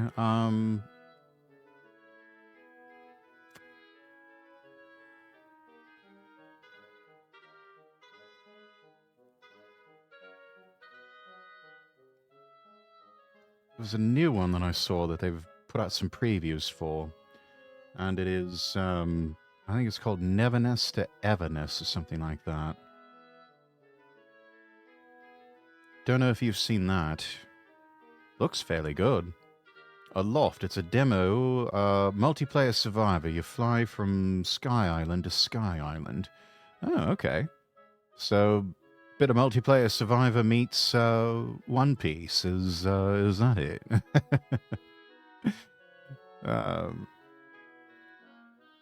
No, that sounds very interesting. Aloft.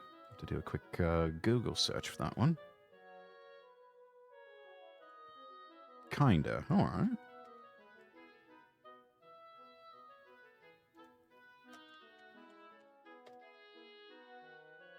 Google the word aloft, and all of a sudden I bring up the hotel chain.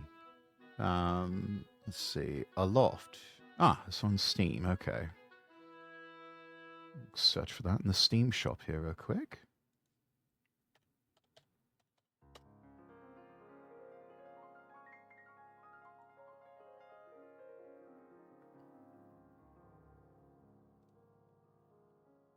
Yeah, I see here. No, graphics look fairly impressive. Looks like some monster hunting activities. A character using a bow and arrow to fend off a rather wicked-looking mushroom thing. And then you've got other screenshots of people sort of living Swiss Family Robinson style on a floating island and tree huts and cuddly animals running about. That looks like a rather charming game. I think we'll add the demo to our library. We just sort of glide between the islands. Ah, sounds ever so fun. Let's see how we're doing on the... About 40%. A couple of minutes remaining here to update Wuthering Waves. It has been a while since we touched this one.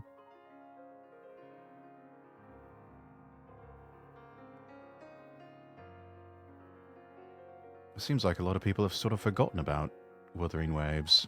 At least that's been my experience. You don't hear a whole lot of talk of this one.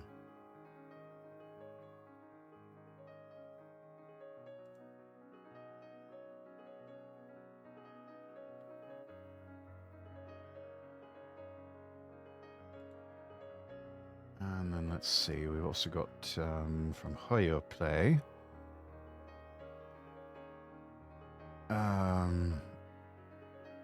Still need to do more grinding on Star Rail.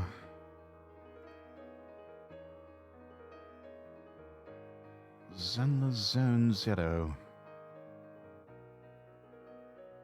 Oh, looks like we've got a lovely police lady. Exclusive channel, Unswerving Bullet. That could be interesting. Why don't we play some Zenla Zone Zero, everyone?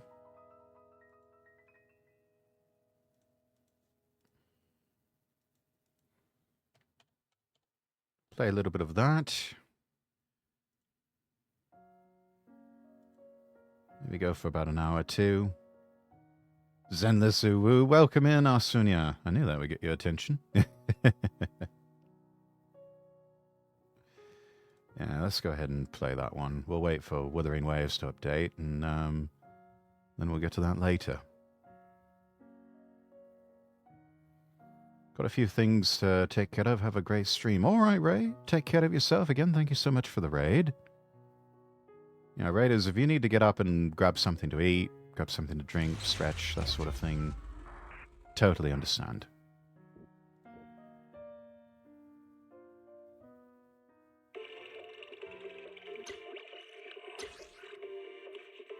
Let's see. Switch over our game capture to Zenless here. And stand by.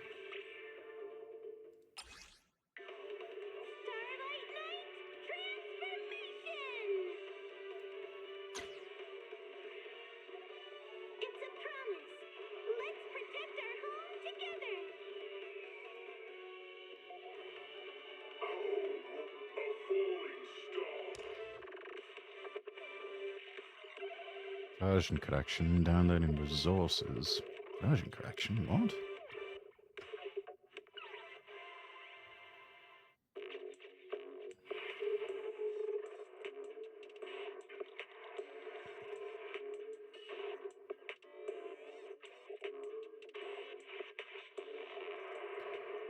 Checking result.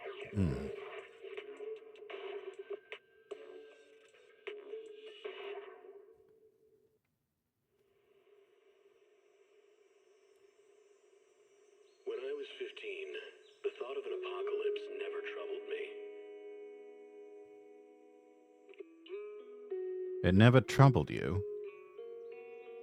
Well, you must have quite the stern constitution then, don't you? Oh, well, you're a masochist. Even in the face of the world's end, was the sunset on that beach.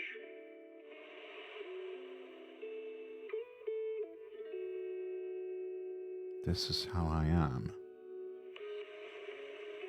Watching the sun gently slide into the water's embrace, or fireworks dancing on the canvas of the night sky.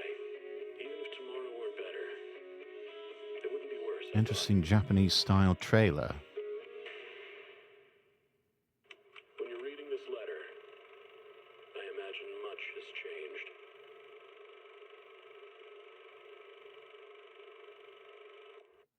Whether it's yourself or the world.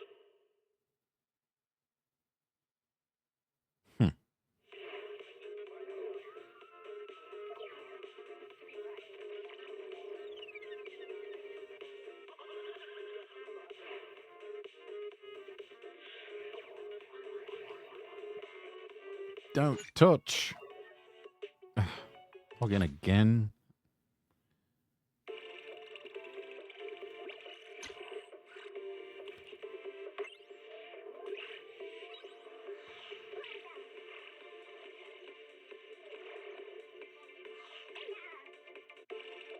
Forgot how much of a pain in the ass Hoyoverse games could be just to get the things to play.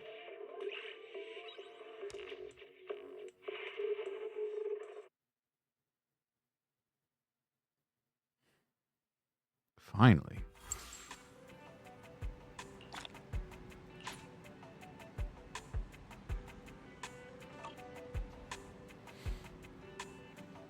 All right.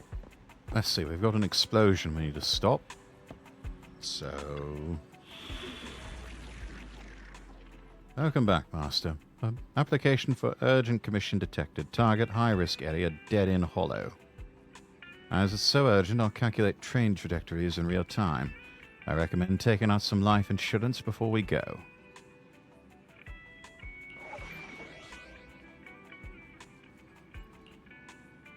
Yes, here we go. The explosive last train.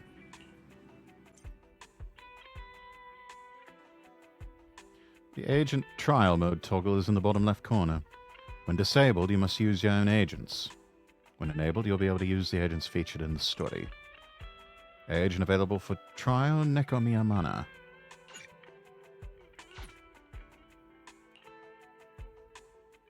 Alright, I guess we're deploying just the one.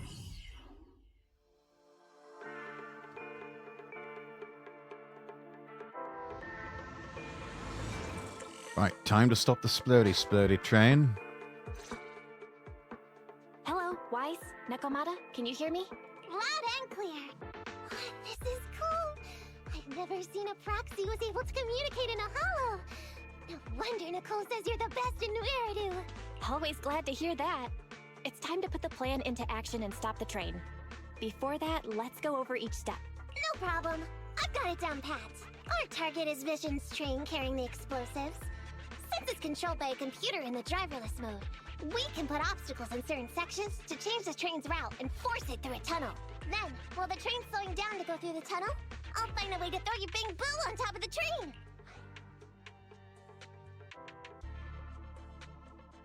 Then, it's my time to shine. That's right. Wise, your task is to enter the train through the vent on the roof and head to the driver's compartment to shut the train down. Don't worry, Barry and I will assist you throughout the process. As for the dead-end butcher, unfortunately, we still can't pinpoint its location. Be careful out there. Roger that! Good luck, guys. Let's get started. Syncing info for route to the control room. Please enter here. Great! Let's hurry up and switch the tracks, now!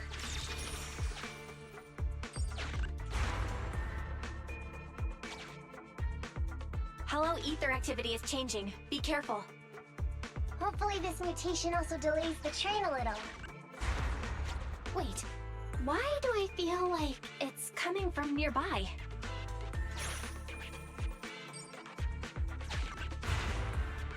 Warning, high-risk unit detected. Please stay away.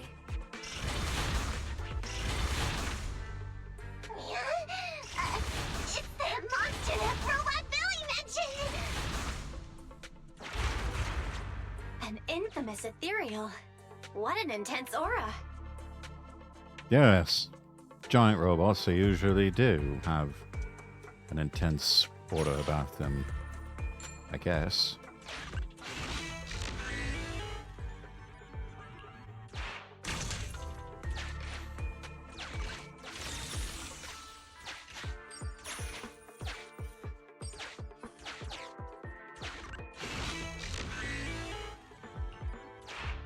Keep pressing on.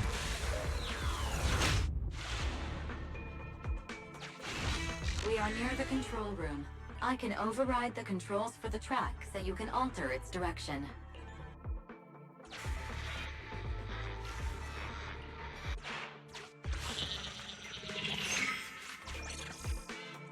The train will pass through this area, coming from the marker. There is a decelerator device in this area. Use it to slow down the train for a chance to board. Got Right. Got it. Changing tracks now.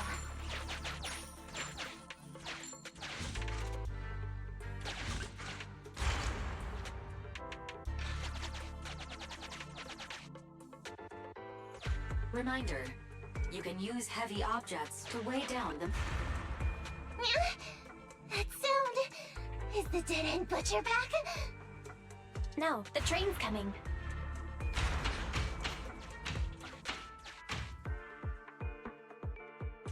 Do it quick, Mia, or it'll be too late!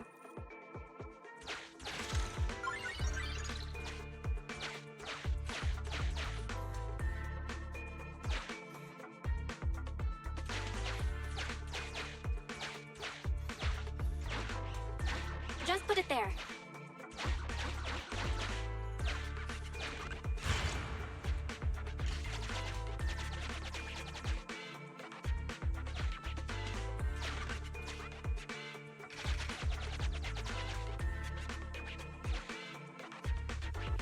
Check if there are more heavy objects nearby. Just put it there. Okay, we have to leave that there. Master, there is a large obstacle up ahead.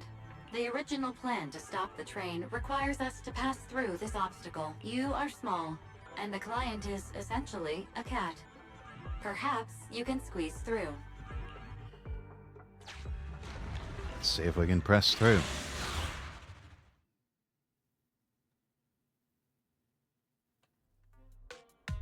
An abandoned train car lies across the bridge at an unbelievable angle. Huh? What's this train car doing here? Proxy, are we going the right way? Nekomata, there's no problem with your route. Judging from how the train was damaged by external forces, it's very likely an ethereal threw it here. Oh, that's some scary strength. Your next stop is on the other side of the train car.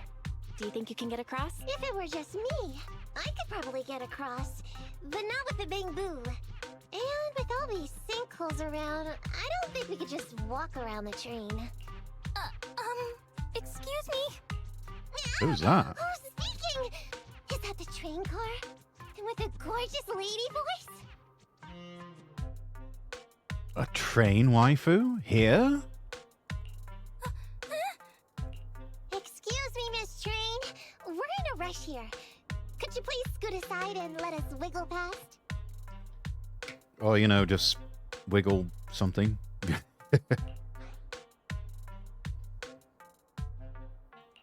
Stop playing around, Nekomata. Someone's on the other side.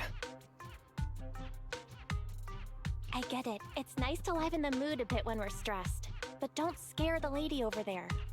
Excuse me? Are you investigators from the Hollow Investigative Association?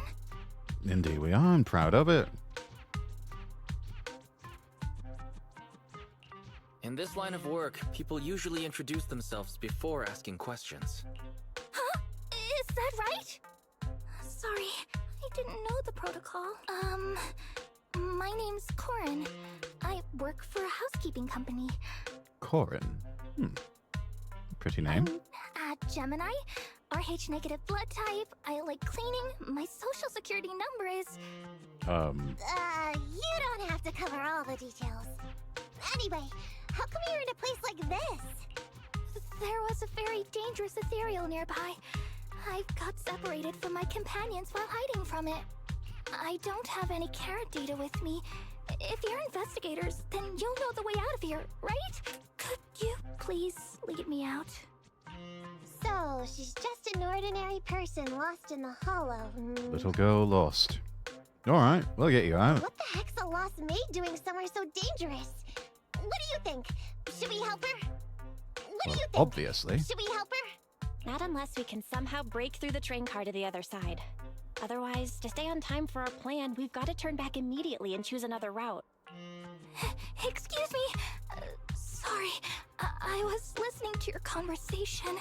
Are you saying if I can get you to the other side, I can come with you?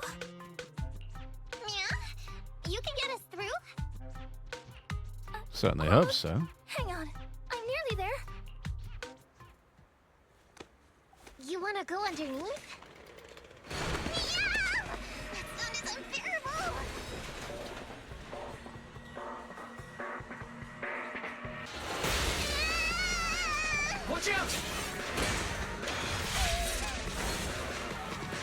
Well, that was a close one. Are you hurt?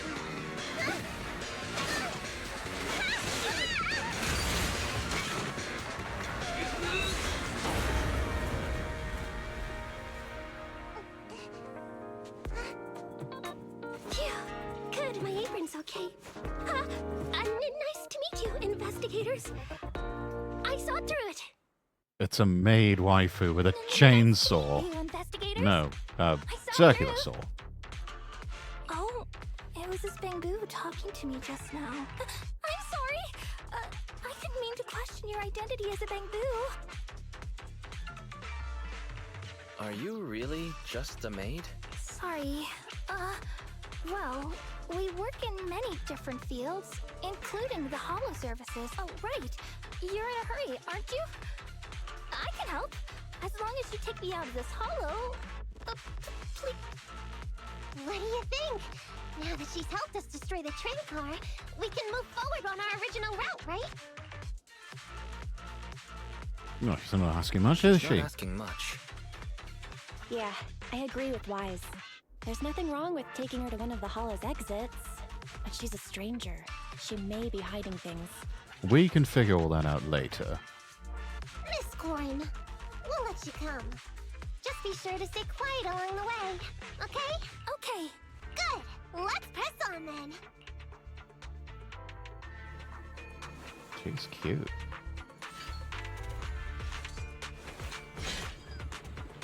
Corin, we need your help for this fight. I thought we agreed not to talk too much. I didn't mean you have to be completely silent. Really? I misunderstood. I'm so sorry. Huh?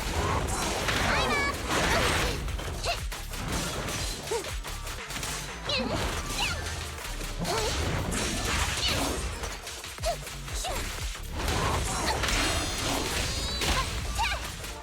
I'm here! Check this out!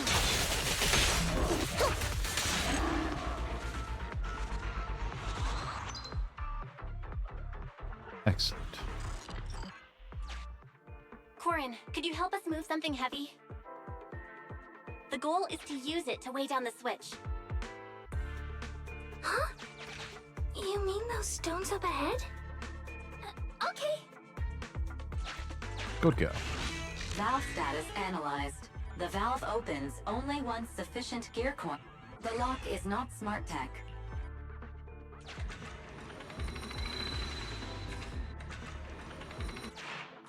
Sufficient gear coins paid. Authentication successful. Opening valve.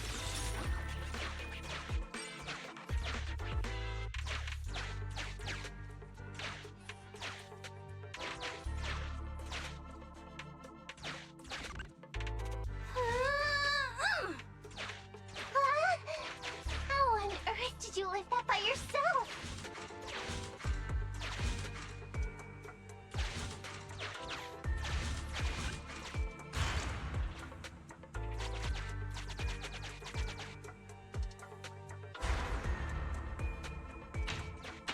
Huh. The train seems to be going the wrong way today.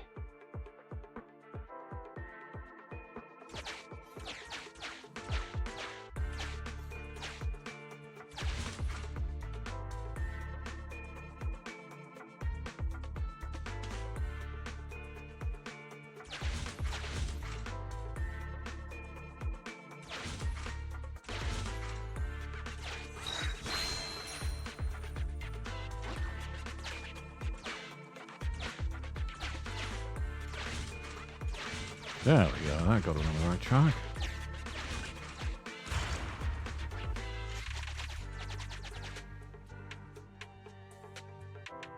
Master, railpath reroute is complete. Excellent. Great. Let's drop off Corin on the way out.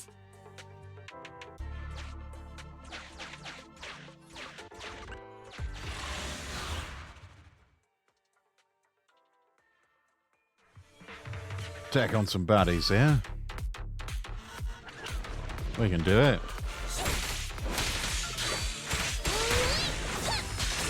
Now it's gonna hit me!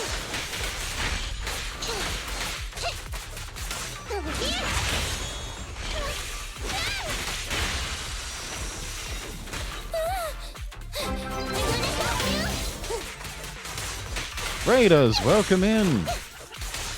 Hi, Dragon Warrior. By the way, Corin, are all your companions as strong as you? Huh? They're much stronger than me. How was your stream? How was your stream? Let me get you some shout-outs.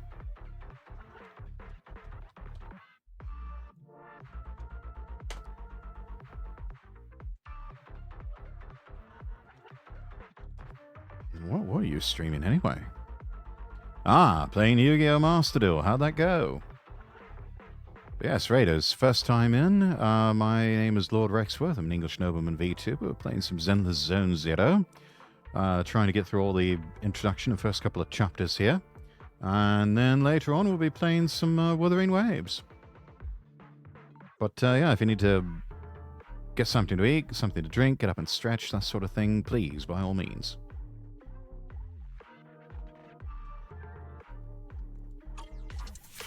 Stronger than a chainsaw slinging raid? Oh, wowzers.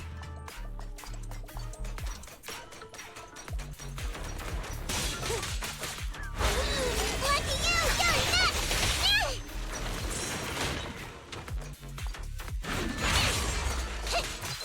I'm here!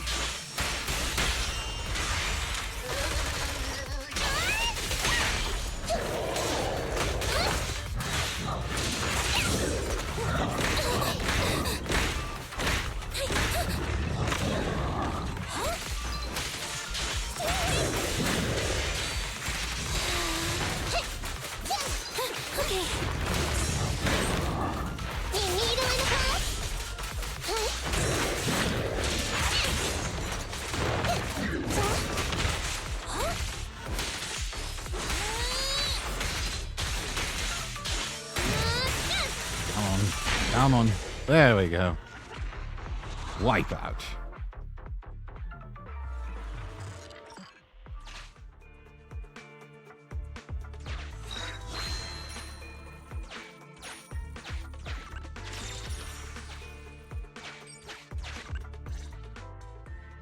Warning. Hollow exit detected within 100 meters. The commission for the housekeeping company employee, Corin, could be completed. Huh? Faithin, did you say something?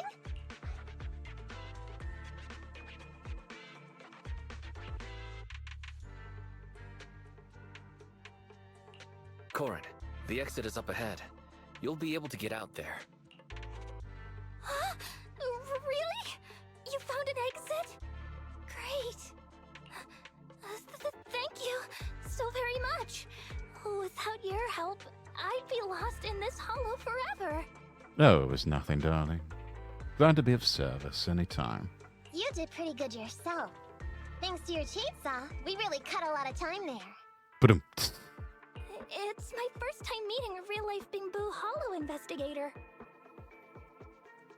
Are you amazed, surprised, impressed beyond all imagination?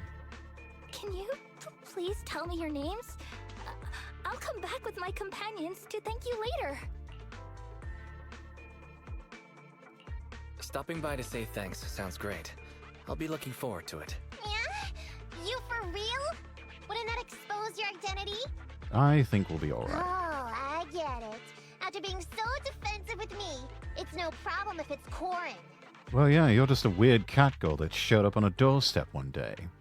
She's a maid who came out of nowhere like a Deus Ex Machina and saved the day. My apologies for speaking out of turn. It appears that would be inconvenient. I think I should be leaving now. Corin bows solemnly to Nekomata and the Bangbu and then leaves the hollow.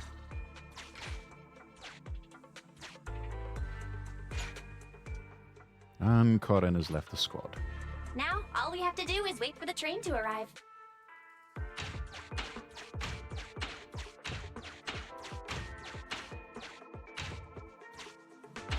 The train's slowing down. Wait, this isn't the regular route. Everyone, on alert! Now's our chance. Let's jump.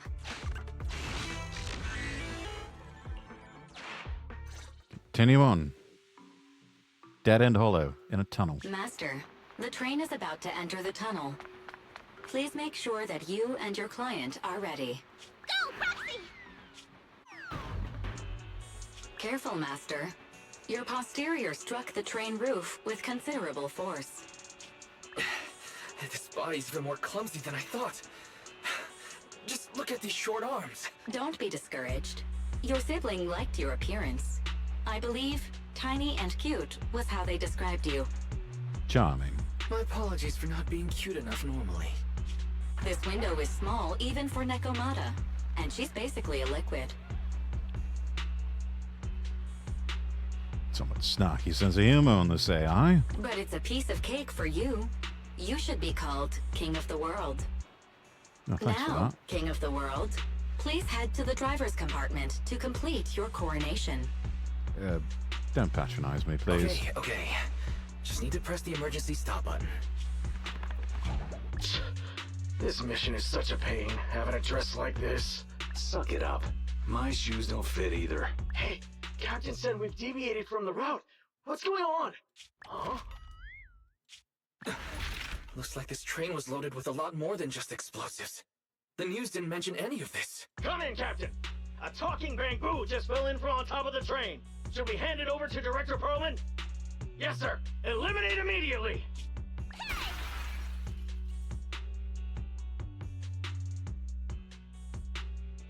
Those of you fanboys who wanted feet pics, well, there you go. Toe beans and all.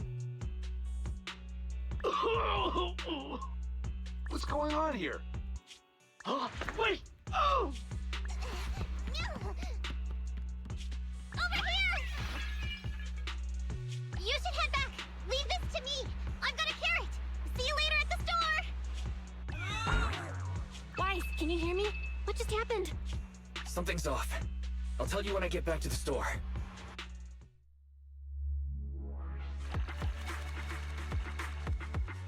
All right, mission complete. Oh, hey, you're back. Why don't you go get some rest? I'll go check on Eos. Any news from Nekomata? I haven't been able to get a hold of her. She should still be in the hollow. She said she had a carrot, but the exit is probably pretty far. But it's not all bad. The news just said Vision is putting off the demolition on Canvas Street until at least tomorrow night, due to technical difficulties. Oh, fantastic. Bought ourselves some time there. Due to technical difficulties. So, Vision is planning on covering everything up. Right. Vision must have already realized the train deviated from its original route, but they hid it from the media. Of course they did. What's more, Vision clearly said it was an unmanned train with explosives, but it was full of armed soldiers. Makes you wonder what else they're lying about. They were dressed like public security, but I heard them saying, "This mission is such a pain, having to dress like this, and my shoes don't fit either." There's no way they were real. Yeah, and I've got this feeling that Nekomata's been hiding something from us too. We should ask her when she gets back. But let's not think about that for now. You should get some rest before she gets here. Syncing with the bamboo can be very draining after all. Alright, you take a nap in the bedroom, Wise. You must be exhausted from exploring that hollow. Don't worry, I'll keep an eye out for Nekomata and let you know if anything pops up. Alright, level 11, internet something something.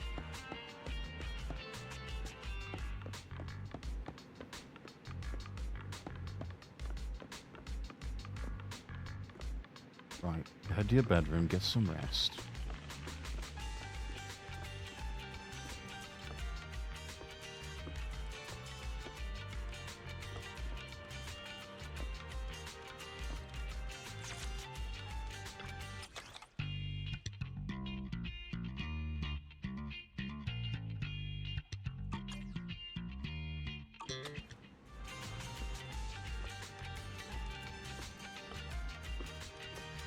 I must say, he's got quite an impressive bedroom.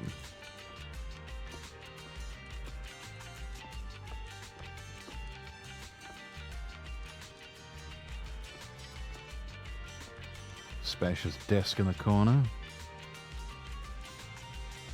Locker space, presumably where he keeps his clothes. bookshelves.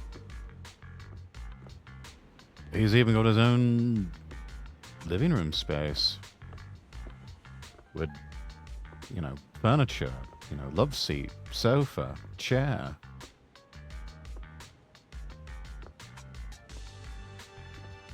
Television set, hi-fi system. It's like a VCR, a DVD player. Some unusual blend between a Famicom and Super Famicom.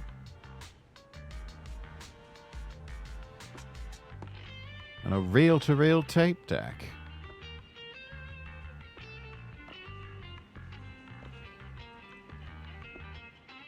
They do quite well for themselves.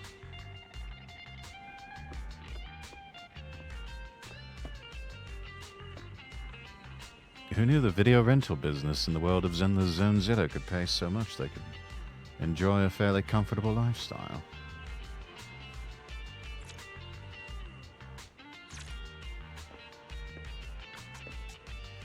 Getting late. Let's hope we don't run into any more trouble. Get some rest.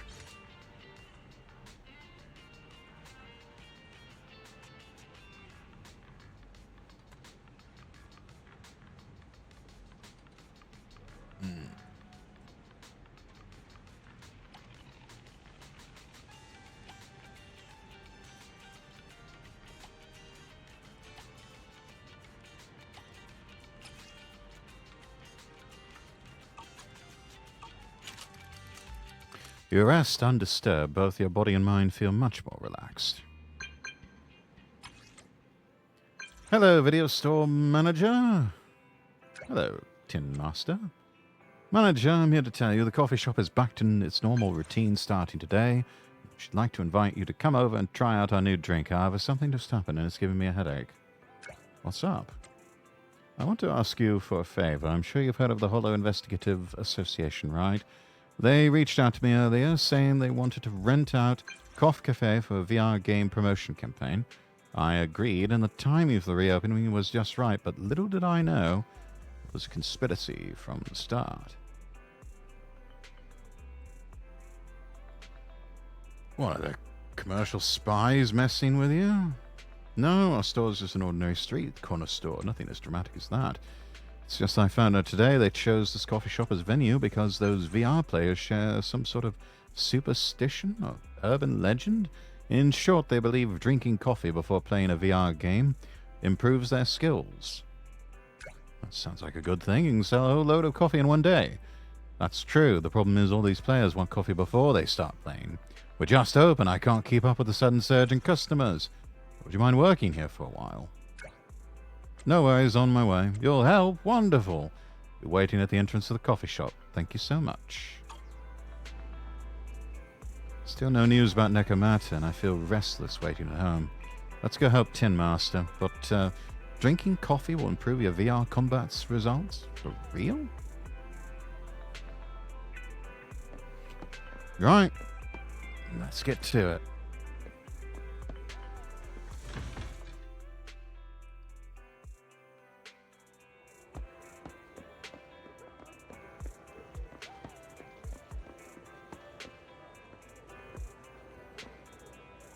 Really drawing the crowd here.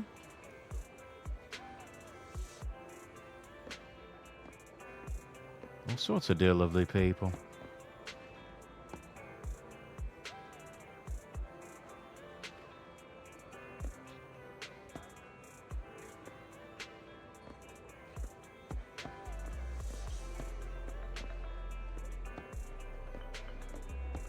Oh.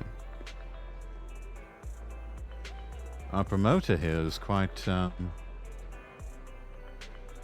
fetching.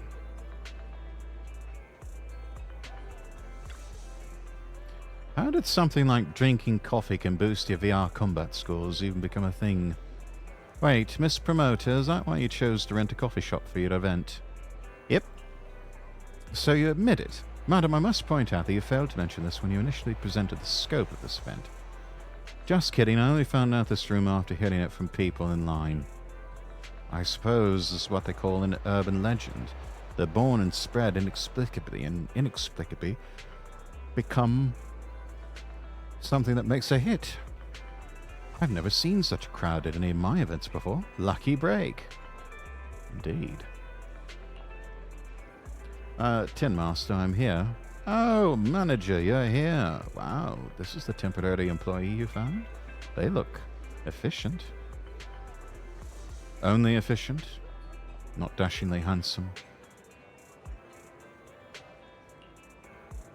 Manager, I really am so sorry. We're open, but I can't serve you. Instead, I need to ask you a favor.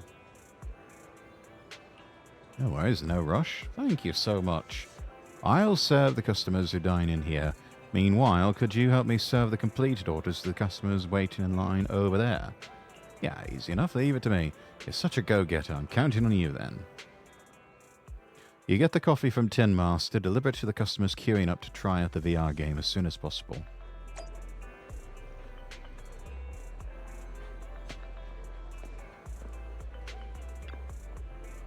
This is my Tin Master special.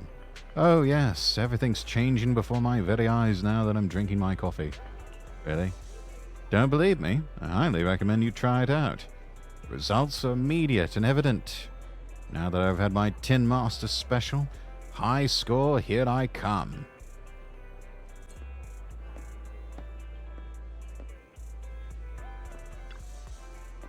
Oh, my espresso, thank you. I was thinking, throwing mysticism or whatever aside, from a scientific perspective, an espresso can help you focus your attention. Yeah, sounds scientific indeed. It's so bitter that once tasted it befuddles the mind. So it's all about the flavor? And finally, you, my dear lovely girl. My coffee's ready. Thanks for bringing it over. No problem, darling. How's it taste? Not as sweet as I'd like, but it's actually really good. And it feels so refreshing. Is this what they mean when they talk about coffee philosophy? I guess. I don't know.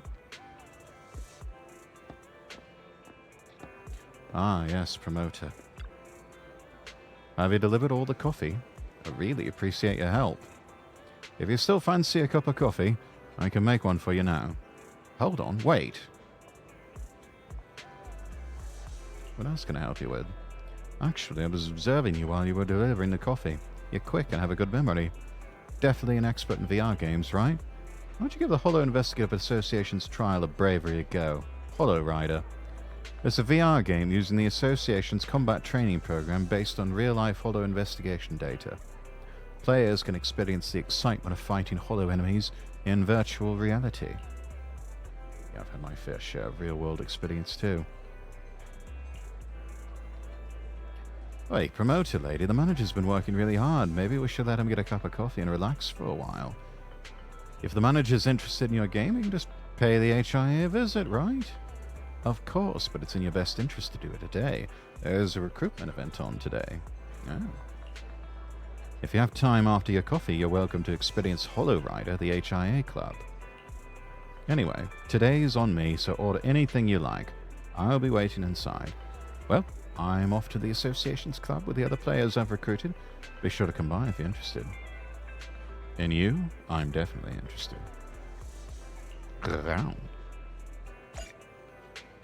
Cough Cafe has been unlocked.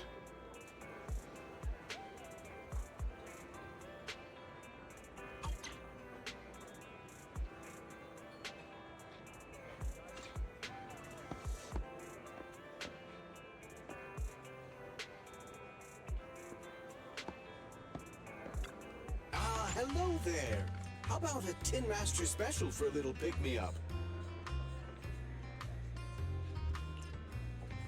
You can find the effects of each beverage listed in the coffee menu.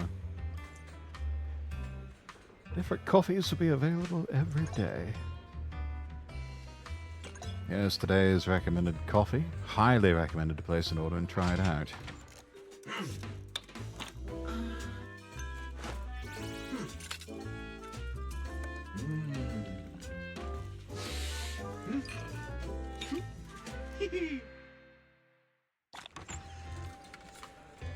Real artisan there, chat. Stun certification seal drops increased by 100%. Effective only in combat simulation for 1 enemy cards. Whenever you feel lost, you can always come back here for a cup of coffee. The HIA Career Club, I think that's over at Luminous Square. I'll have to take the car from the parking lot to get there.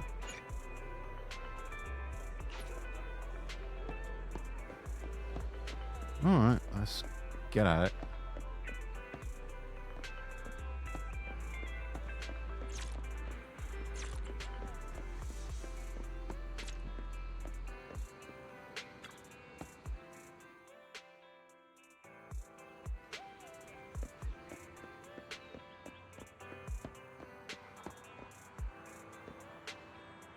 For a second there, I thought that was a Mitsubishi logo.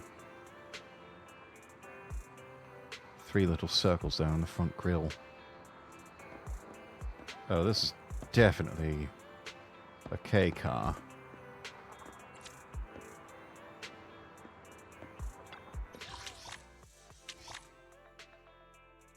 HIA Club. Of course, we're going to teleport, not drive.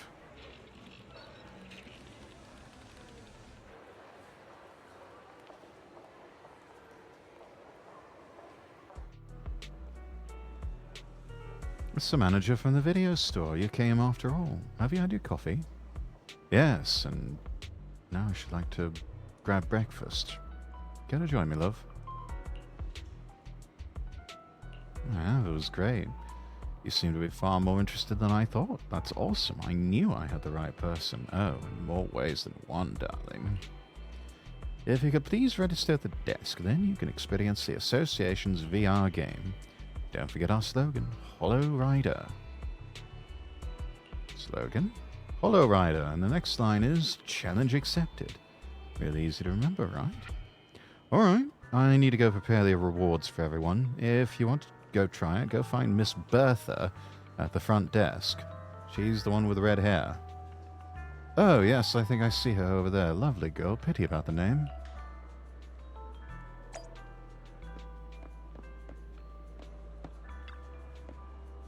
Welcome to the HIA Career Club.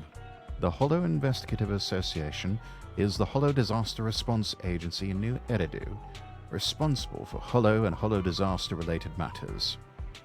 Being at the forefront of New Eridu's battle against the Hollows, our mission has always been to explore and fight against the Hollows. The HIA Career Club warmly welcomes all citizens to visit, experience, sign up to join the association, and submit commissions at any time. I'm here to participate in the VR trial. Alright, let me provide you with an overview of the VR trial event. We're hosting a new recruitment event at the club where you can use our VR device to experience the HIA's Hollow-themed combat VR game, Hollow Rider. Players in this trial event have the chance to get a free home portable VR device provided by the association. I must inform you, when you use the club's VR training equipment, it will collect your training data for an analysis to optimize training plans. All data is stored anonymously and does not record your identity information. Of course, as a token of appreciation for your support and assistance, the association will provide rewards for all on-site combat training. Would you like to use the VR device right now to experience combat? Yeah, let's do it. We recommend that you go to the Agent Promotion Simulator. At this time, we'll explain about stun drills. Before simulations, you'll need to build an enemy card lineup. You can view the enemy cards you already own here. Here are the enemy cards that have already been placed into your lineup. Enemy cards may be added to the same lineup more than once. Identical enemy cards increase the difficulty of combat. Try removing an enemy card from your lineup. Your choice of enemy cards will impact the battery charge used. Please build your own enemy card lineup and try to clear the challenge.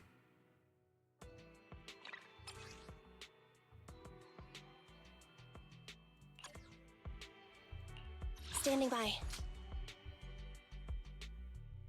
Need something? My services are expensive.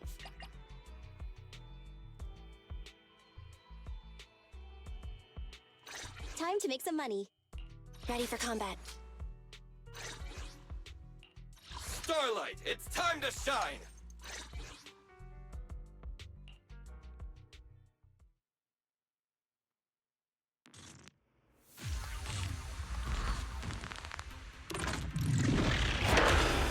Alright, darling, let's see what you got. What's this? Good. Moving up.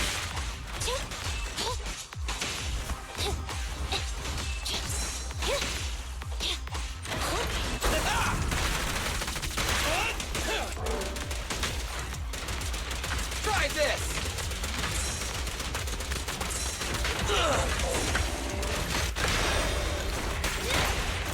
My bullets never lose sight of their target! Preparing takedown.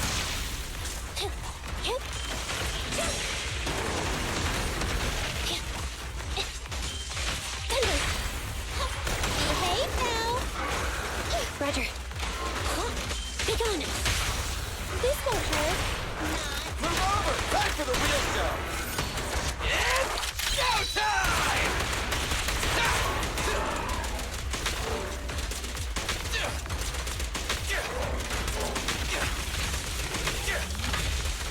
Quit moving! Hey!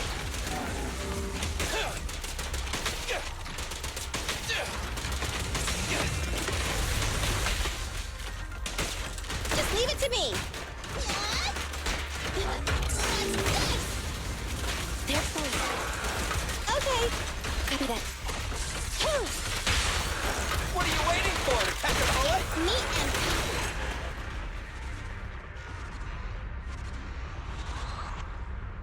Nice. Investigation complete. S tier. Let's go.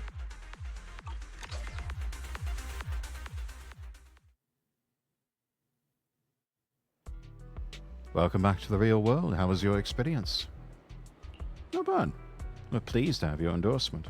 If you're interested in holo affairs, please keep an eye out for more events from the association.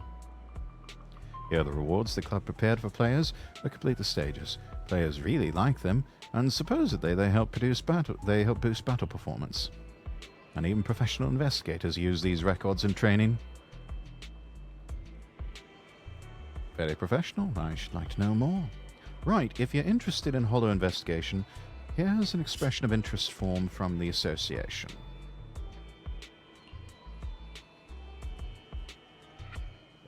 Thanks, but no thanks.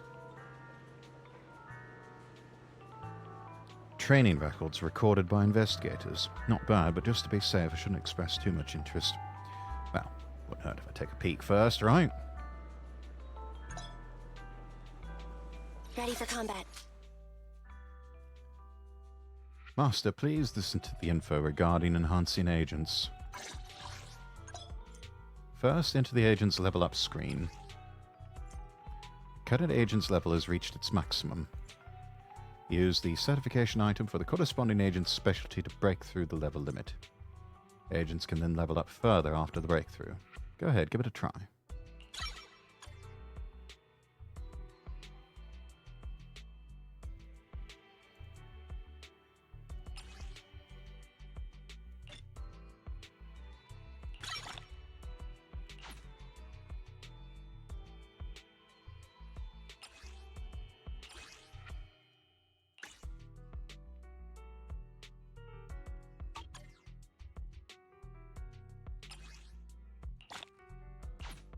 There we are.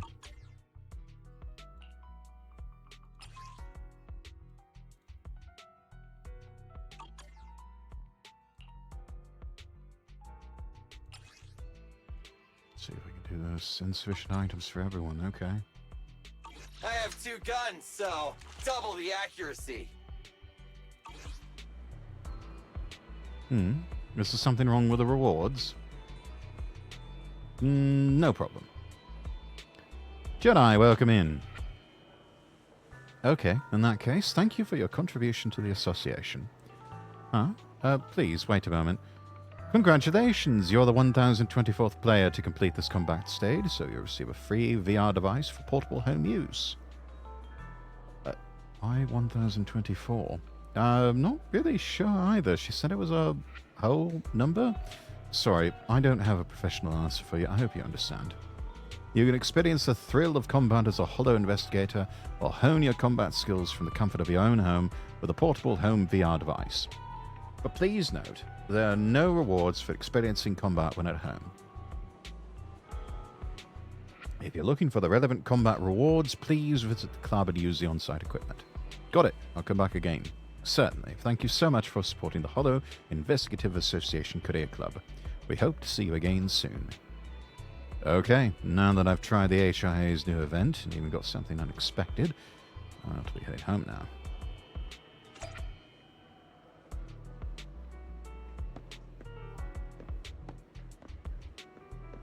Looks like our easygoing female student made it in, whom we served coffee to earlier. Really don't get why you guys are getting so excited about a VR game. Aren't all the enemies just fake? They could hardly be real. True, I guess fake ones are safer, so I'll give it a try too.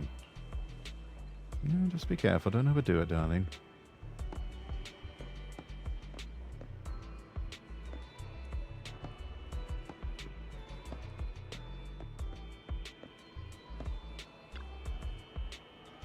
Judging by that relaxed demeanor, I'm guessing it's your first time here. Just letting you know, it's best to grab coffee before getting on the machine. Yeah, I've had one. Oh, so you're a pro then. Doesn't matter, I'll still win. Really, because I'm the one taking home the VR device. And, who's your lovely companion here? She is gorgeous.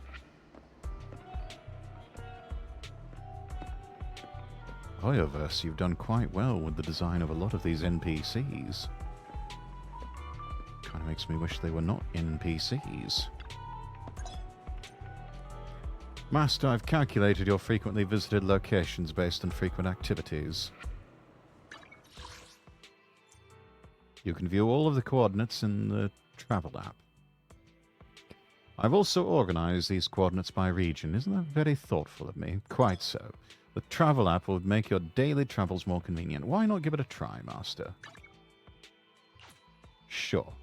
Let's do it. This VR game the Association came up with is far more interesting than I expected. The rewards are pretty useful too. I'll drive there if needed in the future. Guess this is a case of a proxy and the Association both getting what they want, right?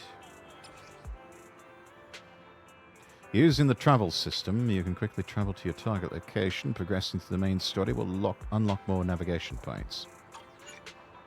You can now go to the HIA Career Club by using the travel feature or driving. Lovely jubbly. Now let's go back into the video store.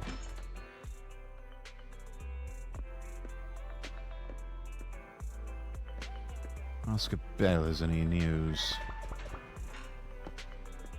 Oh, there you are, my dear. Wise, you're back. What's that box you're holding? You got me a gift? You explain what happened in the coffee shop in the HIA club. I see. I heard the Association developed a Holo-themed VR game, but I didn't expect a console version.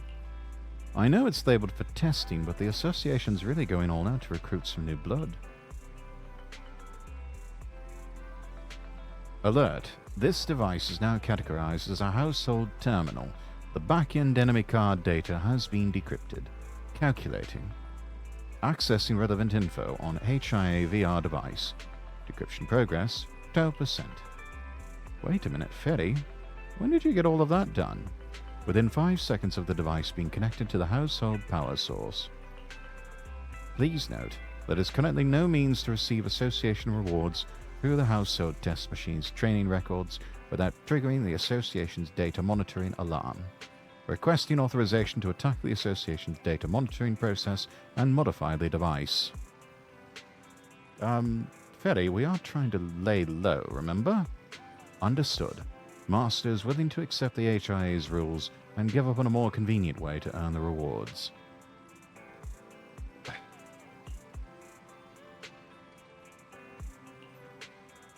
Settle down, Ferry. We weren't expecting any rewards to begin with. It's not worth risking putting the HIA onto us. It's useful to us, even if it's only to train with. I checked the description. The opponents are all enemies we might encounter in the Hollows. We can use it to practice our combat skills in VR. It's the perfect addition to the workshop. You look around the room. For some reason, you place the VR device slightly farther away from the HDD. Talk of which, I feel like I've got so much to do lately since I started a new account. Guess it's time to tidy things up. I was just thinking the same thing. Oh, I knew you'd come up with that before I did.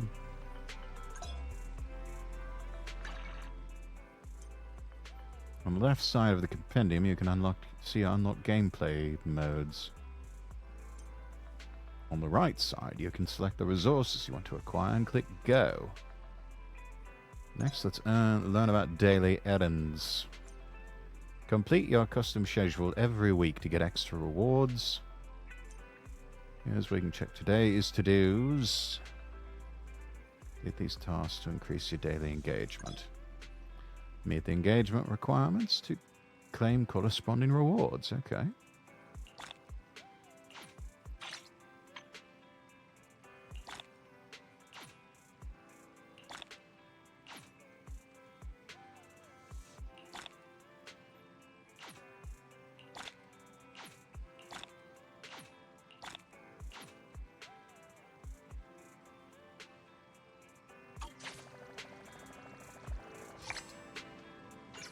To not level 12.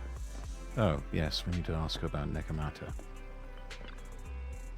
I'm really busy today. Wise, what's your next schedule? Oh yeah, Nekomata promised to meet up with us later. I wonder where she's got to. Good thinking. Nekomata would have sent a message if she were nearly here. Why don't you check Knock Knock? Meow. Are you okay? I'm back! Almost to 6th Street. Sorry for making you guys worry about me. You guys did, right? Anyhow, I'll speed over to the video store right now. See you at the store, okay? Okay. Wait for me. I'll be quick and won't delay. Good girl.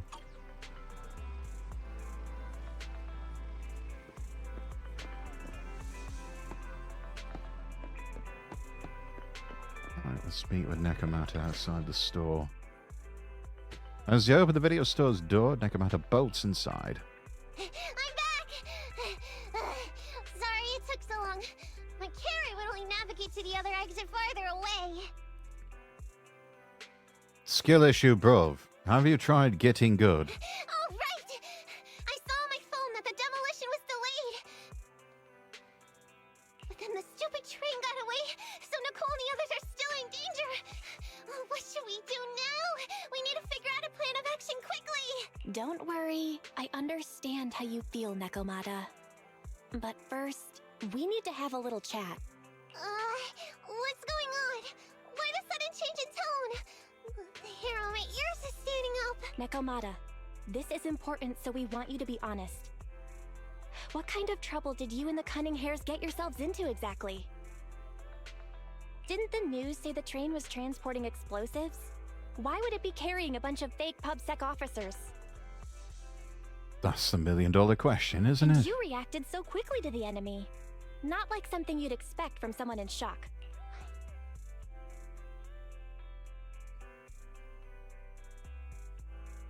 If there's anything you're hiding, you can talk to us If about there's it. anything you're hiding, you can talk to us about it. You mean it? You'll really hear me out. If you want support from Phaethon, you better answer my brother and tell us what you're hiding. I'm not trying to hide anything from you guys. Are you quite sure? I really didn't know there were people on that train. It's just that I've seen guys dressed like that somewhere else. You're totally right. The Cunning Hares and I are in big trouble this time. But we just wanted to save people. Hmm? To save people? Are you saying that you and Nicole are going on a rescue mission? That's because it's so ridiculous. I didn't even think I could explain it. We were so busy trying to stop the train earlier. You didn't have time to finish watching the Bang Boo's visual record. But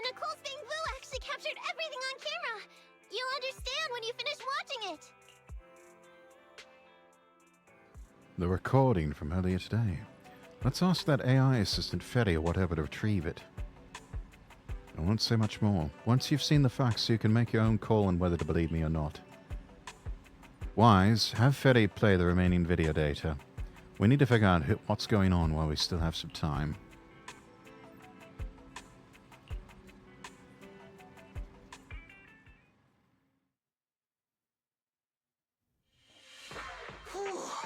I'm starting to get used to the ether concentration here. I wasn't feeling too good when we first got in. Hey, we might not have come across any strong ethereals yet, but the dead-end butcher is around here somewhere, so stay on your toes. Especially Billy. You totally got carried away in that last battle. How many times have I told you not to make a ruckus? We need to get to the Red Fang Gang's base and finish this commission. Can't you be more like Nekomata? Fast and quiet? Even if the dead-end butcher did come along, it might not even notice her at all. Plus, I gotta say, we cat people have 9 lives. That counts for something.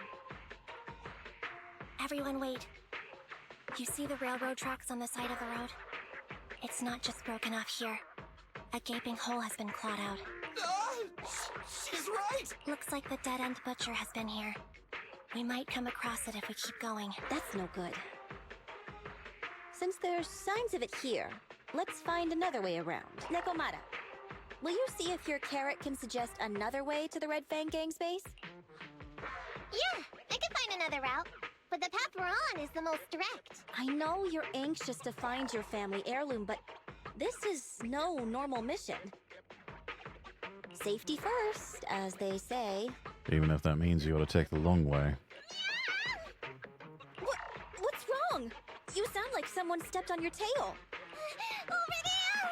I saw a little kid run past just now! Huh? What are you talking about? You know we're in the dead-end hollow, right? There have been cases of small children entering the hollows by mistake. But the direction you're pointing, Nekomata, is the original route we were planning on taking. Hey! You think I'm just saying it to make you take that path? I really did see a kid! A little girl in a blue top with brown hair and a ponytail! That's a pretty detailed description. Maybe she really did see her. Eagle-eyed vision on that girl, perhaps? Even if we believe you saw the child, are you suggesting we go save her first? I should remind you, this is not what we were commissioned to do. Oh, have a heart, Anby. How cold, how callous. What's that supposed to mean? It's not part of the commission, so you'll just ignore a child lost in the hollow? I knew you were boring. But cold-blooded too? If you're worried about not getting paid, don't be. I'm not like you. I'll pay you extra for looking for the girl. I didn't expect you to not be a bad person. Huh? Oh, that had me scared just now. When she pointed out the child, I really thought her next line was gonna be, "Forget the kid! I want my family heirloom!" Billy? I need to teach you about how to read people and how to read the room a bit better. But this kitty's a kind employer. If you really are determined to save the girl, Nekomata, then I'll go with you. You don't need to use the commission fee as a bargaining chip. Good girl. Abby, you should at least ask me when it comes to commission fees. Shush. Guess it can't be helped. But I agree, we can't just leave a kid in a place like this. Exactly. Let those matronly feminine instincts take over. A kid's aptitude for ether is underdeveloped, and she can't save herself. Precisely. Every minute spent in the hollow is dangerous. Not to mention the dead-end butcher is around here somewhere. Precisely. There's no place for a child. Then let's get going. Time and space change fast in the hollows. If we don't hurry, we'll never find her. What are you waiting for, Nekomata? Let's go. Coming! They really seem to be sincere.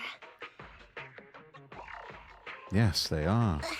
Oh man, why am I thinking about this now?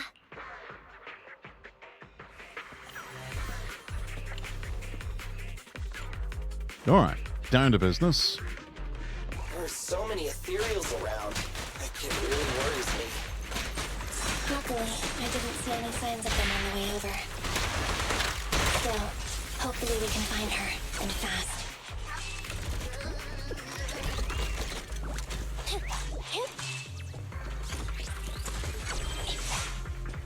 Ah, no way you can destroy those things.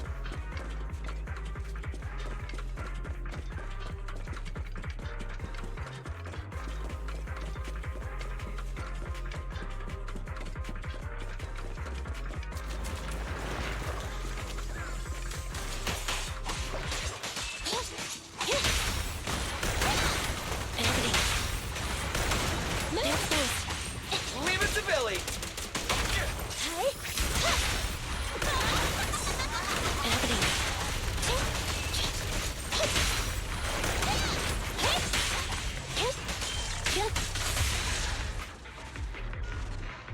Love it.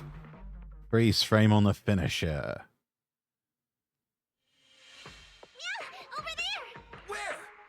I don't see her anymore. She disappeared in a flash. Why is it always the cat that sees her? I know Thyrans have better vision than normal people, but my visual components are pretty good too. Hey, do you all think there are more and more claw marks around here? We've been coming across stronger ethereals too. Now that you mention it... We can't keep going like this. How can we save anyone when we're in danger ourselves? We need a plan. Nekomata, are you sure you saw her? Why is it every time you see her, we find nothing? The hollow changes so quickly. By the time we've gone over, things have already warped. It's not my fault. If we want to catch her, you guys just need to keep up. Negative. We don't have the physical advantages when it comes to running like you do. In our current situation, we should reserve our energy to escape if we encounter the dead-end butcher. The logic is sound. Oh, What's that supposed to mean? you talk about saving people, but when the time comes, you can only think of yourselves. That's not true. Really? Then you mean you aren't confident in your abilities? Classic I can't manipulation. pretend I didn't hear that. If I get serious, even Billy using his fuel reserves can't beat me. I can't pretend I didn't hear that, Ambi. No problem then. We'll just run after the girl from now on. I'm more than happy to. Wait! Isn't anyone gonna ask my opinion? No.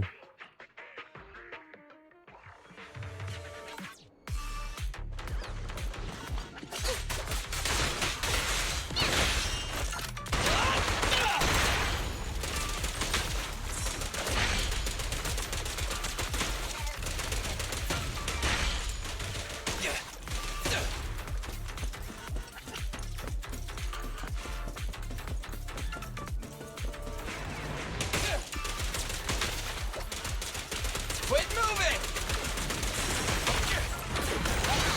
Easy target! Perfect! Go play with some string. In my sight!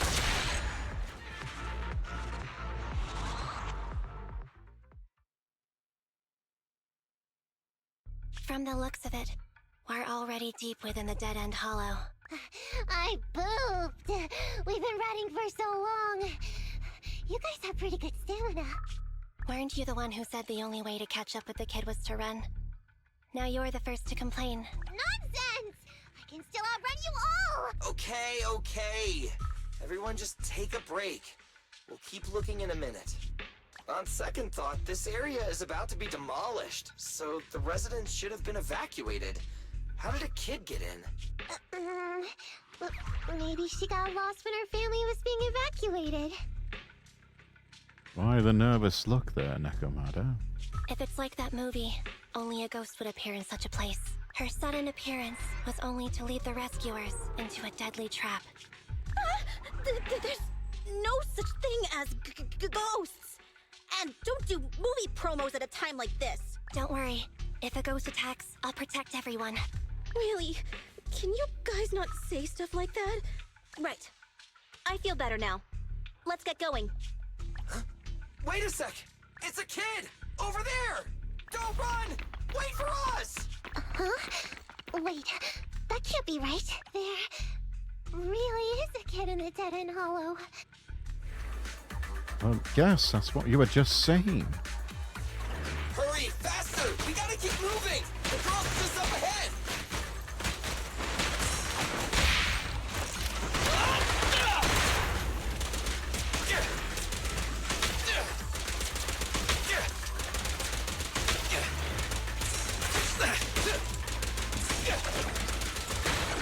Billy, go grease your gear.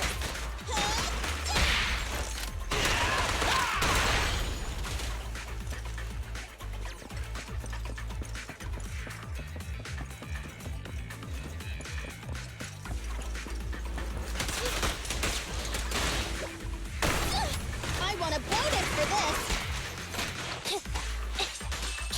It ain't nice. You asked for it. An opening.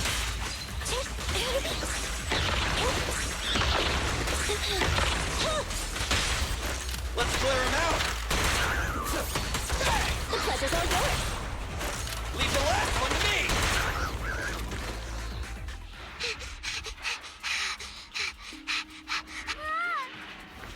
Keep your eyes closed, kiddo! It's okay. Everything's fine. It must be scary being lost in a hollow all by yourself, right? Don't worry. I'm here now. And now he wants to sound all heroic.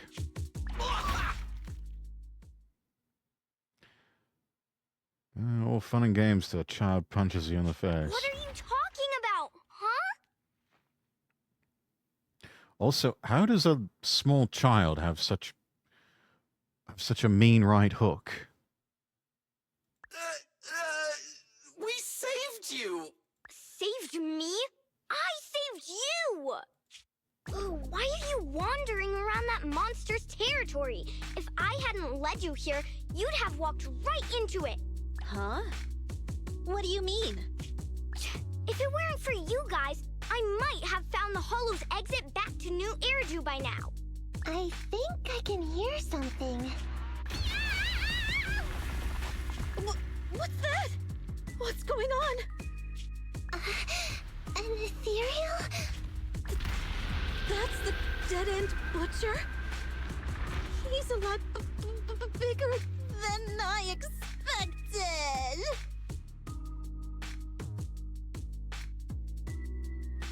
They usually are. It's catching up. We've got nowhere left to run. What's that? Huh? This bright light. It's the hollow exit. She fell outside.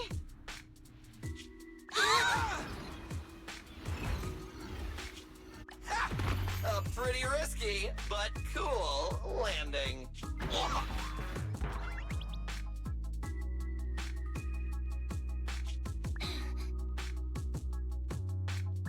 Good. The kid's okay.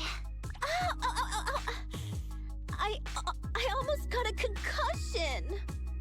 I didn't expect to get out of the hollow like this.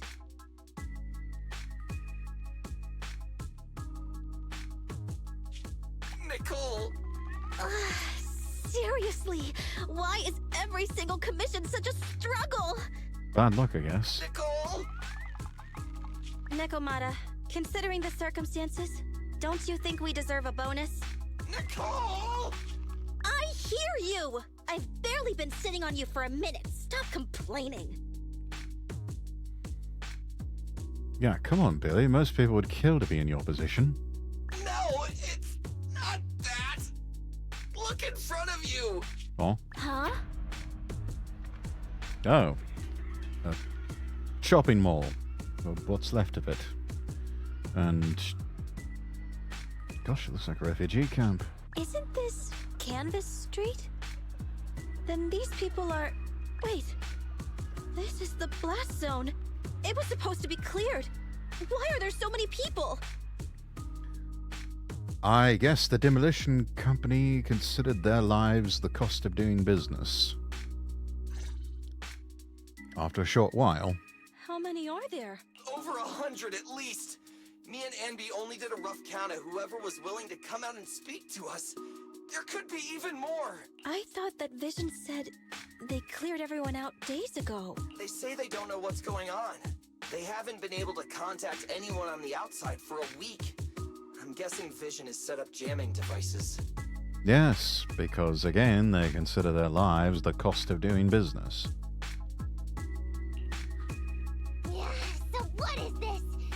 When exactly is Vision planning to evacuate everyone? They're not. Children, you must be coming from the city. Are you bringing any news? Excuse me, who are you? Oh, the little girl you just saved from the Hollow is my granddaughter. Thank you for rescuing her. She's always been naughty. She thinks she can sneak into the Hollow safely just because she's got ether aptitude. Yesterday, because a public security officer wouldn't tell her the exact time, she came up with an idea to go to New Eridu and ask around. I took my eyes off of her for 1 second and she ran into the Hollow. Excuse me, an officer? Did you say an officer came by? Yes, that's right. Yesterday, my granddaughter and a few neighbors got tired of waiting and headed to ask Vision what was going on. But an officer stopped them before they got there. They said nobody could get through because explosives were being handled nearby. And once things were ready, a train would be coming for us. Most of us here are old, sick, and disabled. Other than my granddaughter, none of us have any aptitude for ether.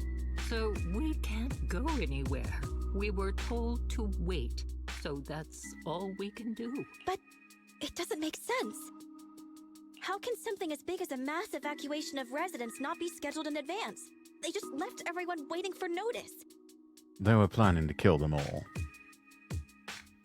Again, old, sick, disabled. They just consider them all expendable at that point. And I haven't heard of public security being involved in the project before. Miss, you mean to say... That public security officer who stopped the residents is suspicious. There has to be more to it than this. I remember them saying Vision Corporation won the bid thanks to a much lower cost. I get it. The Metro renovation project is one of the most talked about in New Eridu. It's technically and financially demanding, and they still have to relocate the residents. So they figured, well, we can save money by cutting some corners. Namely, by not relocating the residents. Just kill them all and proceed with construction. But if Vision just dealt with the residents along with the demolition, that'd save costs. Exactly. Their lives are the cost of doing business in the eyes of Vision. So, what you're saying is, Vision has just abandoned us all here? Unfortunately, yes. Such is the way of the ungodly. Vision always wanted to perform well enough to enter tops, but I never thought they'd stoop so low for a seat at the table. Never underestimate that, darling. We can't let Vision get away with this! Quite. Nicole, what do you plan to do now? I didn't expect this when I took on the commission. Fine, sure. We came into the dead-end hollow looking for something, and yeah, saving a kid along the way is a good thing, but... Oh, a small, odd-job agency can't take on a massive corporation. Never say never, my dear. Never say never. So, what do you two think? I'll do whatever you say, boss. But, Anby... I didn't expect to agree with Nekomata on this matter. And yet here you are. I'm staying.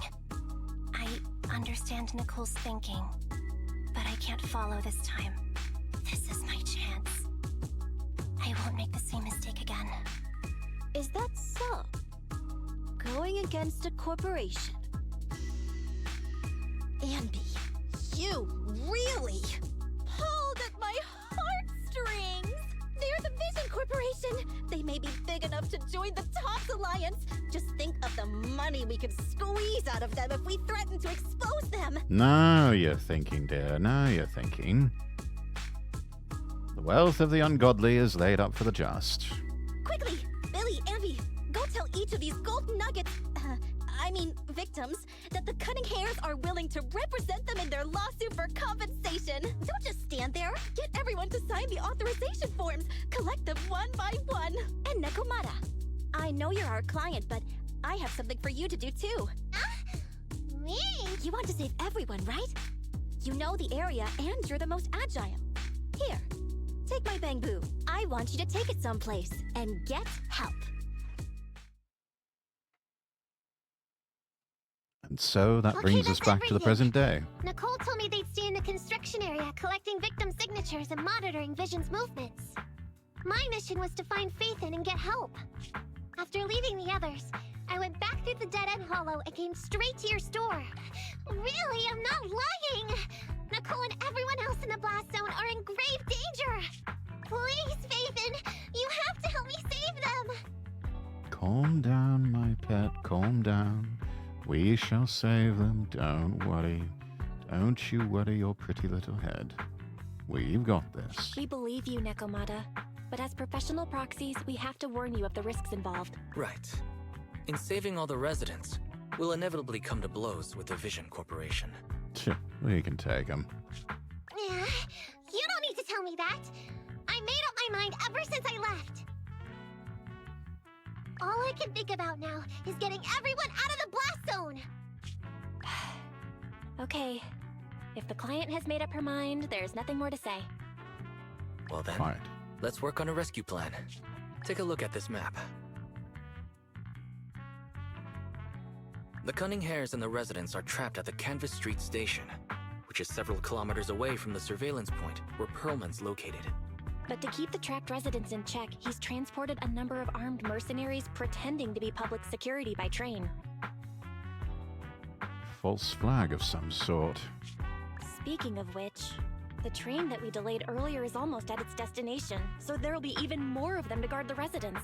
We're not strong enough to face them head on, but perhaps we can take advantage of holes in the enemy's defense. Yeah? What does that mean? Look, those trapped residents have no ether aptitude, so the mercenaries don't expect anyone coming from behind. With everyone guarding the front, the surveillance point should be relatively unguarded. That makes sense. We can go around behind them through the hollow and catch them off guard. Yeah, good idea! And then? Then, we quickly hijack the train at the surveillance point and go through the hollow to the Canvas Street station. As long as the residents get to the station platform in advance, we can have everyone out of the blast zone in minutes. How clever! The train itself has some resistance to corruption, so as long as we get them out of the hollow quickly, they won't get affected! Yeah! I love it when a plan comes together. Hey, Fairy, can you drive the train out of the hollow and into New Eridu as quickly as possible? Affirmative. I have already mapped out the shortest route. No time to waste. Let's get started then. Nekomata, take this bamboo. Go find Nicole and tell her the plan. Then... Right! Then, it's crunch time. That's the spirit. Faye Nightshade, hello, hello. Welcome in. Good to see you. Thank you for redeeming Not First. Also, hi, hello. How are you doing tonight? Nekomata has already gone to the Hollow. Let's get ready and meet up with her as soon as possible. However, our next commission might be pretty tough. Being at odds with Vision Corps is one thing. Plus, anything can happen in the Hollow. There's also a dangerous, notorious ethereal in the dead-end Hollow. What if... Wise, let's prepare as much as possible then. It won't hurt.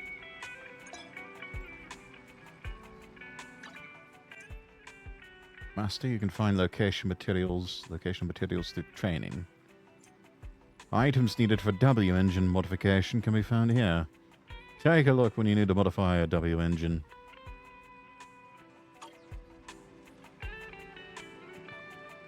Doing well. Been following for a while, but finally was able to catch part of stream. Well, I'm glad you could pop in. Doing a bit of a variety day. We had some Phoenix Wright earlier, playing some Zenless Zone Zero now. And actually, I am going to switch games. As we're coming up on our 6th hour of stream. I kind of want to make it a long one anyway. But yes, very good to see you, Faye.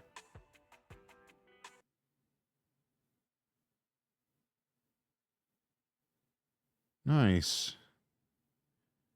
And I love playing a variety of games, always looking for new ones. These gacha games, they've certainly got some appeal to them, especially the more recent ones. Let's see, we'll start up Wuthering Waves, play that for a bit, and then I should like to do a little bit of grinding on Yakuza Kiwami 2.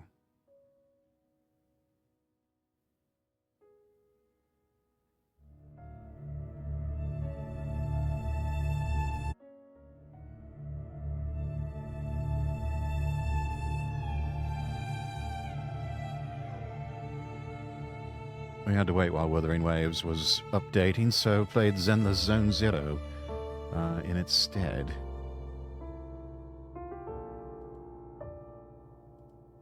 Okay.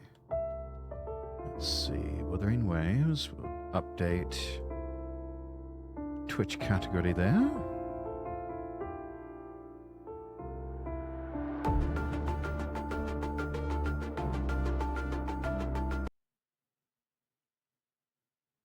Now we have to restart the game to apply updates.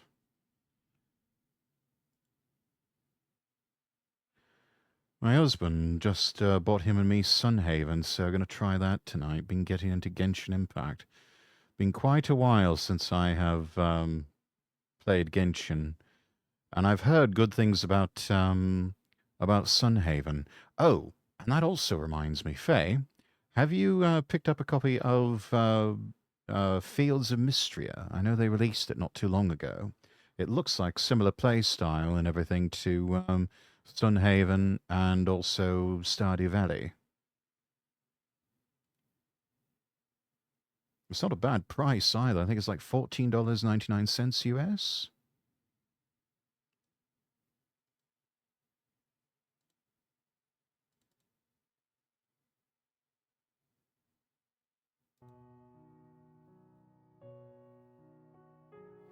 Oh, I haven't yet, but it's on my list now, waiting for the next payout. Ah, fair enough.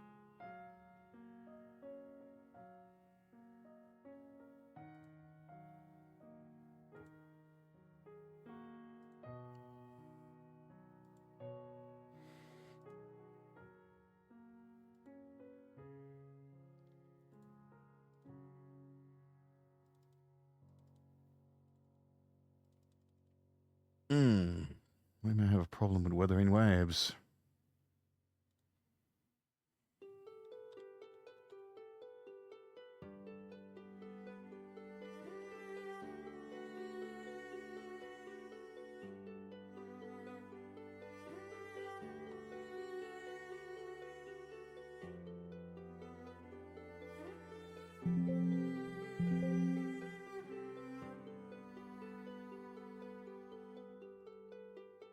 Not a pro stream without some scuff, indeed.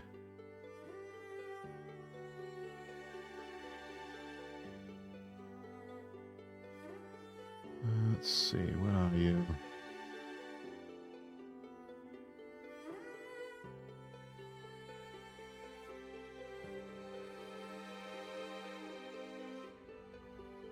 Might just have to close down Epic.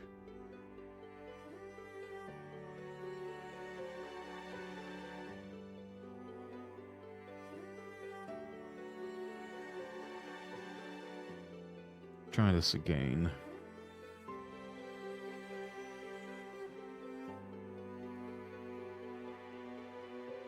Still considers Wuthering Waves running, even though it's not really.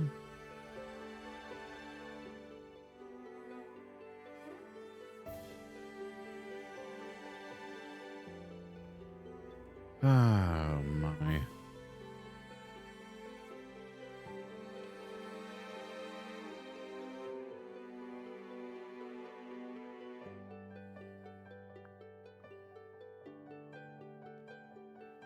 Okay, so Wuthering Waves is not going to start up. Alright then. Guess we're just going to have to move on to the next game. Because I'm not going to restart stream and restart my computer.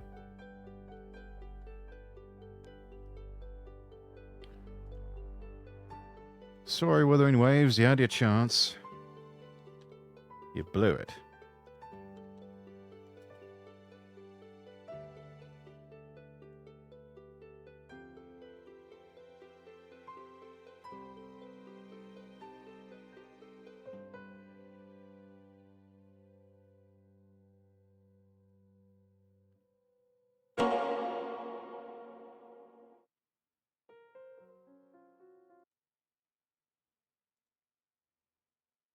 Right. On with Yakuza Kiwami 2. There we are.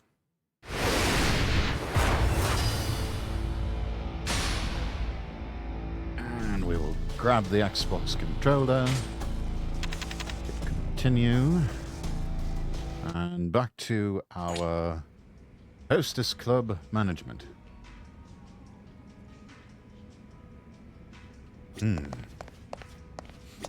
Ah, and we've already got a couple of dates we can go on. Kiryu-san, are you busy right now? Why, what's up? I know this is vague, but I'd like you to come with me somewhere. Sure, let's talk. You know how I told you about one of my old co-workers who got a job nearby? Yeah, something about how she wasn't getting along too well, right? Yeah, I want to see what I can do, but I can't shake the feeling meeting up with her could go badly. Kinda, you just need to speak your heart. If she rejects that, you've done all you could. You're right, but I'm scared. I know it's a lot to ask, but I feel better if you were there, Kiryu-san. I understand completely. I'll be there for moral support then. That would mean the world to me. Thank you, Kiryu-san. Be right there to hold your hand, dear. So, your old co-worker works around here, eh? Yeah, pretty sure. Oh, there she is. That's Masumi-chan. Looks like she's in an argument. Uh-oh. What was passed down? You rolled up to our club with that stuck-up attitude. It's rude to us and it trips up our customers, you know? Got to set up for Sunhaven's, going to lurk to support. I appreciate that, Faye. Thank you for the lurkies. Yeah, tripping like that in front of the whole club. Get it together, eh? I only tripped because your foot was sticking out. Why, are you accusing Tomomi of tripping you on purpose? I think she is. Huh? That's a pretty serious accusation. I'd never trip a co-worker. Are you quite sure about that? I think we've had enough of your complaints. You're the noob here, so shut your mouth and get in line, okay? I'm not complaining, I just want to be able to do my job. Do your job? What do you think we're doing then? Slacking off? I'm being honest, yeah. Excuse me, for a new hire, you've got an awfully big mouth. I heard a rumour you got fired from your last club. Was it for acting like a snobby bitch? Masumi-chan. What, cat got your tongue? You gonna cry now? I did get fired, but it was my fault. I was jealous of a girl who worked hard and I pulled her down for it. When it was over, I realized how shameful I'd been to her. I regret all of the things I did to her, even now. So now I'm trying to walk in her shoes. No matter how tough you make my life, I will do my best, just like Kana. Can't believe it. I've had about enough of this lecture. You need to be put in your place. Sup, Tomomi? Oh, Masaru-kun, this chick is talking shit on us. Oh, is she now? She's a real bitch. Mind giving her a piece of my mind for us? Sure. Oh, no, this will not do at all. Don't you lay a finger on her. Kana. Who the hell are you? I'm Kana, an old friend of Masumi-chan's, and I won't let you hurt her. Kana. What the hell? The bitches are multiplying. Think you're up for a double trouble, Masaru-kun? No, yeah. He's a real cutie. Know exactly how to handle these two.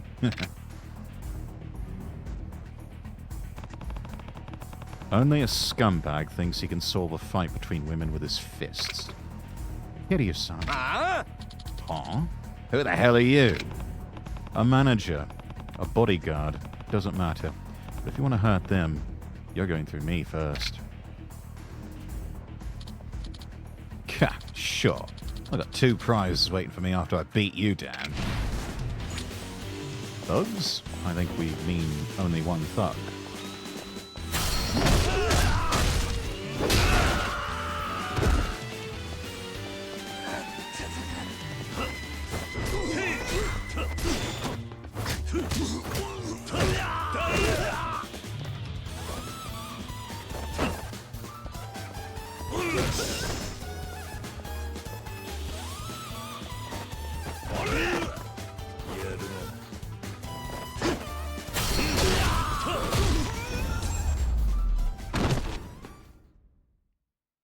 How you like that, mutton chop?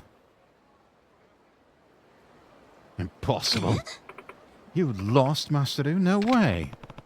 If you even think about harming another hostess, I will be there. You got that? Yeah, it's real clear. Right, don't leave us with him. Kiryu-san, thank you. Yeah, that was about to get bad. Sorry, Kiryu-san. Kana. Masumi-chan, you're not hurt, are you? Kana, I'm so sorry. I've done such terrible things, and I blamed it all on you. Such a despicable person. I couldn't ask you to forgive me, but I want you to know that I am sorry. Masumi-chan, it's okay. Huh? Masumi-chan, I think you know how I felt now. And I wouldn't wish that on anyone. As far as we're concerned, apology accepted. Kana. Want a shake on it? I think that would lighten up the mood. A handshake? Yeah. Put everything in the past, you know? May have had our differences, but part of that was my fault too. Should have made more of an effort.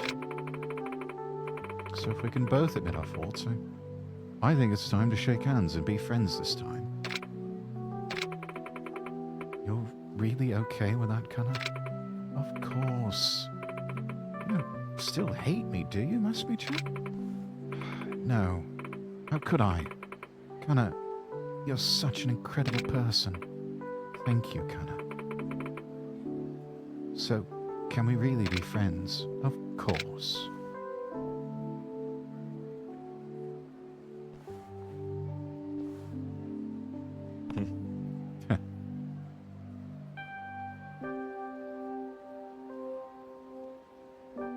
Power of anime waifus and friendship. It's so wholesome and lovely. Well, I say we celebrate with a meal. It's on me today, Kana-chan. Wait, did you say a meal? Are you sure, Masumi-chan? Oh, go on, Kana. Let it be good to you. Yeah, it's the least I can do. What would you like? How about some sushi? Oh, sounds great. Yay! Sushi! Sushi! Sushi! Boy. Oi, you don't know what you just signed up for. Excuse me? What do you mean by that? Sushi with Kana is, dangerous. I, bought no less than 200 plates last time. 200? What? Otara, ikara, uni. What? Oh no. Masumi-chan, are you coming? Sorry, let's take a rain check. What? Masumi-chan, I thought we were friends now. Friendship sure has its challenges, eh?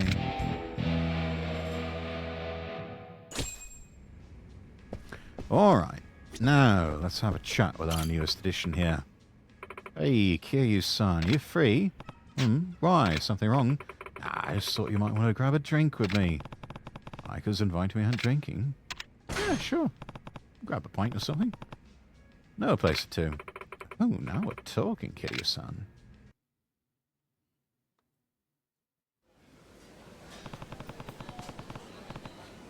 What, you didn't take her to still? So, you're just in okay to force shine, Aika? Kinda. I think I got the important stuff down. But man, rough switching clubs. Well, it's in flow, you know? A good one, I hope. Hell yeah. But if you want to keep chatting, I say we order some drinks. Sure. ここ超うまいんだけど。さすが桐生さん。いい店知ってんじゃん。お酒が進むわ。普段から酒はよく飲むのか。うん。プライベートでもよく飲むよ。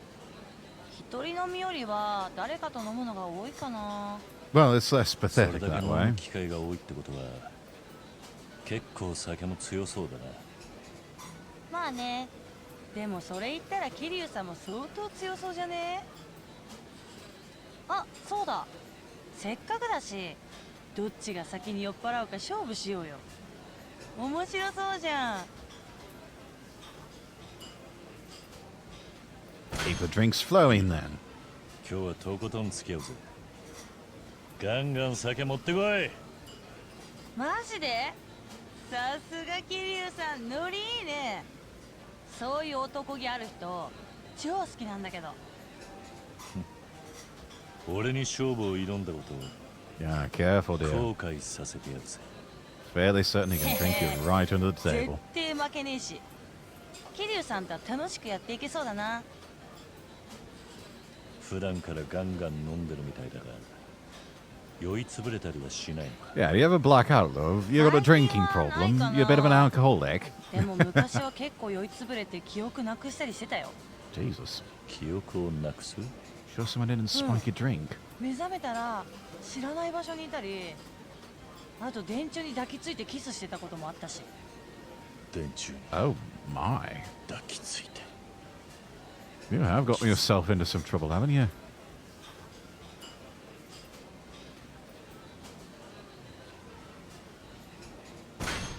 女なんだから気をつけた方がいいぞ。何かあったら大変だからな。ありがとう。まあ男だろうと女だろうと酔いつぶれると周りに迷惑かけちゃうしね。人様に迷惑かけない中で楽しく自由にやるのが一番だと思うし、 Good girl. 最近 That's は節度 smart. 守ってやってるよ。いい心がけだな。前の店と比べてフォーシャインはどうだ？結構違うものか？だいぶ違うよね。女の子がみんな楽しそうにしてるところが一番でっかい違いかな。前の店は楽しくなかったのか？楽しそうに見えたか？もちろんお客さんと飲むのは楽しかったし、悪いお店じゃなかったとは思うよ。 Like the X Factor, did it? でもノルマだの売り上げだの Yeah, いろいろ that'll put a 厳しく damper on てさ、 things. 無理やり盛り上げて飲ませる的な指示も多いし。なるほどな。愛花の性格だと That's too much そう pressure いう for の such a は気 relaxed に入らないかも environment. しれないな。そうだね。私こういう性格だから嘘とかつけないし、自分の気持ちに正直でいたくてさ、もっと変な縛りにとらわれずに自由に純粋に楽しめる場所がいいなって思った。 Oh, it would seem you found the だ place. からフォーシャインはすっごいやってると思う。店長もマジで素敵だし。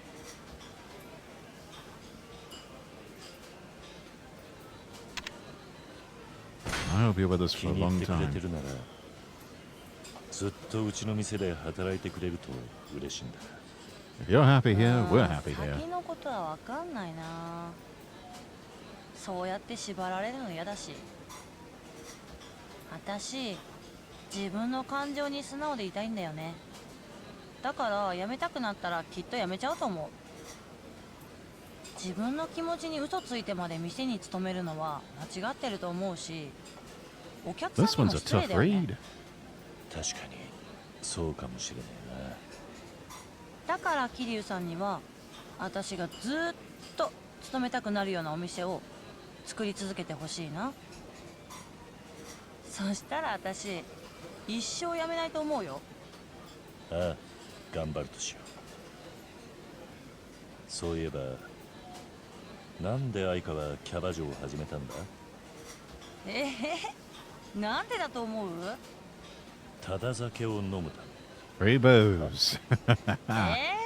違うし、まあ違うとも言い切れないけどさ。冗談だ。で、本当のところはどうなんだ？転職だからかな。私はもともと裏表ないっていうか、思ったことをすぐ言っちゃうような人間じゃない？だから逆に本音と建前使い分けてなんぼの今の世の中ってちょっと生きづらいんだよね。Public face, private face. A society of many 飲み masks. の間ではさ、酔うとみんな And 自 then 分 when の you're 気持ち drinking に up, 素直に everyone なっていくじ suddenly ゃない？ gets so honest about things. 裏表や嘘、建前、そういうのがなくなってその人の本当の顔が出てくる。そんな世界が私には居心地がいいんだよね。だから転職だと思う。こんなの変かな。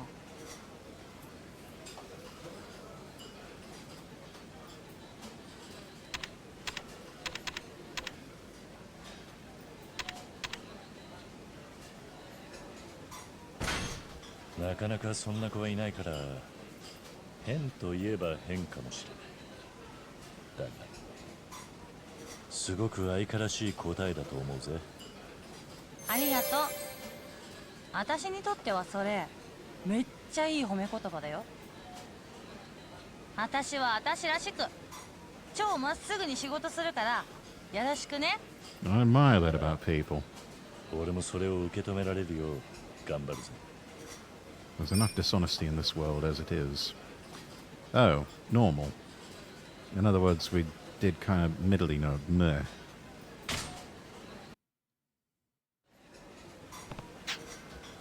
Feeling good right about now. We'll say, Kiryu-san, you can drink like a real manager. Feeling a buzz. Guess it's starting to hit me. Drinking with you makes them go down a lot easier. Nice. That's all I could ask for in life. I had a good time today. Our schedules line up. We should do this again sometime. That sounds good. We'll see you at work tomorrow then. Yep. Later. Fantastic.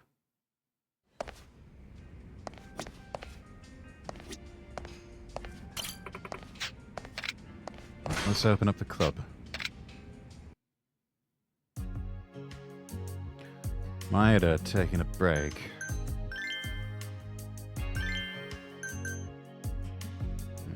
Let's take off the rotation there.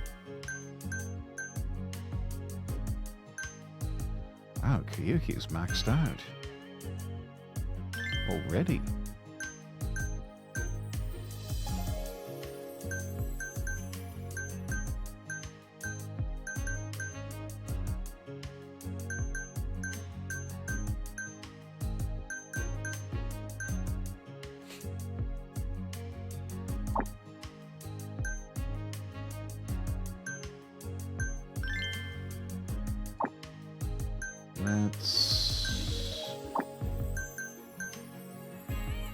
Let's do a ranking match.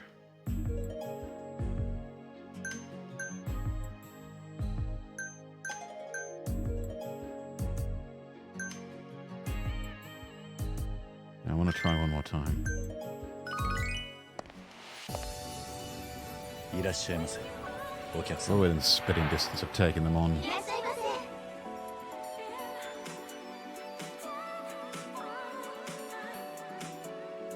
Ah, someone already requesting some.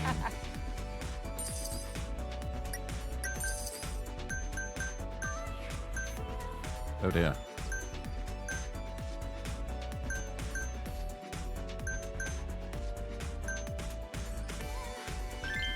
Give it a shot anyway, Aika. はじめまして。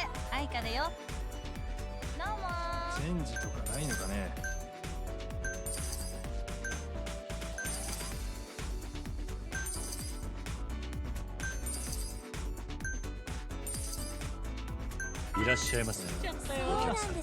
Okay, we're trickling in, that's good.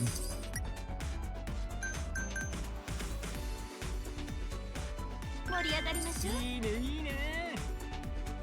何やら様子がおかしいですね。俺を誰だと思ってる。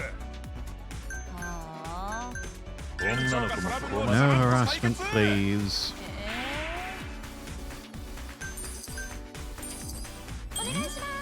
助けを求めてるように見えま Yes, すが。 dear.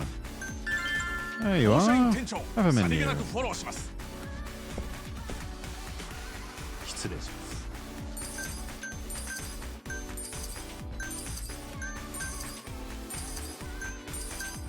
放射員、売いらっしゃい上がませ。 50万円突破。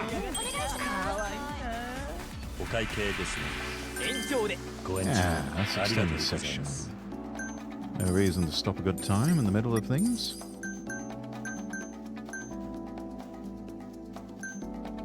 お待たせしました。いいんじゃないか。お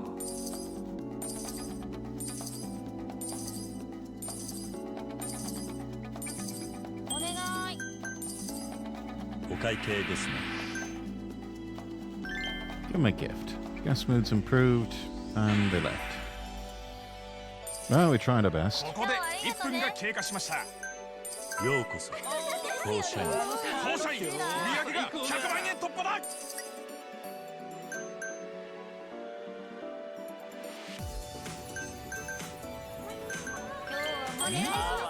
助けを求めてるように見えますが。 Yes, my dear. What would you like? A menu? 店長 There you も女 are. の子をしっかり支えてくれています。放射員。フィーバータイムだ。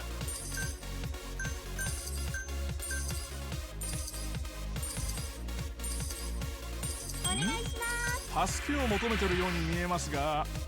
What would you like? Some more 放射員 ice. 店長、 You've さり got げな it. くフォローします。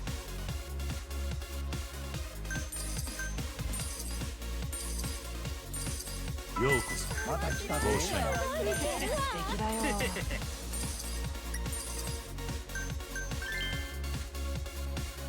There you are, my lovely. Go get him. はじめまして、カナです。よろしくお願いします。お会計ですね。 Let's see.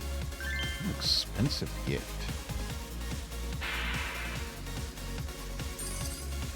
また来てくださいね。お願いします。お会計ですね。 More fans from the word of mouth bonus. Just leaving very satisfied. 絶対また来てください。いらっしゃいませ。楽しくいこうか。盛り上がってきたわ。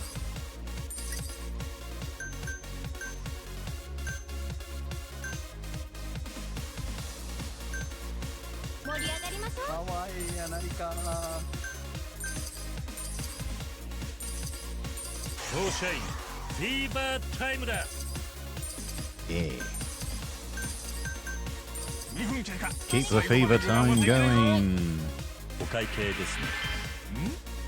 助けを求めてるように見えますが。 Just leaving very satisfied. 店長も Menu. 女の子をしっかり支えてくれています。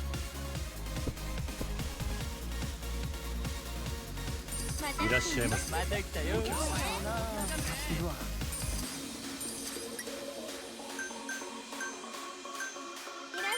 かわいいね。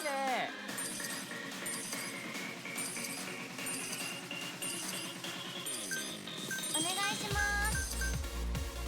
お会計ですね。 More fans from the word of mouth bonus. Lovely. ありがとうございました。ようこそ。よろしく頼むよ。放射員。盛り上がってきた。最高だよ。お願いします。助けを求めてるように見えますが。残り時間はあとわずか。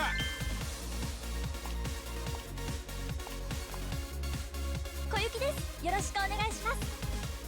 Alright, off you go, Fuyuki. 店長も Nice. 女の子をしっかり支えてくれています。お願いします。助けを求めてるように見えますが。 What would you like? A menu, 放射員 of 店長、 course. さりげなくフォローします。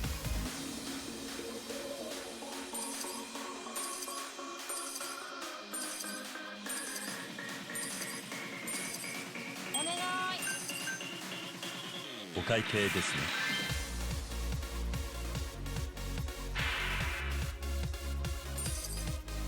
また来てね。いらっしゃいませ。お客様。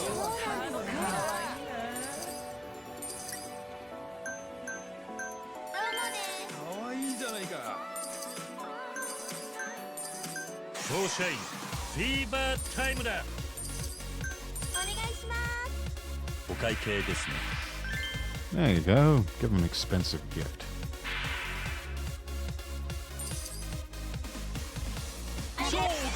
And that's time. 当社員はどんなおもてなしを見せてくれるのか。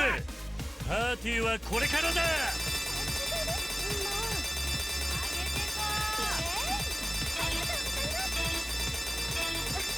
ありがとうございます。楽しいですね。当社員最高。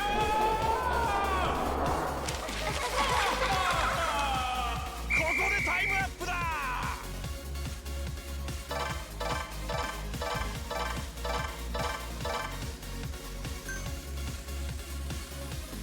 Oh, we're so close.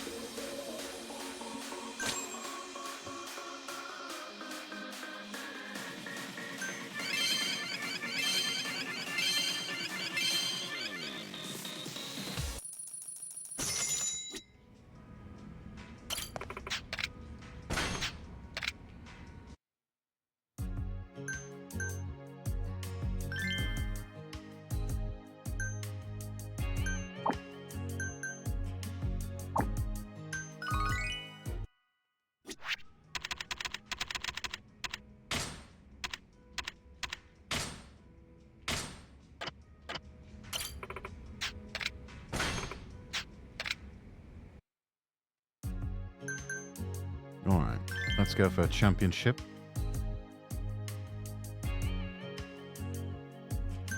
Let's give it a try.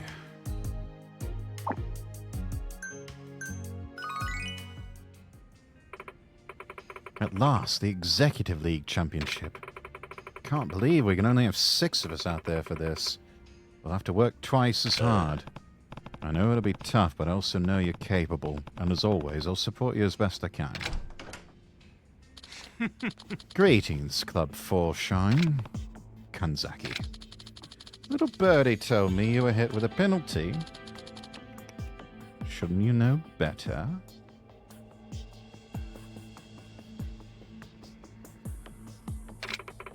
We didn't do anything wrong. Oh, that's what the guilty always say as they're dragged away in chains. Be glad your sentence is only to lose to us today. Wouldn't you agree, Shoko? Yes, sir. So you're Shoko-chan. Cling to your so-called bonds all you wish. The perfect queen desires an execution, and she shall have it. In truth, I wanted to exact a heavier penalty and see you expelled from the tournament. But that wasn't satisfying. You're the one who got us penalized? Wow, could you be any lamer? Sling as many insults as you like.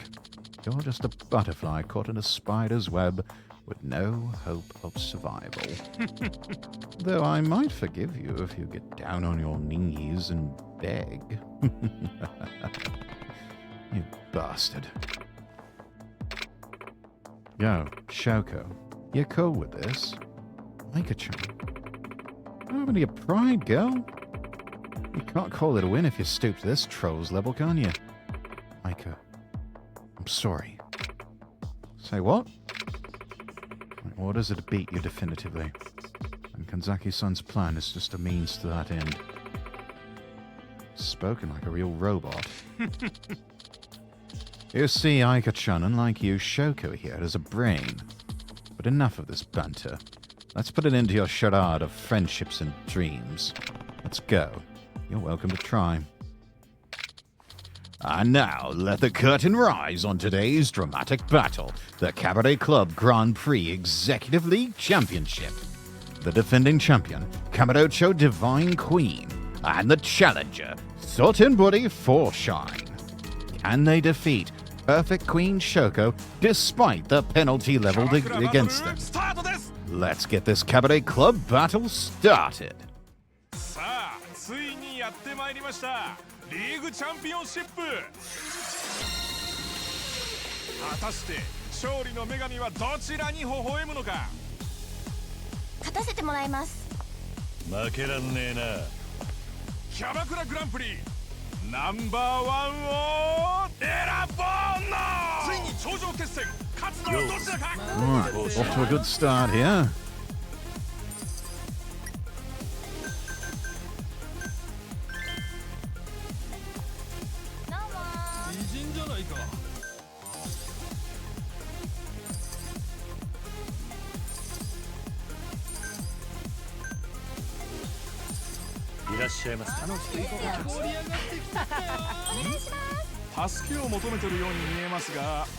What we need? Menu. You got it.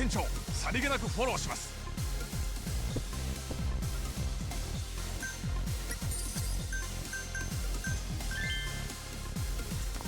よろしくお願いします。かわいいやないか。 Come on, let's trigger fever. ようこそ。よろしく頼むよ。今日は最高やな。フォーシャイ売上が50万円突破。盛り上がります。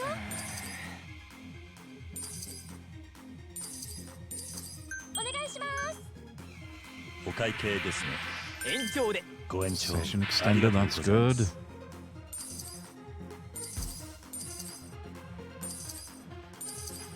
いらっしゃいませ。助けを求めてるように見えますが。Ladies glass. Bonus order.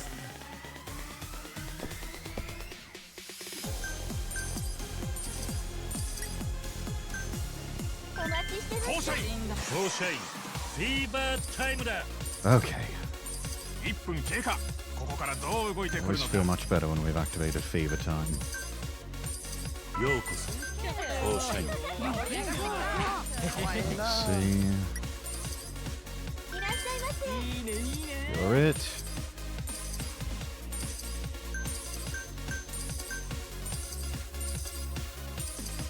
お願いします。助けを求めてるように見えますが。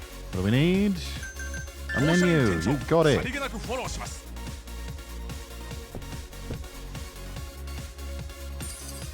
Come on, come on. フォーシャイフィーバータイムだ。お願いします。お会計ですね。 A gracious send-off. Slightly more fans. Guests leaving satisfied. Very satisfied. お会計ですね。 Gracious send-off. Guest mood has improved. Slightly more fans. Very satisfied. ありがとうございます。くださいね。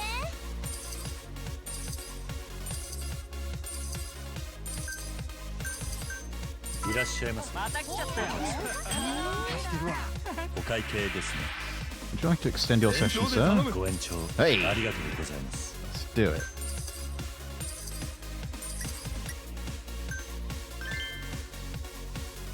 今日は楽しみましょう。かわいいな。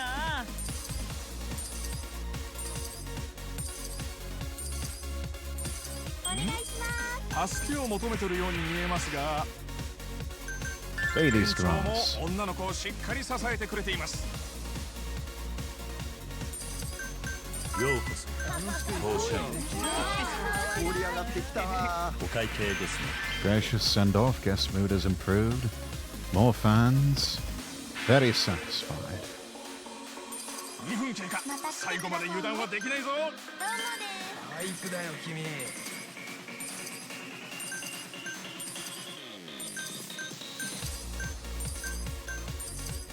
いらっしゃいませ。また来ちゃったよ。今日は最高だ。お待たせしました。かわいいじゃないか。お願いします。助けを求めてるように見えますが。 What do we need? Refilling the 店長 ice. も女の子をしっかり支えてくれ Those ています。 recovered. フォーシャイフィーバータイムだ。お願い。お会計ですね。 Gracious send-off for this guest. More fans. Guest leaving very satisfied. 今日はありがとね。 Amazing. 残り時間はあとわずか。ラストスパートだ。お会計ですね。 Another gracious send-off. Mood has improved.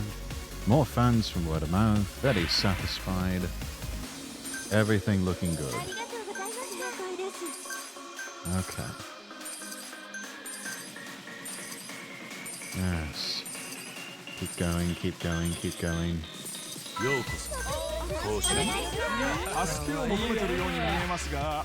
What do we need? A menu. You've got it.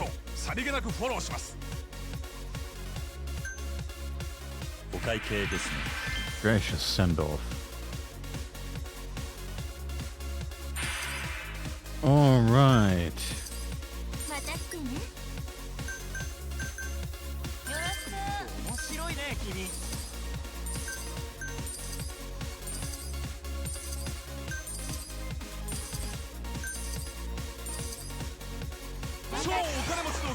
Oil Bannon. Okay, hang on.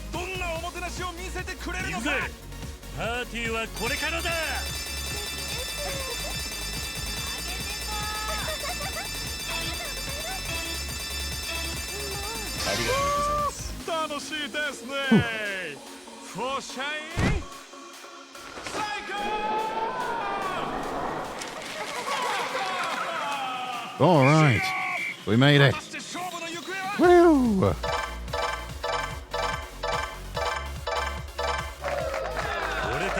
Yes, we won. Promotion to the Millionaire League. All right.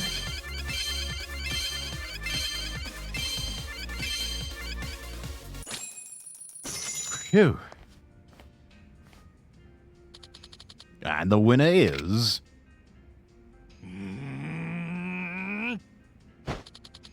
Give it up for the new champions of the Executive League. We did it! Kiryu-san, we pulled together just like you said we could. Yeah, I had faith in you guys. I apologize for this. You managed to lose despite the handicap on them.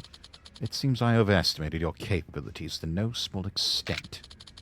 The Kanzaki group has no place for the queen of incompetence. What a joke.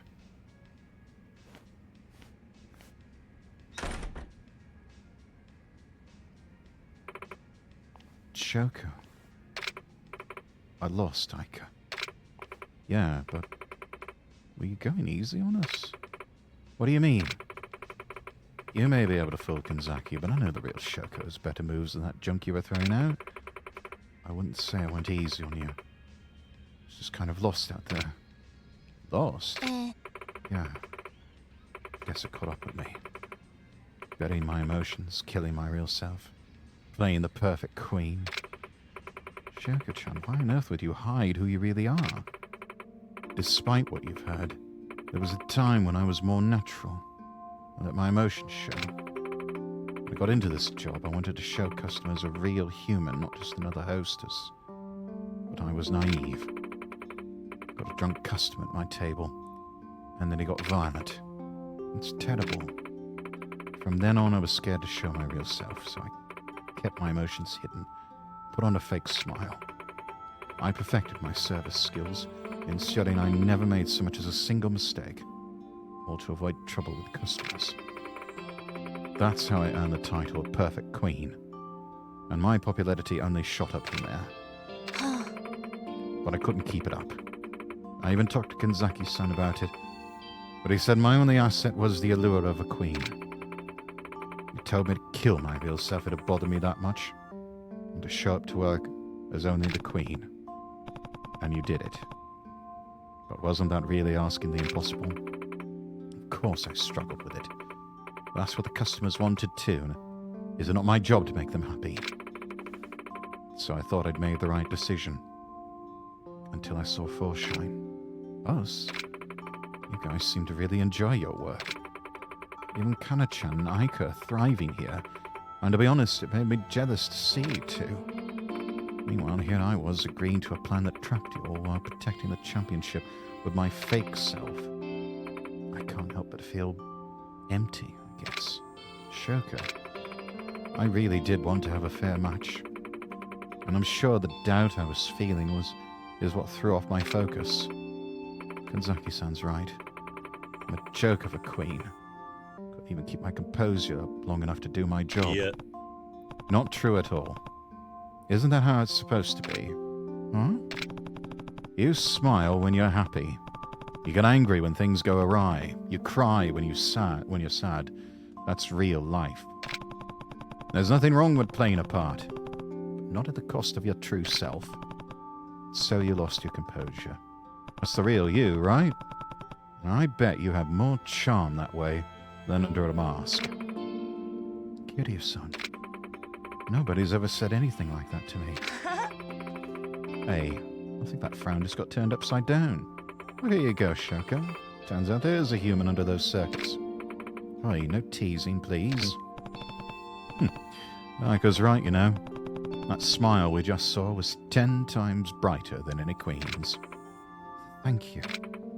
Shoko-chan, listen. Why don't you come work at Force Shine with us? You'd have me. Of course. So much someone like you could teach me. Good call, Kana-chan. And there'd be no objections to that from you, right, Kiryu-san? You're right. I do have a condition, though. You're only allowed to service customers as the real Shoko. You don't have to be perfect. I don't even care if you get into fights with the customers. But you've got to face them as Shoko, the real human woman. Not as Shoko, the perfect hostess. We have a deal? Yes, of course. Thank you so much, Kiryu-san. Then welcome aboard.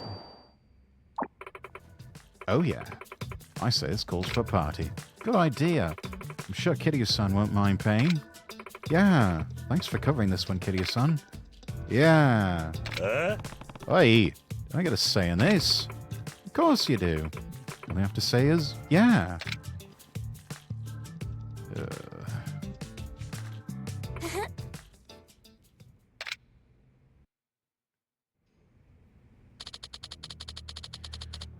So the Millionaire League is the only one left standing.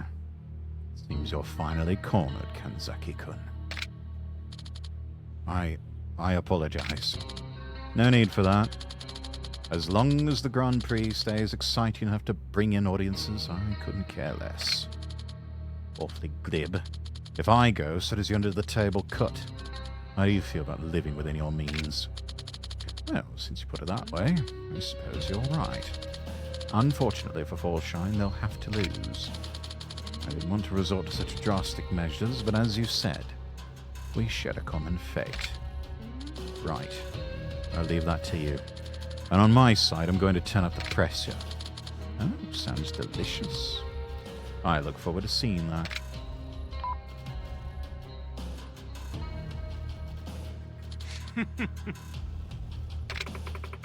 Concocting another devious scheme. Indeed. This time will be different. All the same, this time I have a backup plan as well. Backup plan? Is that what you meant by pressure? I've already got Yuta-san on the case. Look at the table.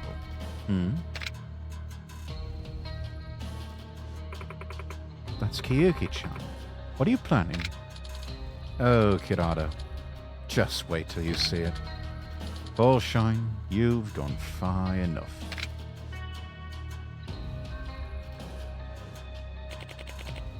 He's given the order. That plan I mentioned. Yeah? Time to bust a move then. You got this, Yuta-chan? If you don't, I know we can't fail. I've got this, so just leave it to me.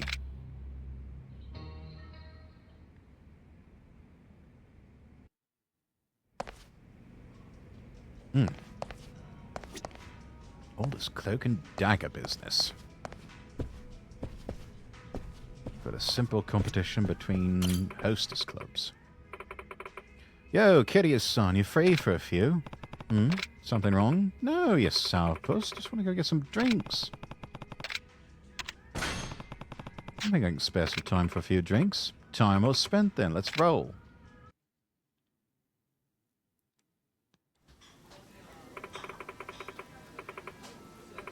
I'm going to turn tables on you, Kiryu-san. I'll be asking questions today. What do you mean? I mean it's time to unwrap the mystery that is Kiryu-san. I've got some stuff I'm dying to know. I'll go easy on me, alright? And let's get some drinks going first. For sure. ねえねえ、桐生さんってユキさんのこと好きなの？え？何を言ってるんだ。そんなわけないだろう。へえ、 Do you そうな like ん her? だ。 Do you 仲いいから love もしか her? してって思ってさ。でもよかった。なら私にもワンチャンあるってことだよね。ワンチャン？それはどういう？私、桐生さんのこと好きだからさ。狙ってんだよね。な。Damn, she is honest.「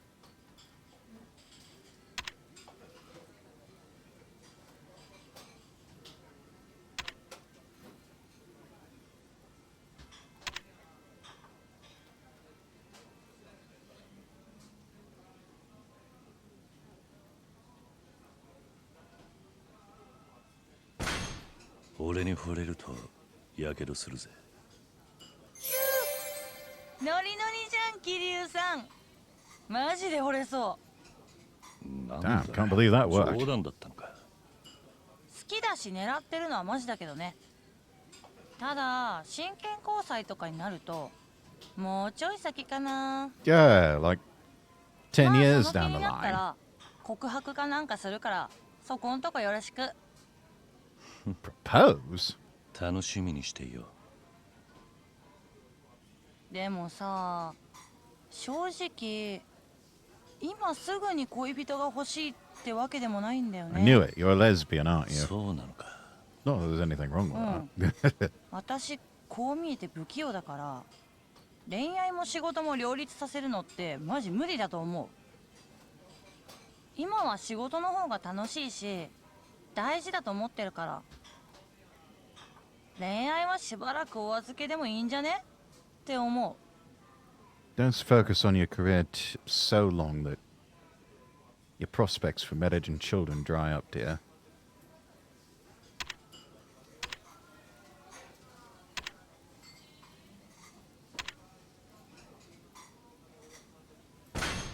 そうなのか。結婚適齢期なのにもったいない気がするが。結婚適齢期って考え自体もう古くね？っていうか結婚なんてしたい人ができたらしたい時にすればいいと思うんだよね。子供を産む年齢とかいろいろあるけどさ、 Popping out それは kids. 他人がと Listen にか to く言う her. ことじゃなくない？確かにそうだな。愛花はちゃんとした考えを持っているんだな。別に普通だよ。思ってること言ってるだけ。きつく聞こえたらごめんね。いや、こちらこそすまないな。逆に苦手なタイプとかはあるのか？苦手なタイプ？自分の価値観を押し付けてくる人は嫌かな。どういうことだ？例えば女なんだから控えめでいろとか、女なら家事しろとか、そういうこと言ってくるような人とは Honestly, our society could do with more women being demure and even willingly wanting to do the housework. So many women are told that's somehow evil or wrong. And then we wonder why people don't want to get into relationships or get married or have children. とか友達にもなれないよね。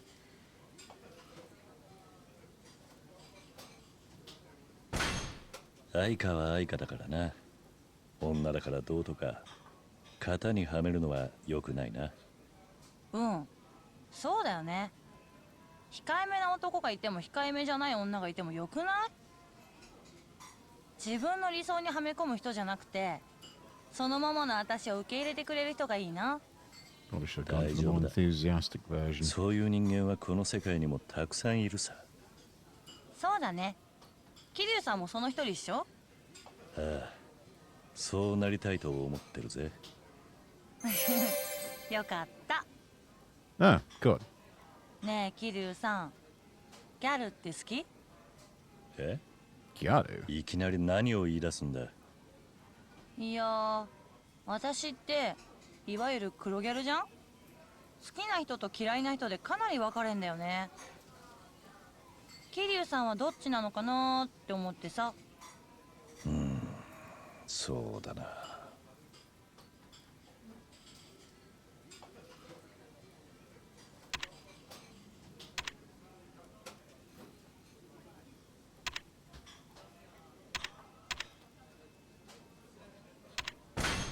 見た目は関係ないと思うぞ。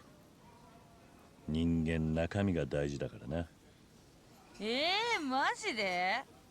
模範解答すぎて Damn. 逆に怪しいな。そうか？それにどっちが好きって聞いてんだから、はっきり答えてくれた方が盛り上がるじゃん。確かにそうだな。まあそんな真面目なところが桐生さんの魅力でもあるんだけどね。フォローありがとうな。Normal.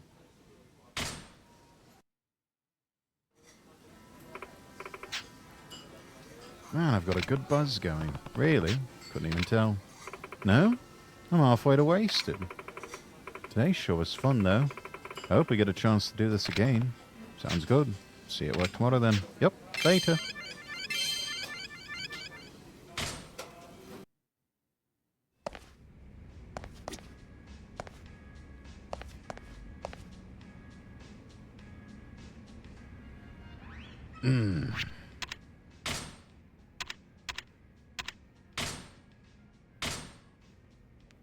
Alright, chat. We've been at this for 7 hours. I think that's quite long enough.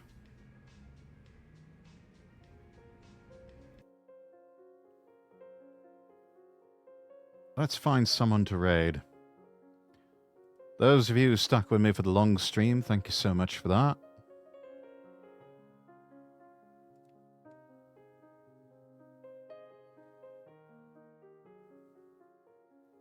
Let's see who's streaming right now that we can raid into.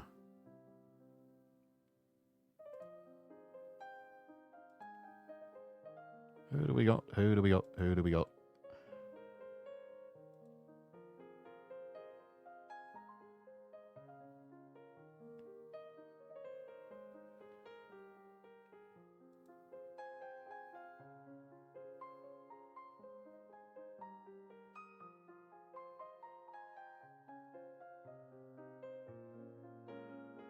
You know what?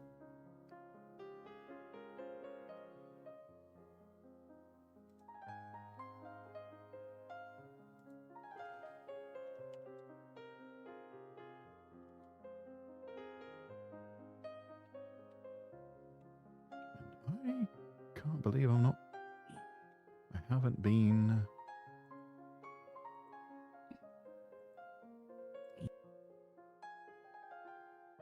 Can't believe I wasn't actually following them, but since they were kind enough to stop by, let's go raid Fey Nightshade. There we are.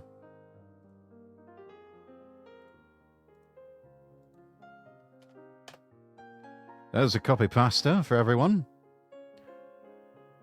Right. Schedule will drop later tonight. And might see if I can crank out an episode of the podcast too. But yeah, more than likely going to be doing some more Steins Gate Monday with Zoe the Demon Fox. Tuesday we'll do some more Dave the Diver if possible. Friday I know we've got a collab set up with Sakura Fubuki for Untitled Goose Game. And then at some point in the middle of that week I need to meet up with Razorwind and Audrey Norfolk to play some more Railroader. But we'll figure all that out. And yeah. But thank you all for joining me. I'm Lord Rexworth. I wish you all the best, and God bless.